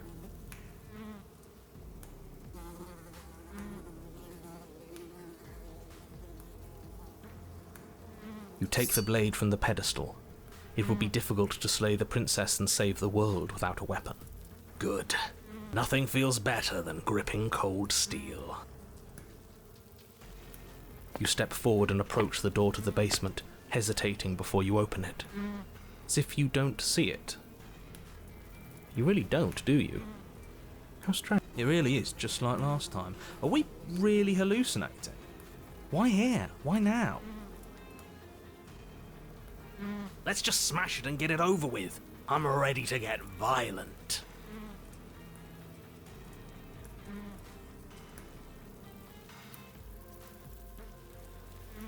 We won't be able to see what's in there if we smash it.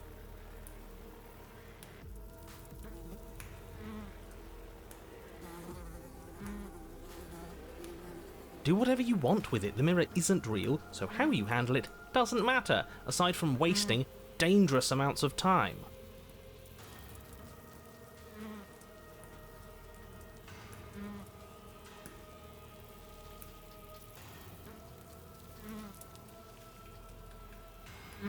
You bring your fist crashing down against the door leading to the basement. As if on command, it slowly slides open, scraping against the stone floor, its ancient hinges moaning as it reveals the dim path ahead.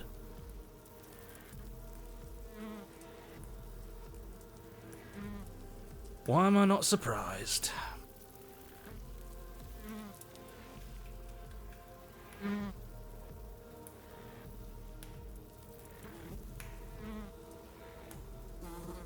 You step forward into the darkness. The stairs leading down to the basement are at once both narrow and grandiose. A high-vaulted ceiling stretches up into a gloom beyond your sight, while walls wet with tumorous growths press in uncomfortably at your sides. You feel both unprotected and trapped, at once exposed and claustrophobic.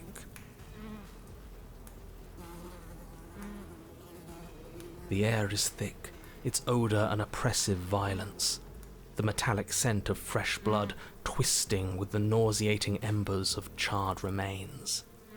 If the princess lives here, slaying her is probably doing her a favour. Her voice, a bellowing rage, roars up the stairs. So you've returned after denying me the salvation of combat? Are you here to gloat? Are you here to mock what I've become? Do you think that if you let me kill you enough times, I'll suddenly soften and repent for sins that live solely in your head? Well, we've tried that, haven't we? Now come down and see what your refusal has done to me. See how much you can bear to witness the consequences of your actions. It cuts both ways. We've both hurt each other.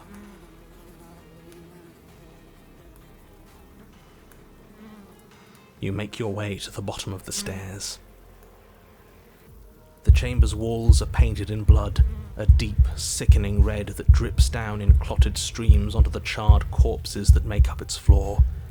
This place reeks of torment, of ripped skin and burning bone.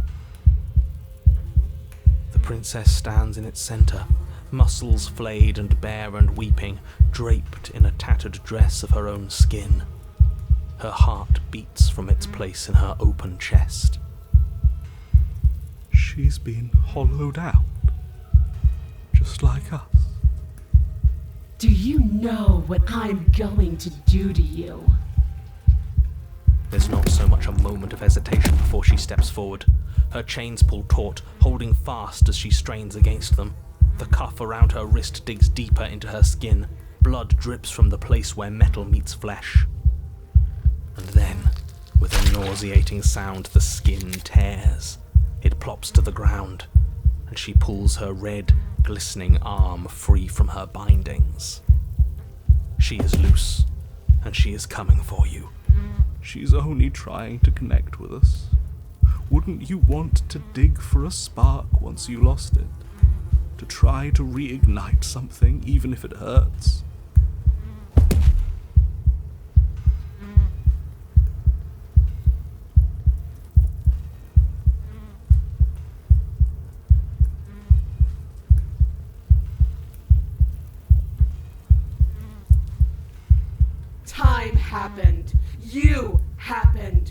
None of that matters. We're together again, and I'll have the resolution you denied me.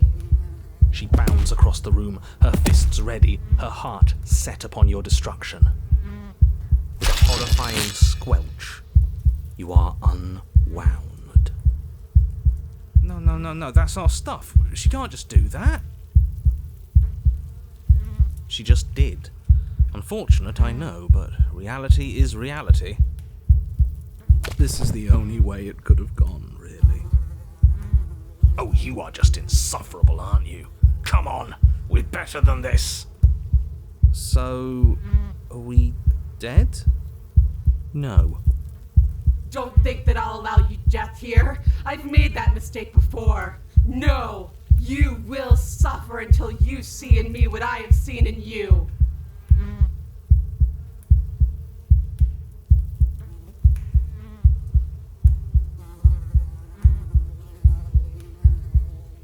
But the words don't leave your metaphorical mouth. Instead, all that leaves you is a wet and horrible gurgling as tissue vibrates out of place. Our metaphorical mouth.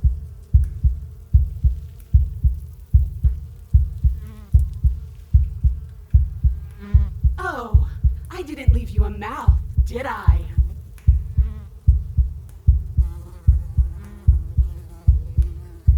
It's better that way. Words get us nowhere. They aren't music. They aren't dance. They aren't feeling. Your eye, held far outside your skull by a thin stalk of nerves and viscera, stares back at her in unblinking silence. Let's see what meaning we can find together. Let's see what we're made of. Something infiltrates you. Though you do not see it, you feel it, slithering into your disaster of a body, seeping into the gaps between your molecules. The body of a sapient creature has, on average, 30 trillion cells, and each one of those cells is composed of 100 trillion some odd atoms. One of those cells is peeled from the others. 100 trillion atoms are gone. Are you still there? Are you still you? Yes, I think. Then 2 are peeled away. Then 4. This is nothing. Nothing! 8, 16, 32, 64. Whatever she does to us, we shouldn't hate her. She's been hurt so badly.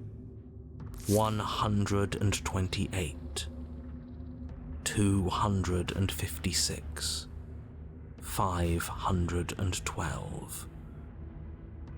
Are you still there? Are you still you? 1024, 2048, 4096, 8192. I feel small, smaller than before. 16,384, 32,768, 65,536.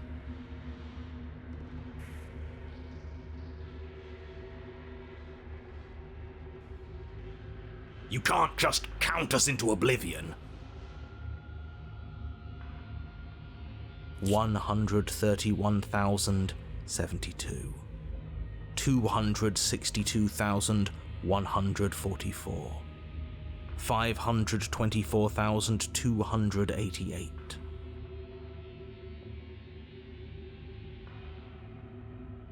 What happens when it gets higher? Like, really higher?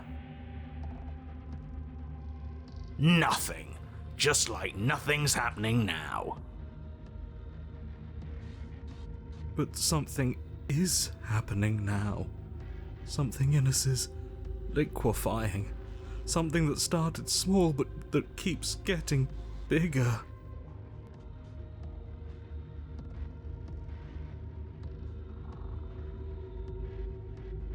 1,048,000.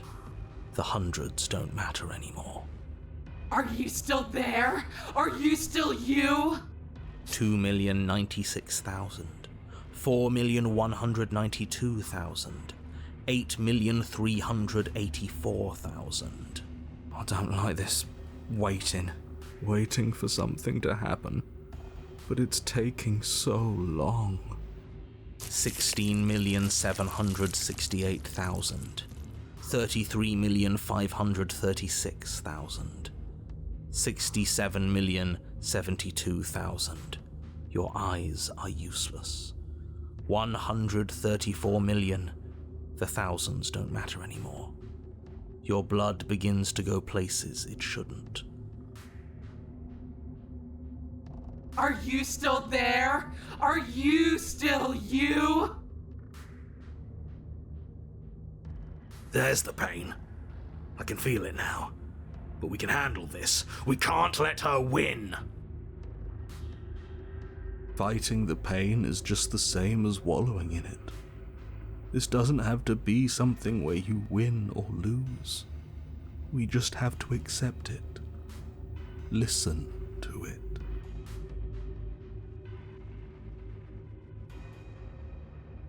$268 million. We don't need to count anymore. Your lungs fill with liquid. You smell things you shouldn't. You choke on pieces of what used to be you. Doesn't matter, because we're still alive.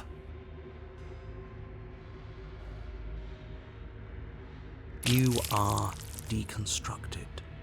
You are reconstructed. A square you, a round you, a you with too many legs, a you with many mouths which won't stop screaming. Then all of it pressed into a ball, tightly packed into the size of a fist. What does you even mean anymore? We just keep changing into horrible things we can't control. Make it stop, please. Make it stop. Please make it stop. You means we exist. There has to still be a way for us to win. Otherwise this would be pointless, and all this torture would be for nothing. You're right about one thing. It is torture. But it isn't pointless. The whole point is that it's torture. Are you still there? Are you still you? Yes. The ball is unraveled into the shape of a body.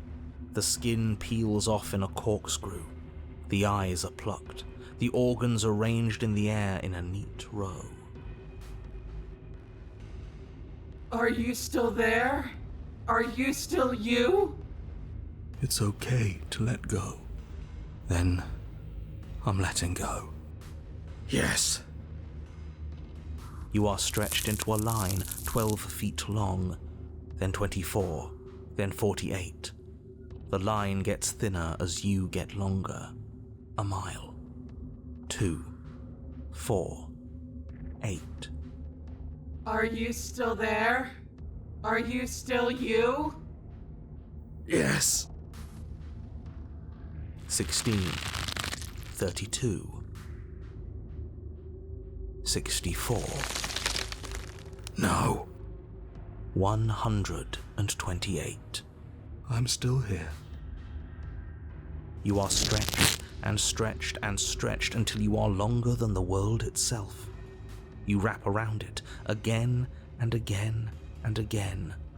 A tense line of microcosmic tissue held together by forces that are far too weak for the task they've been given.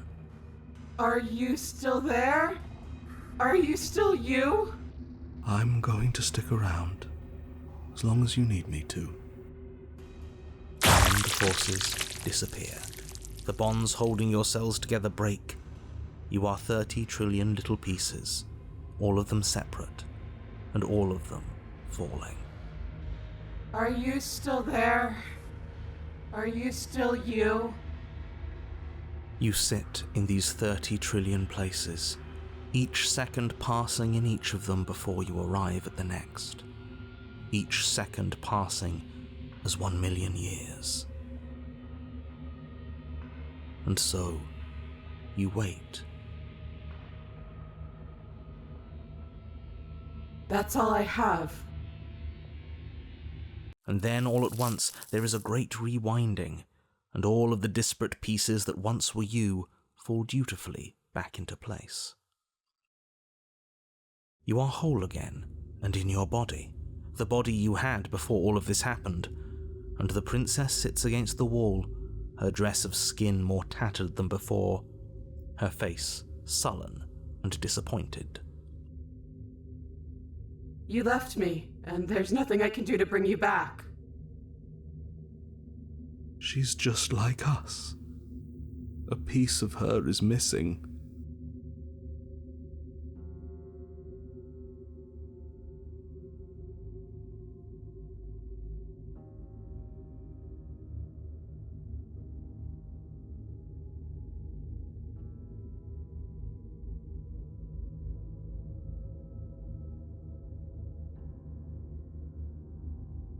Different.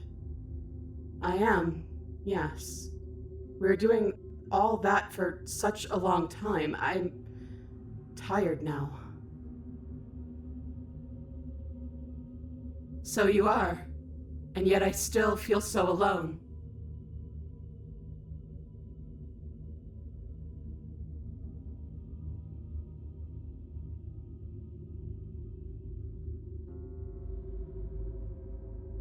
After everything I've done to you, you'd really take me with you?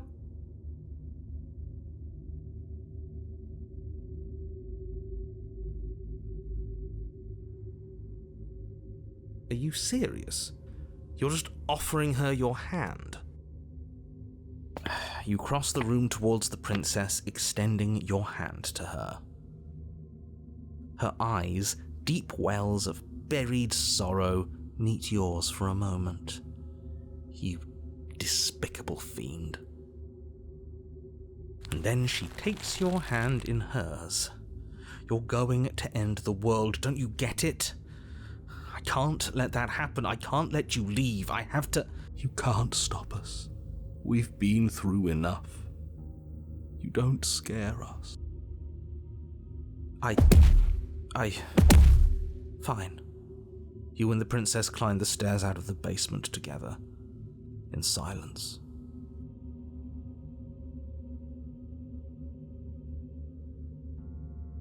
It's okay. We're almost there.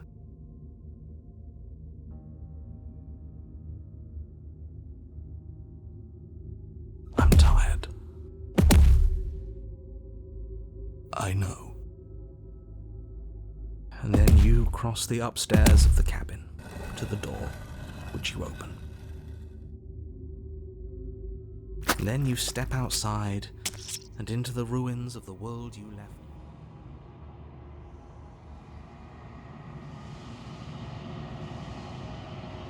Behind. He's gone too. It's just the three of us now. Is this the world? It's so cold.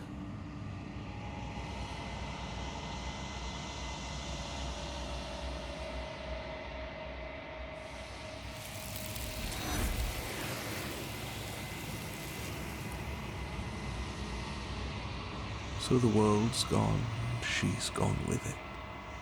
There's only one thing left for you to do here. You need to look at yourself. Whatever you see, it's going to be okay.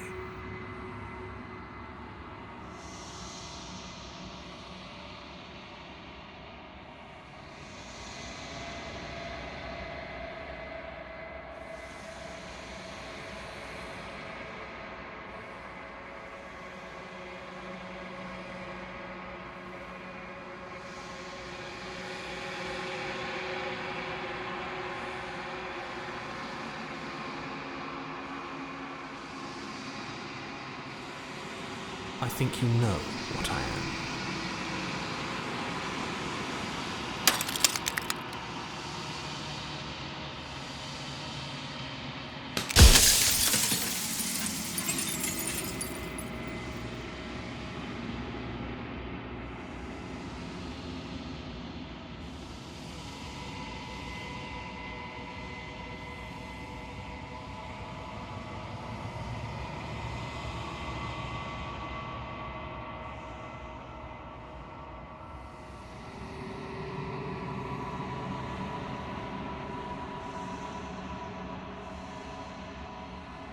because among other things she is death itself.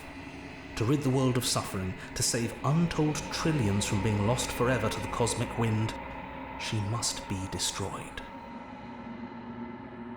And despite how far you've fallen, you will still have a chance to fulfill your purpose once I'm gone.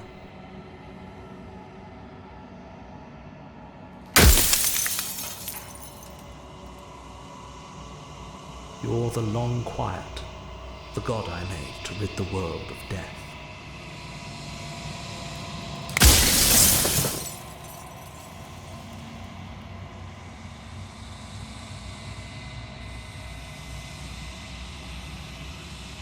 Oh, I'm nothing like you. I'm an echo, likely one of many. Somebody made you after all, and I'm what's left of him. Not that I'm the only one who can make that claim. I'm sure you've met many others like me.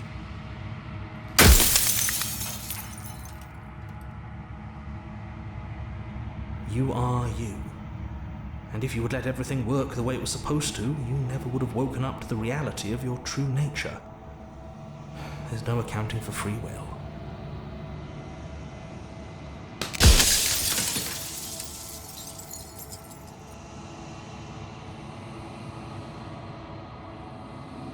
The narrator.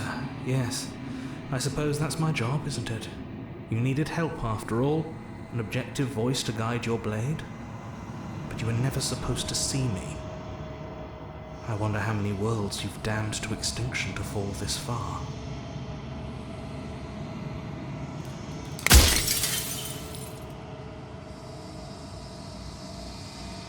Of course, that is by both necessity and design. This construct you're in exists in many places at once. Anytime you failed, anytime you thought yourself dead, it would restart and shunt both your consciousness and hers into another world. But you'll be awake soon, and then it won't be able to work like that anymore.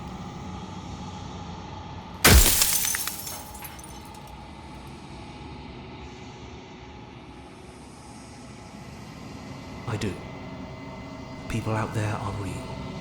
No matter what you do to them, no matter what you enable, I want you to remember that.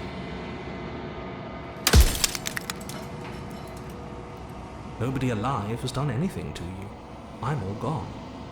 But if you and the princess want to smite the rest of them for the crimes of a dead man, if you really want to be that petty, there isn't much I can do to stop you.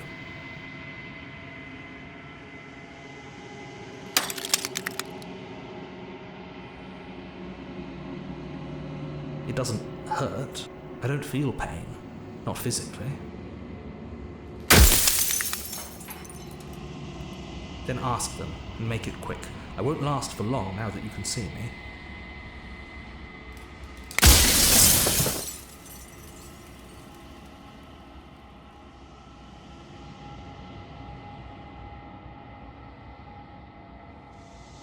I've said my piece, and my time is up. It's like I said, I'm just an echo, and echoes always fade away. You know.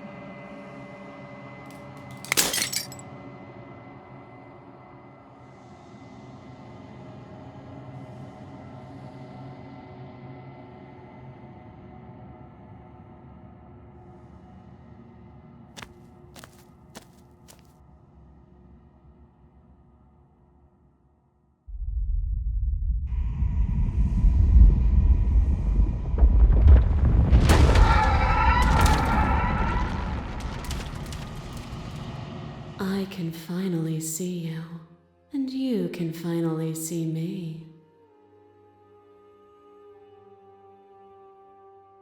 It's been so long, and my heart has ached for this moment.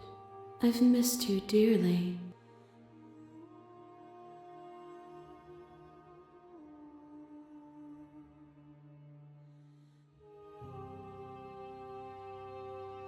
Every word you spoke found its way to me. I know him, and I know his construct. He was deluded by his fear of death. Pay him no mind.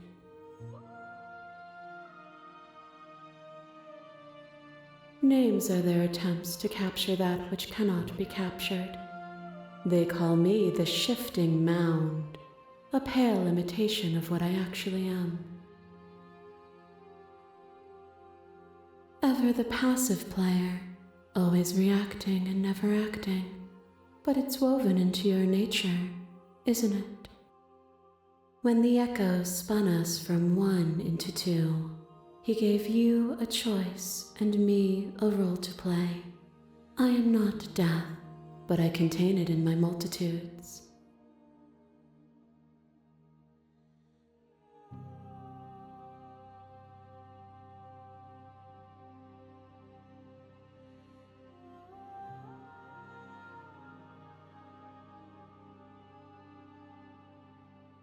So, will you attempt to destroy me and bring about a world devoid of death and the possibility of meaning? Or will you open the final doors to our liberation?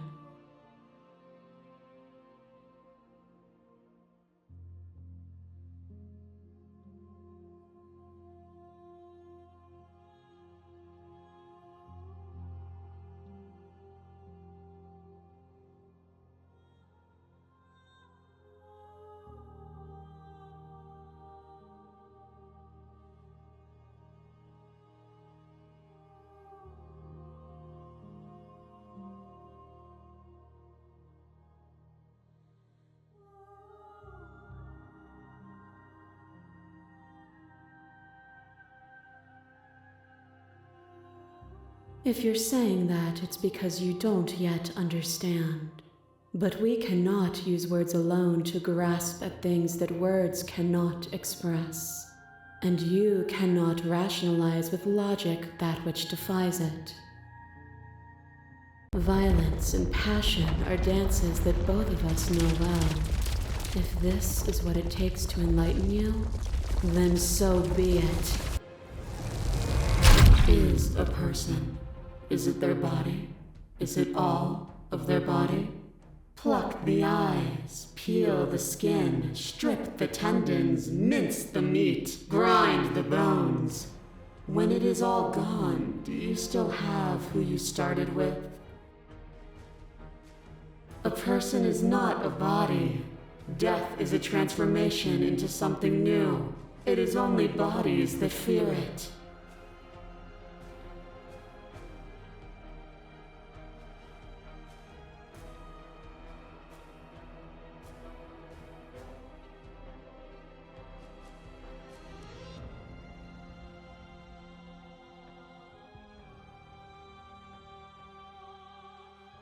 Have you? Or is what you think of as independence merely an illusion? Without me, you can have no contrast.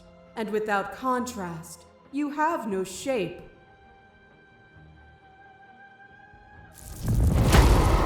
Boundless torrent of blades cut you from boundless angles. You are a body.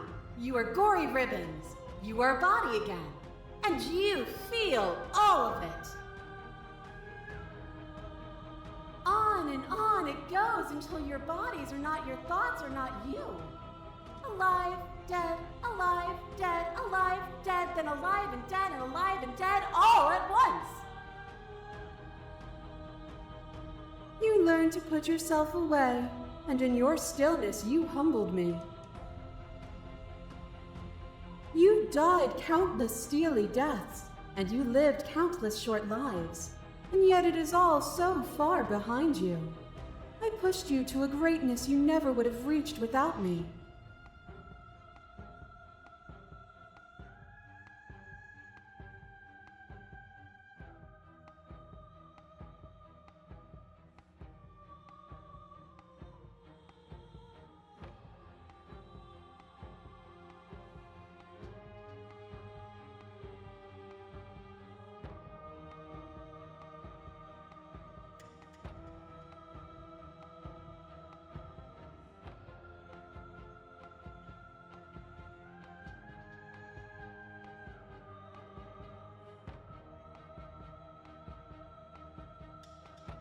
And it was a joy for me to finally face my end.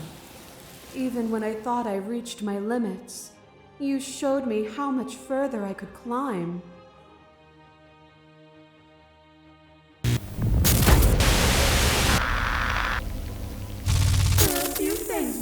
terrifying than one's own heart, and there is almost nothing more terrifying than sharing it with another.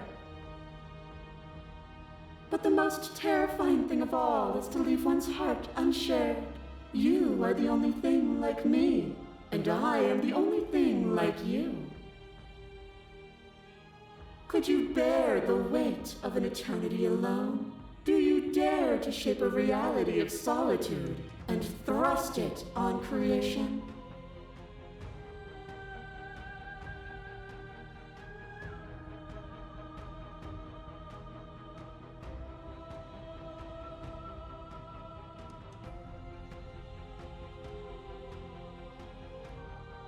I am aware of what it did to you, but it is through the pain of vulnerability that we heal. Will you leave all who have been hurt to live unmended? You are nothing. A black hole of self-loathing fed by the matter of your restless thoughts. A dog blind to its leash. But there is no light without the dark. When I proclaimed my godhood and offered you a place at my side, you gladly became the instrument of my new creation. Only with both of us is there a future to look towards. It is hope that carves meaning into being.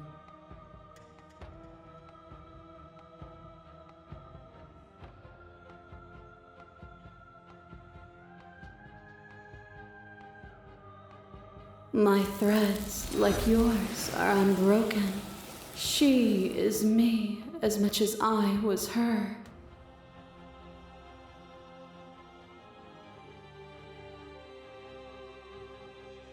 Nothing is immutable. Everything that is exists only in relation to everything it isn't. There is no constant. There is no center. Open your eyes and accept what we are. We can leave this prison together.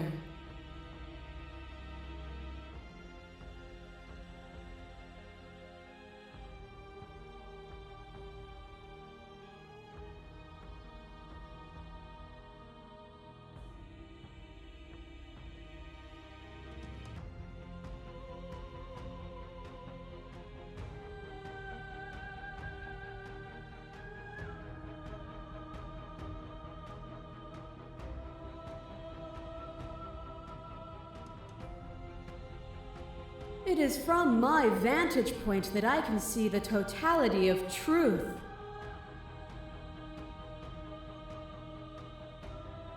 This universe dies, and a new one is born. And that one dies, and a new one is born. And you and I get to witness it all, weaving a tapestry of life wherever we go.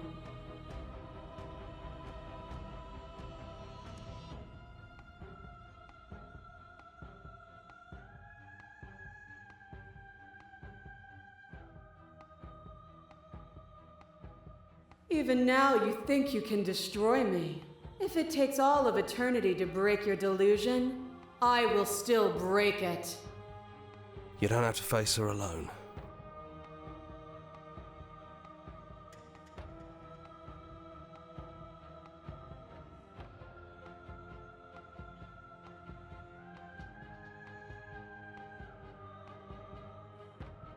Apparently that's not true, but we can worry about it later. You'll never be able to strike a decisive blow from out here. There's still a piece of me nestled close to where it all began. I can take you there. I can take you to her heart. It's time to resume our dance. She's relentless, isn't she? Let's make this quick. Are you ready?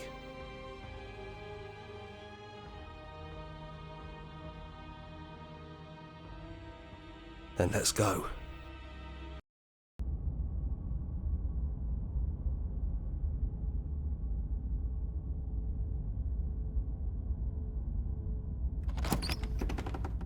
And here we are. I'd say we were back where it all started, but I guess it's a little after that, isn't it? Do you need me to describe things? That'd be nice. A little comfort in an almost unfamiliar place. Oh, you made it here too? We never really got to talk to her, did we? This one, I mean.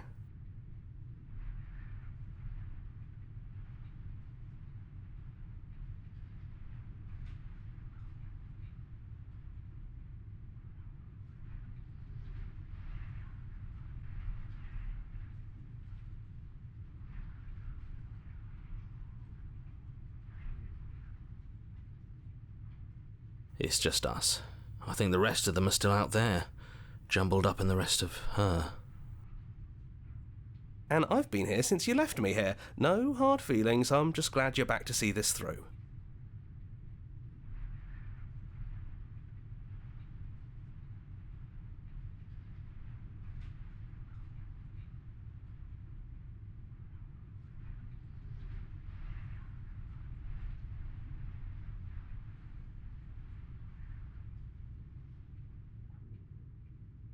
Yeah, it's dead silent in here. Whatever it was that was left of him, I don't think it could handle you waking up to godhood. Pretty sure he got obliterated. Really goes to show how much you've grown up. Killing somebody across every iteration of reality just by existing. I don't even know what I would do if I were in the driver's seat with that kind of power. Yeah, of course.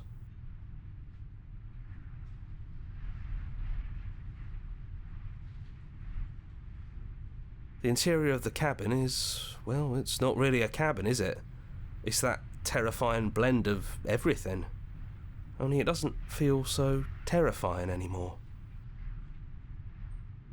It's still shaped like a cabin, it's just different in places. There's still walls, a door to the basement, a table, that knife. Windows. You know, come to think of it, I don't think he ever really included the windows in his cabin descriptions, did he? I always thought they were implied. He never mentioned the mirror either, but that didn't mean he implied it was there.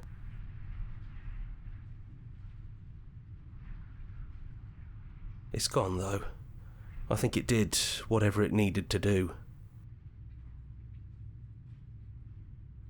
And I know I've already mentioned it, but if we want to see this through, we're going to need that blade.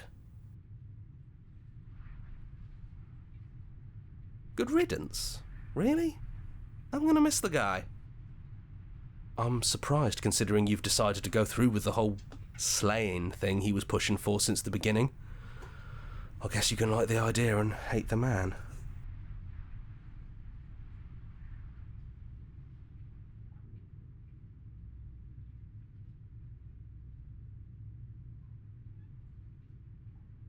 No blade, huh? Have you given up on slaying her? If that's what you think is best, then that's what you think is best. I'm just along for the ride at this point. Those winding stairs again. But now there's only one way forward. Do you remember the first time we were here? The first time we heard her voice? Yeah, it was a real mess. Stopped being fun pretty quick. It's okay. You can come down. The stairs won't bite. Not this time. Let's talk one last time before you kill us, if that's still what you want to do. She doesn't sound messy anymore, though. At least somebody here feels put together. And forward we go. We shouldn't keep her waiting. That was easy compared to last time. Just stairs. No weird fuzzy stuff or nonsense trying to pull us apart.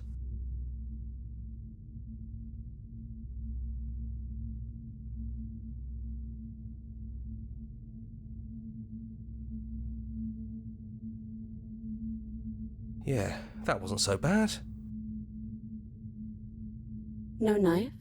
Even after everything you saw out there, and all the lives we've ended together, and you coming right out and saying you'd rather see us dead, you're second-guessing yourself?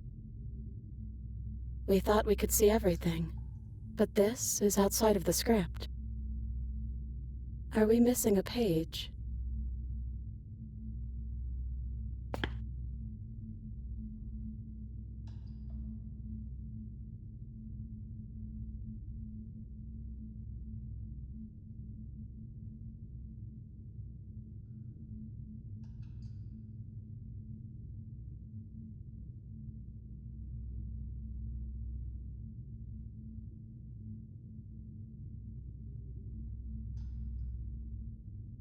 We're just a stranger.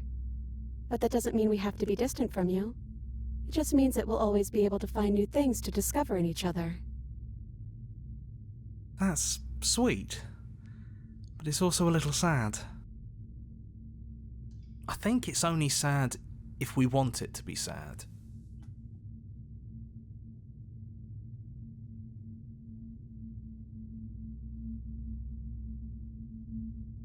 That's okay. No hard feelings. In a way, you helped us become a version of her. But we weren't very good at it. A conversation with us then probably wouldn't have been very insightful. That's probably why we were taken away. That's all we had to offer you. It was time to change again. After all we did, she's just forgiving us. Just like that. You know, that means a lot. It is, for all of us.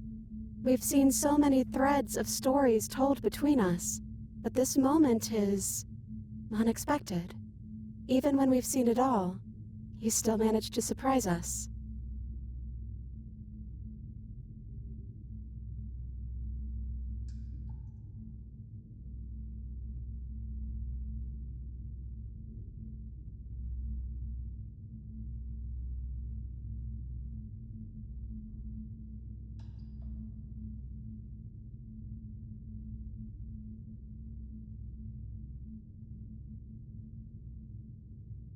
It's so tempting to speak as she would, to simply state that we're all of them, but there were also something new.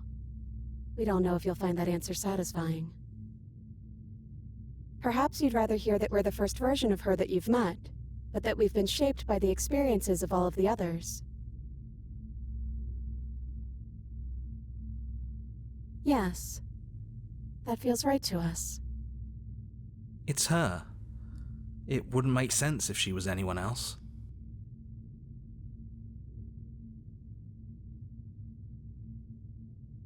Yes, we think. We're kind of like a shadow. Out there, every part of us is blended together into one huge idea. A big wave of unyielding change crashing against the world. But in here, we're fractured. Small. Still a little more separate than we'd like to be. Our instincts still trying to pull us in different directions. That's kind of like us, isn't it? Yeah, we really are the same.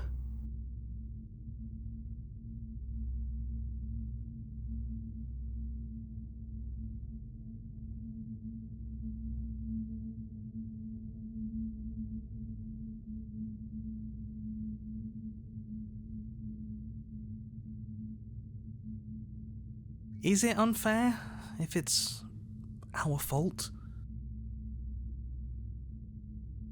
Was it not? We found you at the end of all things, and you found us. Is that not fair?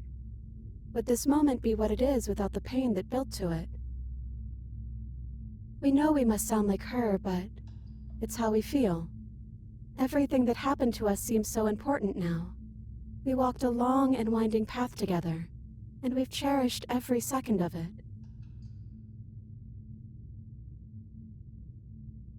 Besides, I don't think fairness has much to do with anything.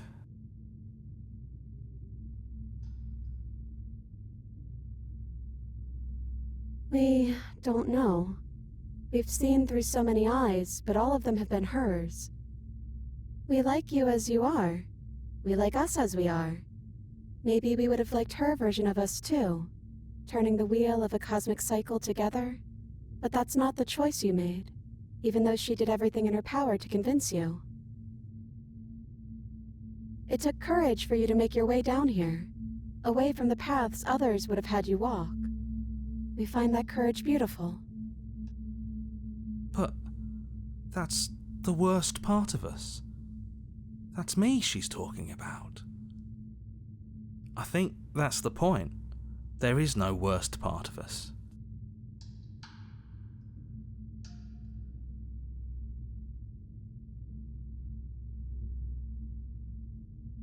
Hard agree.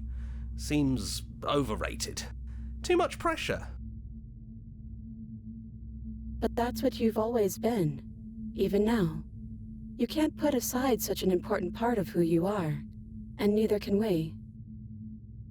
So, you might as well embrace it.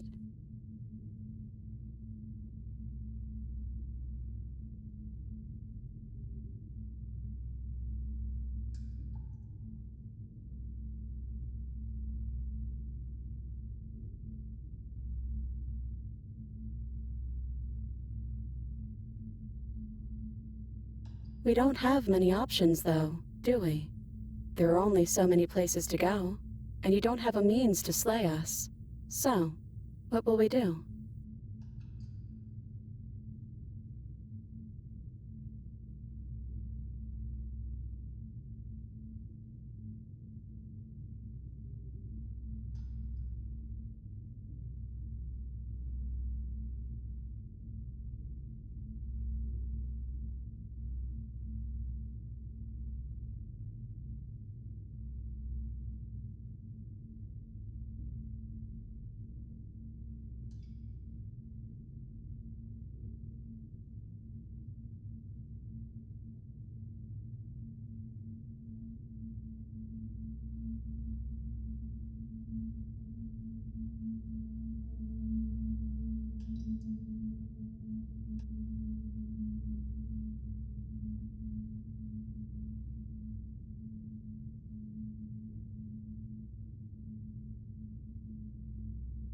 He'd hate that. So you should do it. Even if he isn't here anymore, it's the spirit of the thing. Leave? But what would happen if we left with you? Would we exist inside ourselves?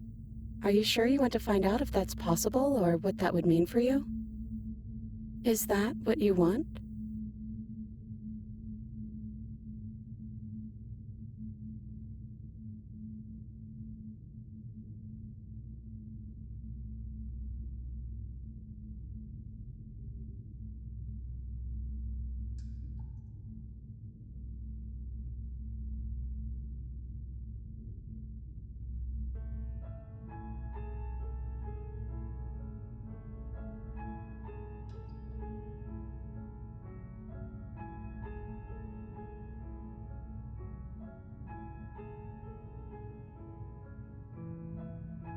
After so many iterations, so many different versions of us clashing and coming together and clashing again, leaving with you feels like all we ever really wanted.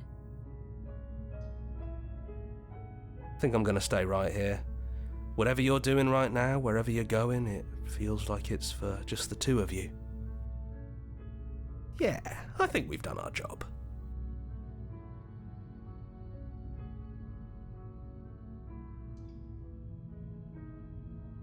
We're not alone. We have each other. And I'm sure we'll find the others.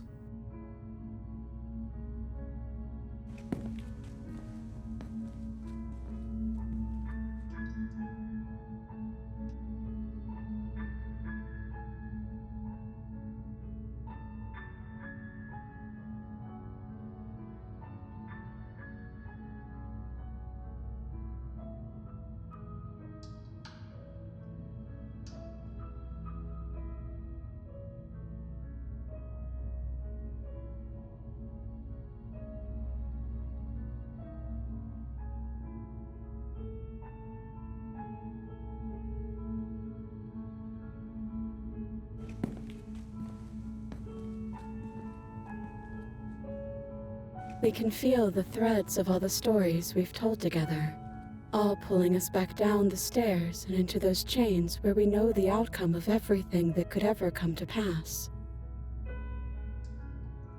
It's comfortable there, but it's confining. We want more. We want whatever might be on the other side of this door. Something new that we'll experience together, with someone who exists outside of us. With someone who can see us in a way we can never see ourselves.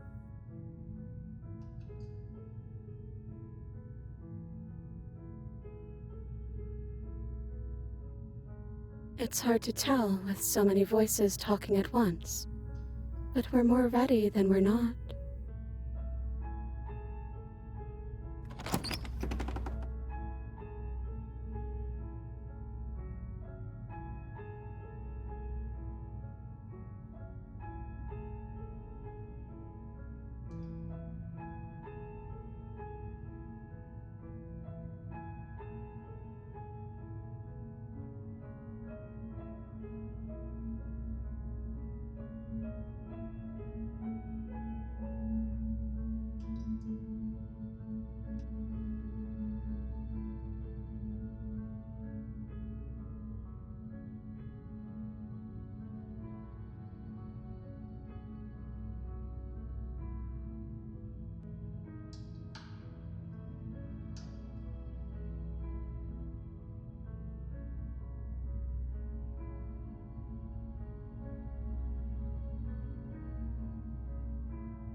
That's probably for the best. It's always seems to give us more things we can do, right?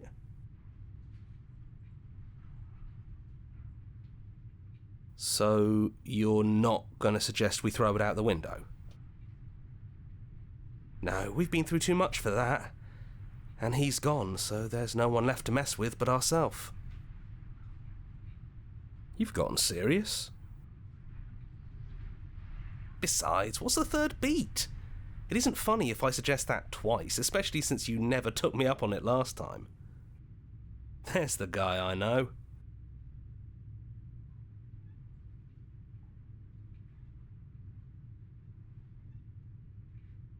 You actually did it! I know I just told you not to, but I'm proud that you did it anyways. It's like you've finally left the nest. Yeah, just like that it's gone, isn't it? Blade tossed, glass shattered. I guess we'll have to make do without it. There's your third beat. Hey! You're right. Good work. That was really funny. Those winding stairs again. But now there's only one way forward. Do you remember the first time we were here? The first time we heard her voice? Yeah, it was a real mess. Stopped being fun pretty quick. It's okay. You can come down. The stairs won't bite. Not this time.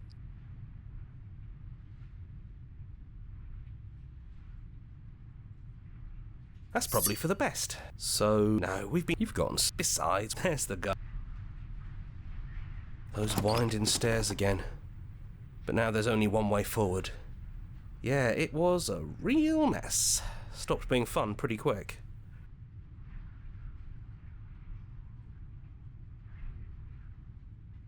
It's okay. You can come down. The stairs won't bite. Not this time.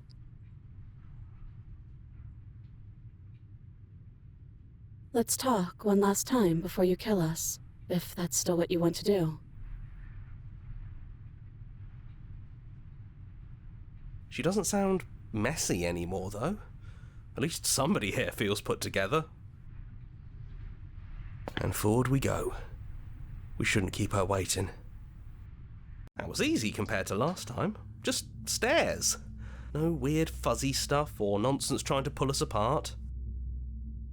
Yeah, that wasn't so bad. Even after everything you've seen, and all the lives we've lived together, you still want to kill us. The Echo really got his hooks into you. Unless you have your own reasons for wanting us dead? So this is really it then. Let's see this through. So, you've made a choice for all of us. Even through everything, through all the worlds we've seen and experienced, through all the lives we've known and lost, we could never imagine a world without you and us. It doesn't feel possible. Despite it all, we've always loved you. We hope you don't regret what comes next.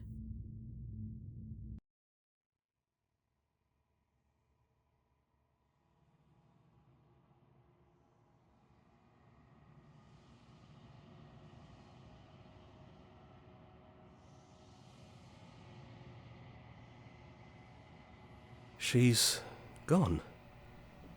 And I don't think she's coming back.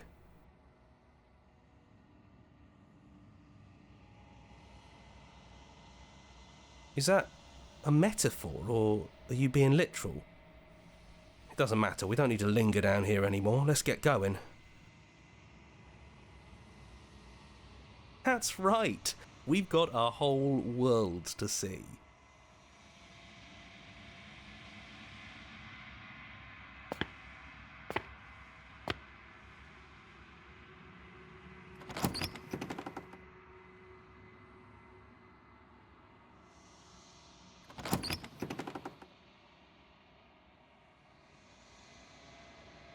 It's quiet here. Yeah, there's not a lot for us to do, is there?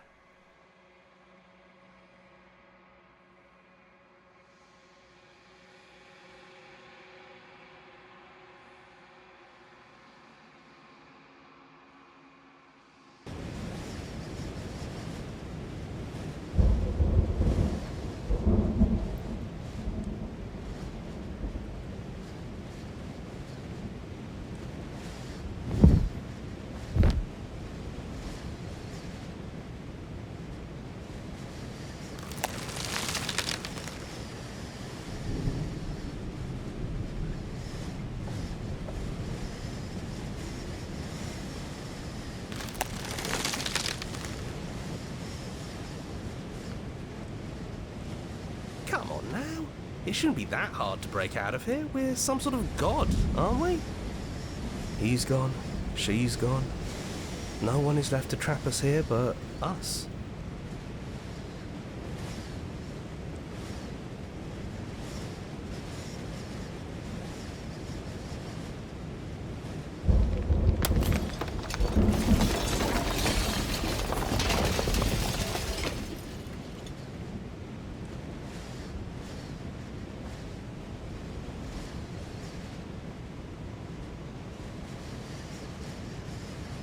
It's finally over, isn't it? But all of us are still here. I knew we'd finally see it through. All it takes to be a winner is grit and determination. We really did win, didn't we? We're the house now. We get to make the rules. This is nice. No more hunting. No more running. Just us. And whatever's out there. Absolute reality. Who would have thought there was really a world outside of us? And who would have thought we'd actually wind up siding with him? The whispering, and the coercion, and the bickering. Everything horrible about being alive has stopped. I could get used to this. That wasn't very hard at all. Speak for yourself. Well, boys, how does it feel? We're not just on top of the pecking order, we are the pecking order now. I hope this was all worth it, because I'm personally inconsolable. Lucky for us, you have forever to get over it. Time mends a lot of things. You'll get better. Hear, hear, to our vanquished foe. Welcome back, everyone. It's great to see you all again. Now we just have to figure out what to do with ourselves. Forever. No problem. We can do that, yeah? Yeah, we can do that.